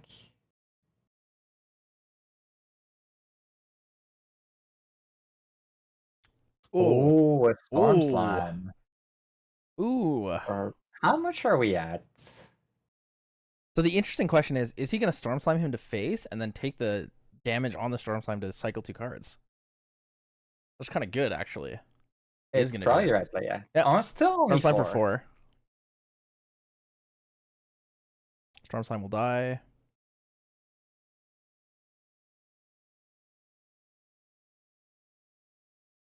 Banish 2 at random. 2, 3. He's at 3, right? He still can't get his blessing.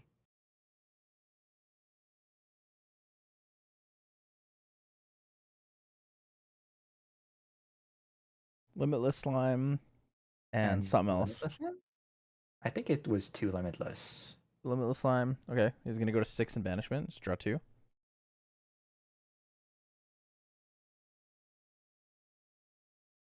Did he draw 2 or draw 1? He drew 2. Just like as a stack.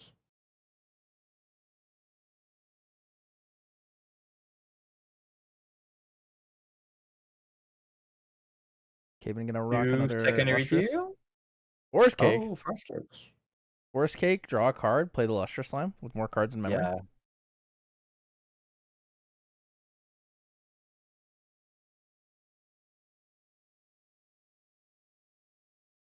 Whoa. I thought this was gonna be like a 10-minute slime game. I was so surprised. Never seen a slime game go so fast. Crack the cake. And 1, 2, 3, 4, Oh. 5 again. And he's And got two two gather slimes. slimes. Yeah, he's not dying anytime soon. Bro is not dying anytime soon. He's got another 6 counters. He's gonna fog another. We're gonna fog another 17 damage, guys.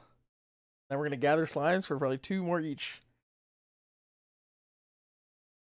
And he's got boots and covenant, so Storm Slime's not killing him.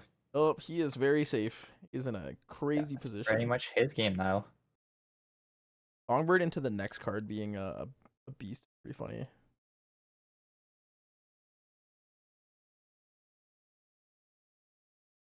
Stone Scale Band? One skill band paying for memory. I have I no didn't see idea that what card. that was. Or are we discarding?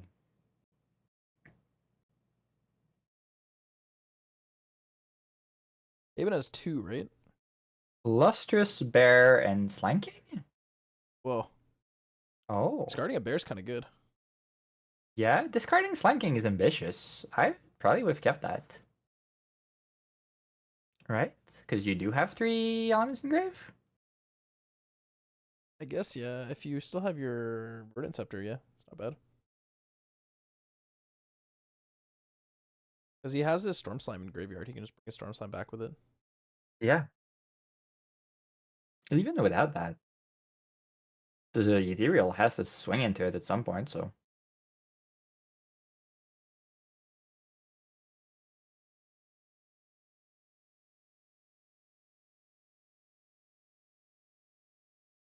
Alright, Horn comes out from under the Grail. Cool. So he's using the bear to pay for Horn. Yeah. That's pretty good. And he's gonna Guy's Blessing in main phase. Probably will. Draw for turn.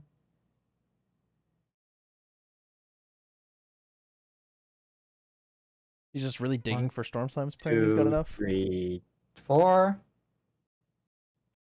So if he has a Storm Slime and it's not a Covenant of Thorns, it's lethal. Or if he has 2 Storm Slimes, he just... Storm Kill. Slime is 8 right now. So it's not lethal. And there's still boots on board. There's still boots on board too. No, it 'Cause should he- be. he was It should at be 10. last It should be 10. Last He Storm Slime banished 2. Oh put it yeah, to right. 6, He banished 2 and then slimes from he Storm used Slime, this. yeah. You're right. Recover. Oh, 2 escapes. Recover 2. Recover Is it 2 slime from the other cards? slime. Just slime cards. 2. Then grab the Lustrous, I guess. Yeah. The recovery value on slimes is like a little kind of crazy to me. Being able to like stabilize this hard after getting everything thrown at you is crazy. Mm-hmm.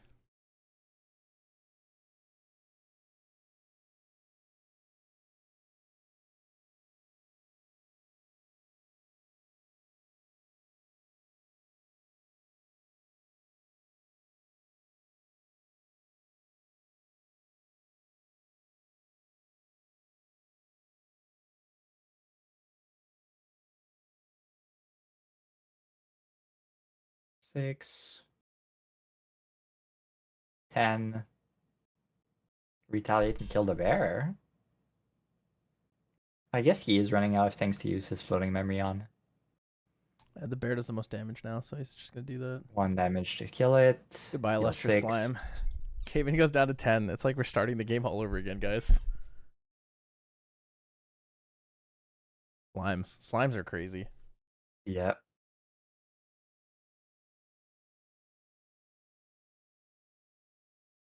Slimes be going crazy.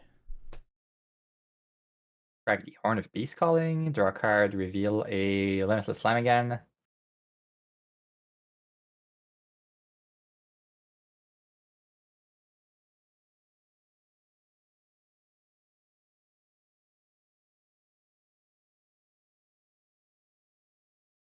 Slime time. Slime time, baby. What? Holy Slime slime eruption. eruption. Huh. He's just discarding Interesting. 2? Wait, he's slime eruption for nothing.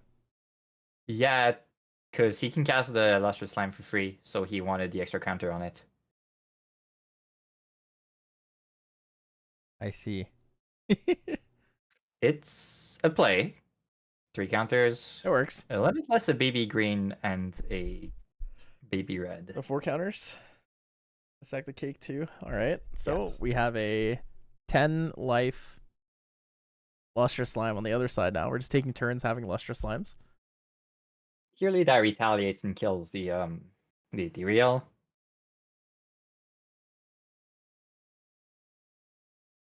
Because it's the main threat right now. Caven's Except for the looking to banish for something. But probably stone scale? probably stone scale. Hitting that storm slime would be pretty bad. Oh, lost the ethereal. Ethereal. Stone scale, yeah. What are we discarding? Huh? Discarding the storm slime. Huh? Hold up, huh? He really wants that guy's blessing. What in tarnation? 5, 6, 7, 8. It's 1 damage off right now from killing the lustrous. 4. Wait, what if he just has 2 storm slimes in his hand? Maybe he has another storm slime in hand. Even then you keep it, right? Slime As eruption. blessing. He's 2 turns away from killing him, I think. Even with slime, with the second storm slime in hand, you still keep it. It's more damage potential, right? Unless he's lethal this one. Gather slime. 1, 2, 3. There's the storm slime. 5. Oh, it's gonna go down to 8. Yeah. What's on top? Another Escape escape the wreckage. What an interesting You game. just storm slime here, right? Storm slime for into face? the. I mean, You kill the. you can storm slime face, or you can hit the ethereal. Yeah, slime. 9 damage kills the ethereal, and you can start. Or not the ethereal, the going lustrous face? slime. Yeah. The lustrous, yeah. And you can start going face or clearing the board. Either or, you have choice. Yeah, I think you just storm slime for 9 into the lustrous slime, and then you just pump everything to face.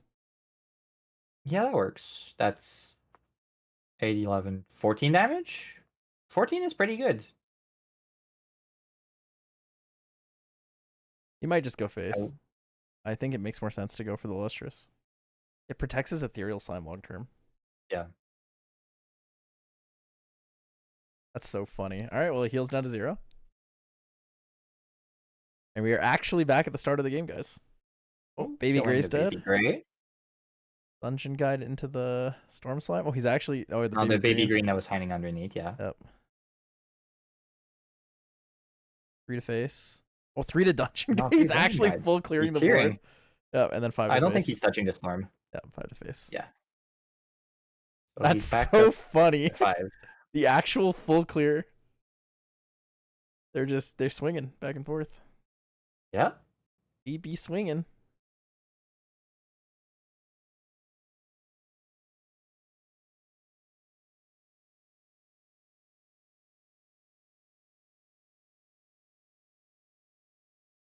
Covenant of Thorn? A raw covenant of thorns. Yep, Targeting on the ethereal. his ethereal slime. What's on top? Baby Gray. That's pretty good.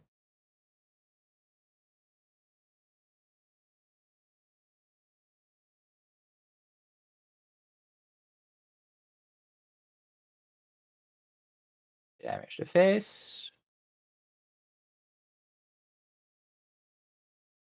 I'll be honest, with how much Sniper Waffle has thrown at Caven and how much he's recovered, I don't know if he can actually come back and win the game. I think Caven has this one unlocked. With the only way Sniper really has to win the game is Storm Slam, but with the He only has one boots left, though, and the right? Covenant of Thorns, yeah, Or does he have 2 left in the game? he should have two. He discarded one. He played one. I think we only saw two. Play the baby gray off the top of your deck here. Draw a card.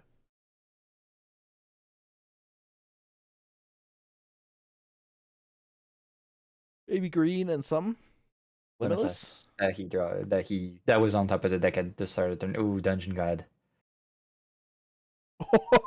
Oh, the storm slime. The stormy. He wishes. But he looks at those boots and they look back. Yep. They look back so menacingly.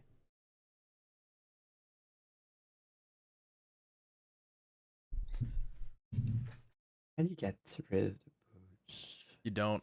He doesn't have an answer to it in this deck. He still has the baby green,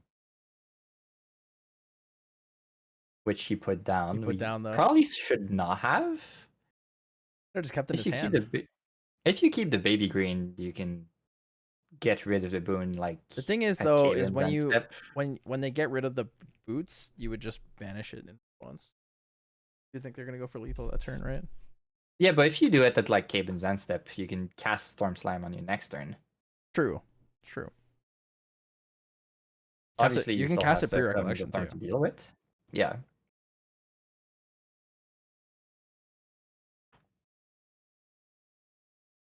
Swing for 2 damage. Somewhere.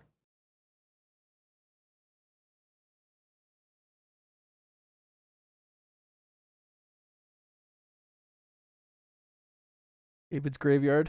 Nothing in there. A bunch of gather Killing slimes. the Storm Slam.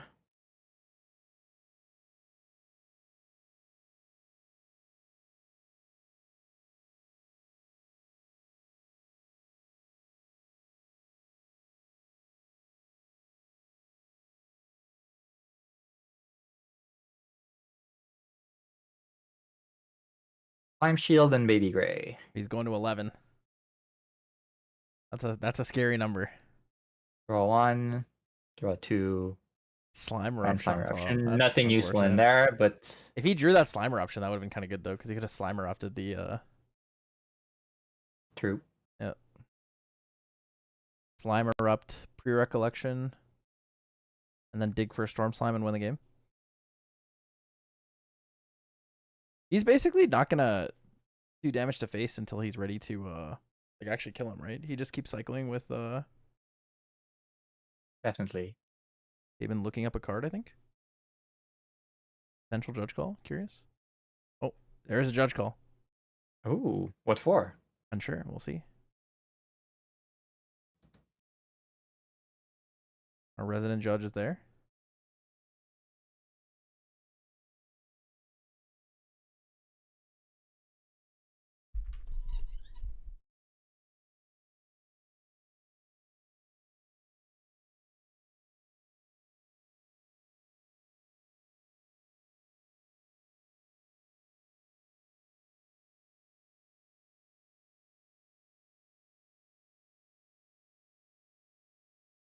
Much that could be done. Much confusion is to be had. Even potentially clarifying the ruling of a card. Yeah, I'm curious what the interaction he's thinking about is. And he's obviously not pointing any cards, so it's not helping us guess. One day we'll figure it out. One day. Today might not be that day, but you know, tomorrow is always a new day. It's already tomorrow for me. East Coast time. Oh, it's round 4. Whoa. Guys, the first game, this was looking like a potential 12-minute game, and we are currently 34 minutes into the game.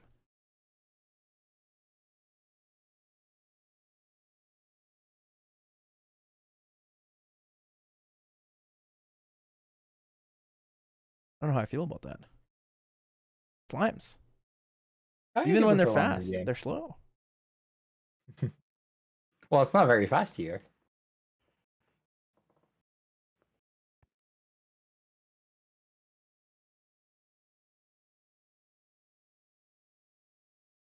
That is a long judge call.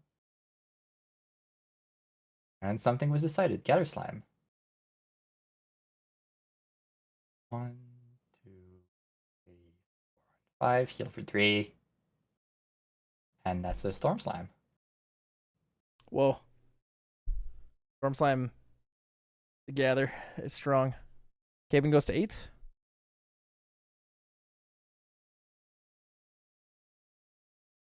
Info from the judge coming in soon. All right, cool. Judge Knoll is based. So Ethereal Slime has to swing to kill itself. Caven wanted confirmation that the card face down on the middle of his field was in his hand. So I think Knoll just went back to check the VOD to make sure it was correct. I see.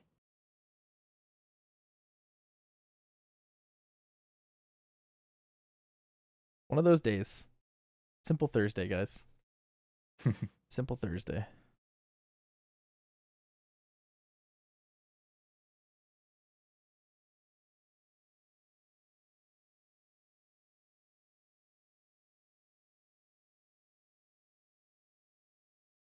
Wait, so Sniper, Caven has lethal here, right? Because Sniper is empty-handed. Ethereal suicides itself. You have either 12 from Storm Slime, plus 3 from attack. Plus 3, 18. And then the baby red slime for lethal? Yeah.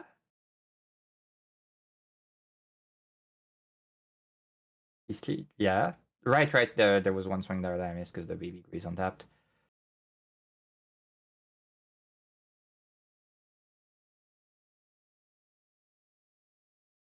Correct the horn draw. That makes Storm Slime free. Yeah, the first thing he has to do is Ethereal. To kill his own... Yeah. Actually, he's 1 damage short now, isn't he? He would have to discard a fire card with the baby red. Unless he has a Verdant Scepter underneath or something. 1, 2, 17. 17 is Wait, he's not going for it. He's not going for it.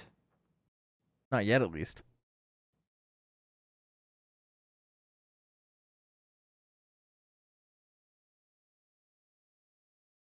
Interesting.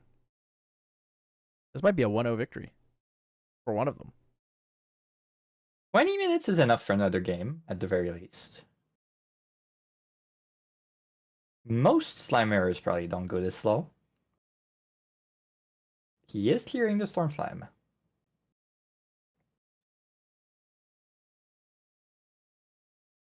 Goodbye, which is Stormy. probably the right call. That is a 4. I have no idea. I assume he's like 12 or 13 down there now. Is that a guy, a Songbird? That's scary. That is a Songbird. Songbird is scary. Yeah. Well, on the plus side, Caven has Beast Spawn boots still, so he can find lethal next turn, I think, right? Definitely. Wait, he popped Horn of Beast Calling and he's gonna pass turn? There's no way. He has to do the swing and then cast something. Oh, ping 2 for Stone Scale Band? Isn't that just the next ally you activate this turn? Oh, I guess it's in his recollection. He skipped what's it called? He skipped materialize. So yeah. Caven really did pass, huh? Horn of Beast Calling just to draw is kind of spicy. Why would you? Maybe he last minute decided against it. If he saw, is there a reason to keep the Ethereal on board right now? Like, why not just kill it? Oh, just chilling, holding on to it. Yeah, he is.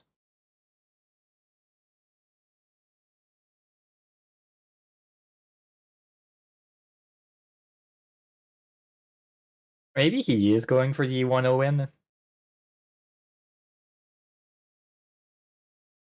There's no way the Fire Tony deck went 4-0. It did. Nice. All right, chat. Everyone who's watching, everyone who watched the Fire Tony deck, you thought the deck was sick, right? I want you to know. I want you to guess how many cards that guy has in his deck. I want you to guess.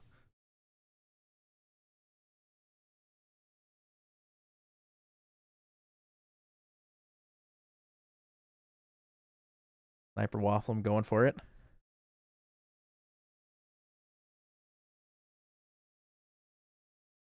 Two for baby green. 70 is incorrect. Baby green targeting the Beastbond boots? 61, wrong. 80, wrong. 70, wrong. But then 78, does he not wrong. have enough cards? Wait, he's targeting the... Grail, Oh, he's targeting the Grail, so he's going to activate the Grail. in response, yeah. Is he going to Covenant of Thorns his own? It's so ethereal. There's no way. Dude, this is actually genius. If he Covenant of Thorns his own ethereal, he gets rid of the other Covenant of Thorns for free, right? I guess that works.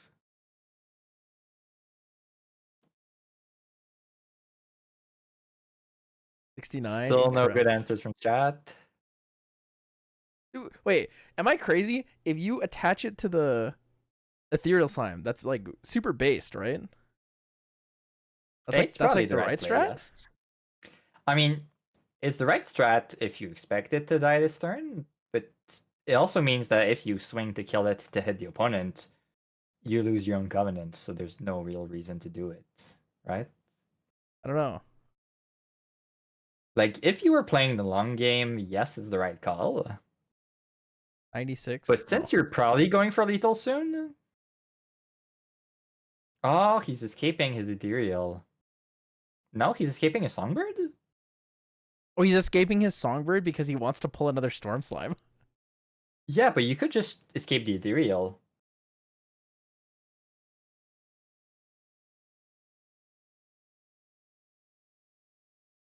You just baby green a covenant? I Limitless. think you can baby green a covenant, right? You can baby green covenant, yes. But if you... Yeah, you can baby green covenant. 5. 92, blissful. incorrect. Blissful for a baby gray. All right.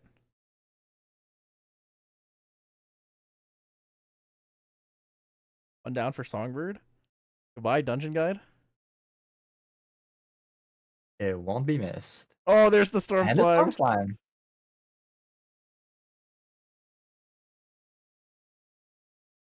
He doesn't have the cards to go double storm slime this turn. Does he?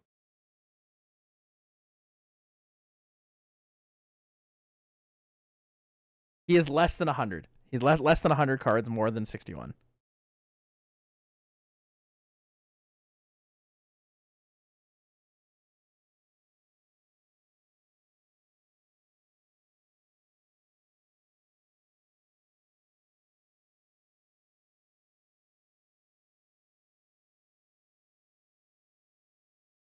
Storm slime jumps into oblivion. Ethereal slime. 1, 2, 3 face. Not 3 face? Tell you guys right now, he has 25 unique cards in the main deck. Storm slime for 12. Whoa, storm slime for 12. 22. Storm slime for game. He did have enough cards in hand. Woo! Storm slime for game. I can't believe Caven came back from that game. That was crazy. Game over at 42 minutes. It took him like 37 minutes to come back, but he did it. That was spicy. What's the sideboard tech? The sideboard tech is... Does the... Oh wait, no, Sniper does have Twilight Slimes in the sideboard. How did I miss it? And Verdant Slime. And bears. And bears. Do you think the bears come in? What do you remove? It could. Caben probably brings the bears in for this. Yep. The Bestial Frenzy probably goes in. Right? From Caben? It might. Bestial Frenzy kind of fun. I think 1 or 2 of them in there just for fun would be nice. Hey, they're not running any Vamp Slimes either. Nope. Vamp Slime dead, Sedge. No one seems to run it anymore. I think it's still okay if you're running Slime King. If you're not, it's probably not worth it. But it helps with the Slime King 3 elements restriction. True. It does help with that. All right, chat. Since none of you were right. The guy is running more than 70 cards and less than 85 cards. And 25 of these cards are unique. Which means if he was running all 4 ofs, he'd be running a 100 card deck. He'd be running the EDH deck.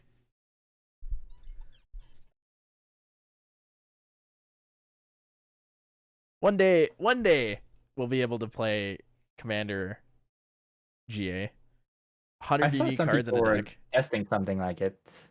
73, you're correct. He's running Yep, 73 right. cards in his deck. And his sideboard is 4 mat deck cards. Whoa, it's Isaac. Whoa. True champ Isaac. World famous. 7-foot tall man himself. Whoa.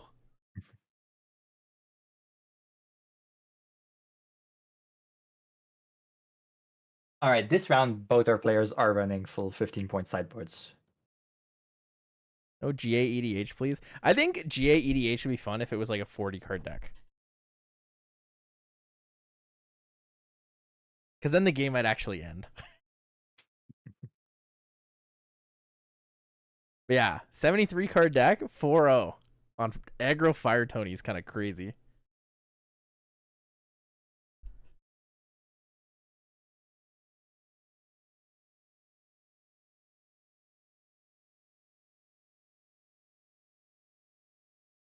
The design space I really hope they do sometimes in the near future is 2 champion.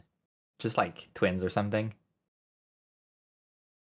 And currently having more than 1 champion fits in the rules, I'm pretty sure.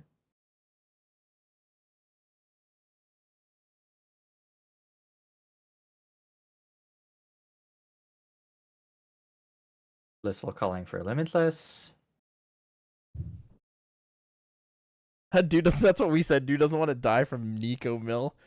And my answer to that was just put your whole sideboard into your main board on second game.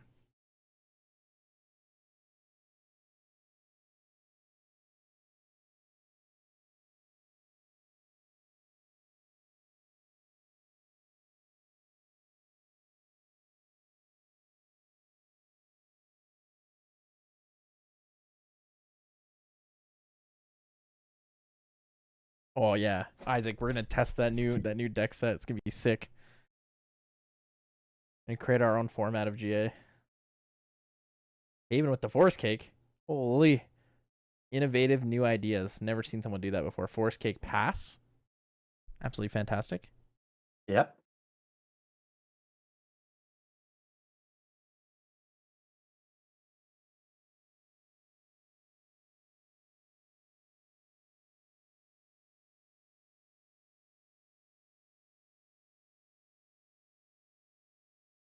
Good old Cake pass is kind of crazy though.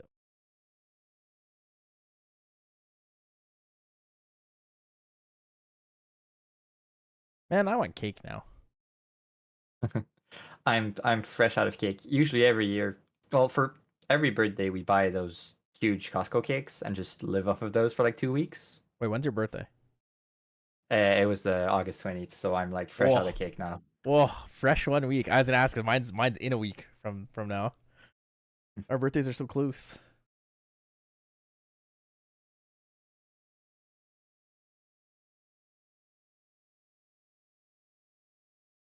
Whoa, banish for level up. Level up to 1. Goodbye. Ethereal is kind of sad. Goodbye, cream soda. I miss you, cream soda slime.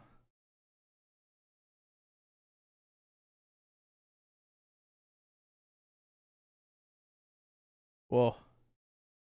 The cinnamon candy slime is out. I so dislike cinnamon.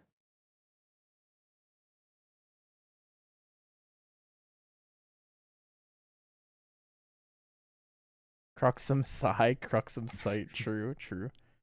Whoa, slime shield. Slime shield. And the retaliate. Oh my good god. Ooh. That's crazy, brother. Craziness. What do you think baby gray slime tastes like? Baby gray is probably tasteless. It just it's just sugar. Flavorless jelly. It's just like sugar and gelatin together. Yep. Yeah, baby gray slime. Ew. No, thank you. I'm good. Hi, Eva.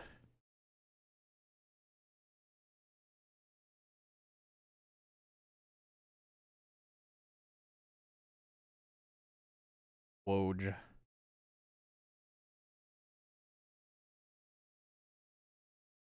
Slime So you mirror. Lightweaver, Cruxum Sight your Lightweaver back and Lightweaver again? No, please. No, please. Not Cruxum Sight. I'm not ready for There. Cruxum Sight.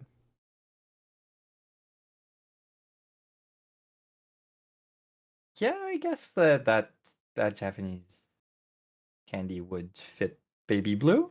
Baby Gray is grass jelly. Oh, I'm in. I love grass jelly.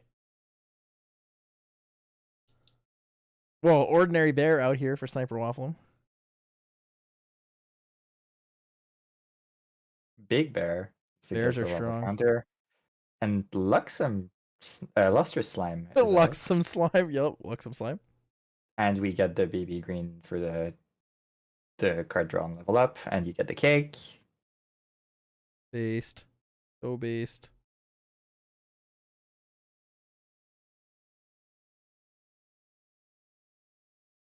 And Dungeon Gate to level up.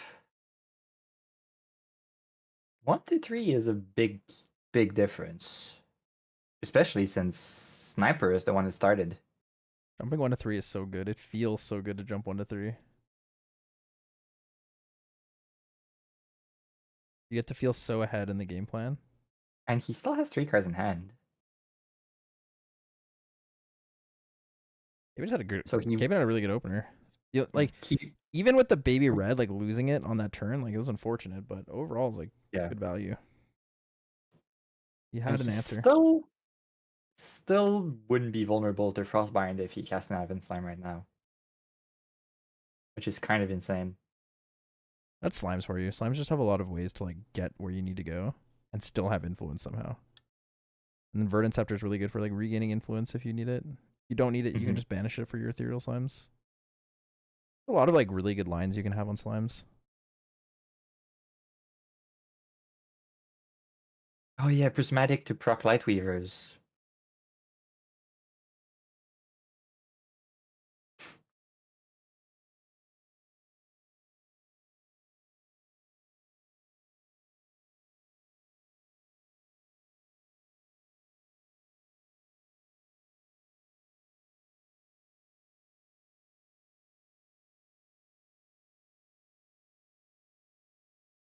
Oh, hesitating about Ethereal?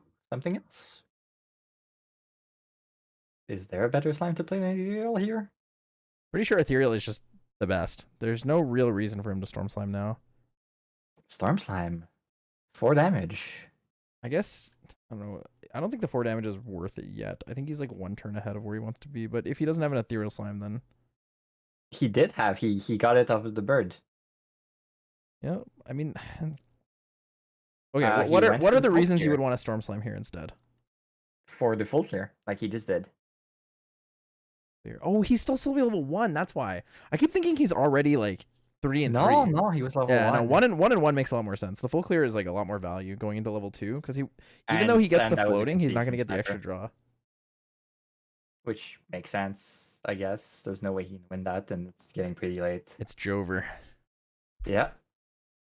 He was ended. Death by Storm Slime yet again. Storm Slime takes another victim, guys. Storm Slime with another victim. One of very many. It really so you like think that. we're seeing slime at Singapore soon? Dude, slimes in Singapore about to go crazy. About to be crazy. Holy. Wait, so those are the only 4-0s for today, so we actually don't have to go over too much. So the 4-0s today are Team True Caven, who's going to be winning a box of MRC, yep. And Mr. Muffins on the 73-card Fire Tony deck. Mr. Muffins Giga-based. I was like, that's actually so crazy to me. The Fire Tony pile goes crazy, guys. The Fire Tony. I can't believe it. That's actually nuts. Like, I make fun of Tsubasa for having a 61-card deck. I was not expecting anyone to have a 73-card deck. That's super spicy. Caven, I don't know how you won the first game. You went from 1 health off dying to Oh, yeah, that was I have probably now comeback. fogged 17 damage, and I fogged another 17 damage. And then you just made it through there, and then you won. And I was like, wait. Huh? Slimes are crazy, man. Slimes are crazy. The comeback potential is spice. Roland, I saw you mention Eager Page meta. I'll give you my secret tech. As I mentioned earlier in the stream, Canada's doing a pauper league every week. A GA pauper league? Yeah. Well, and guess what I'm playing? Eager Page. Because if all of your regalias are bad, might as well just not play them, right? True. It's true. Yeah, dude, 11 life lustrous actually goes crazy. Oh yeah. Yeah, 73 card pile is something cool. Cool. Never in my life have I seen this before, and I respect it. If all of your cards do the exact same thing, you don't really care how many cards are in your deck because you just draw the same thing every turn, right? So you draw damage and you play damage. You don't care about the amount of cards in your deck.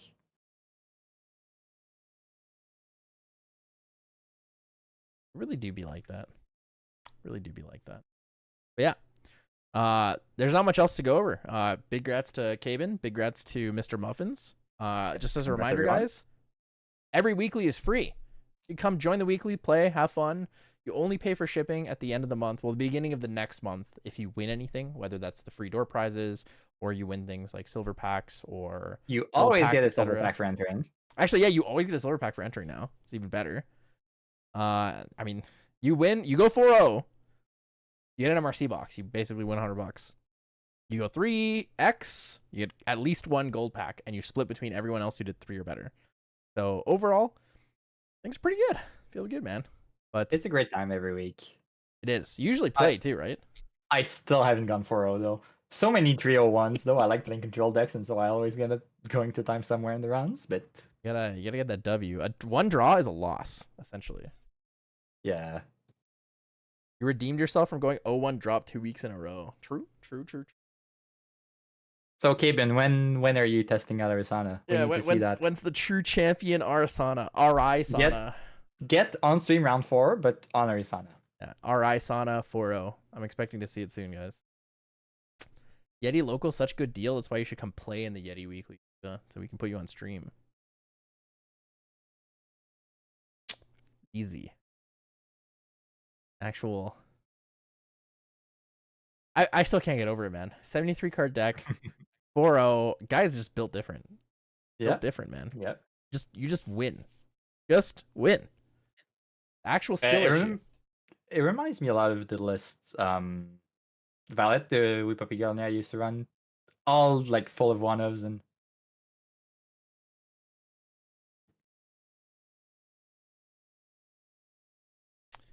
All of 40%'s deck list with 1,000,000 1-ofs.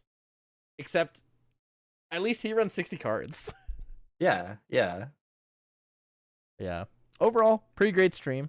Want to thank everyone for joining us. Big thanks to you, my friend, for being here on stream with us, Mr. baniRien, a fellow competitor, one of the Canadians of all time here. Yeah. Any last words before we call it for stream tonight? No, that's pretty good. Invite me back anytime. Cool. Hopefully I have you next time.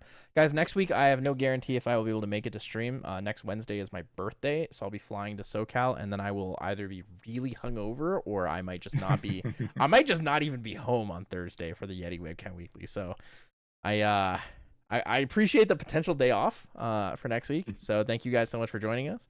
We will see you guys soon. Have a wonderful week and good luck next time. And also, if you guys are in Singapore, I'll see you there.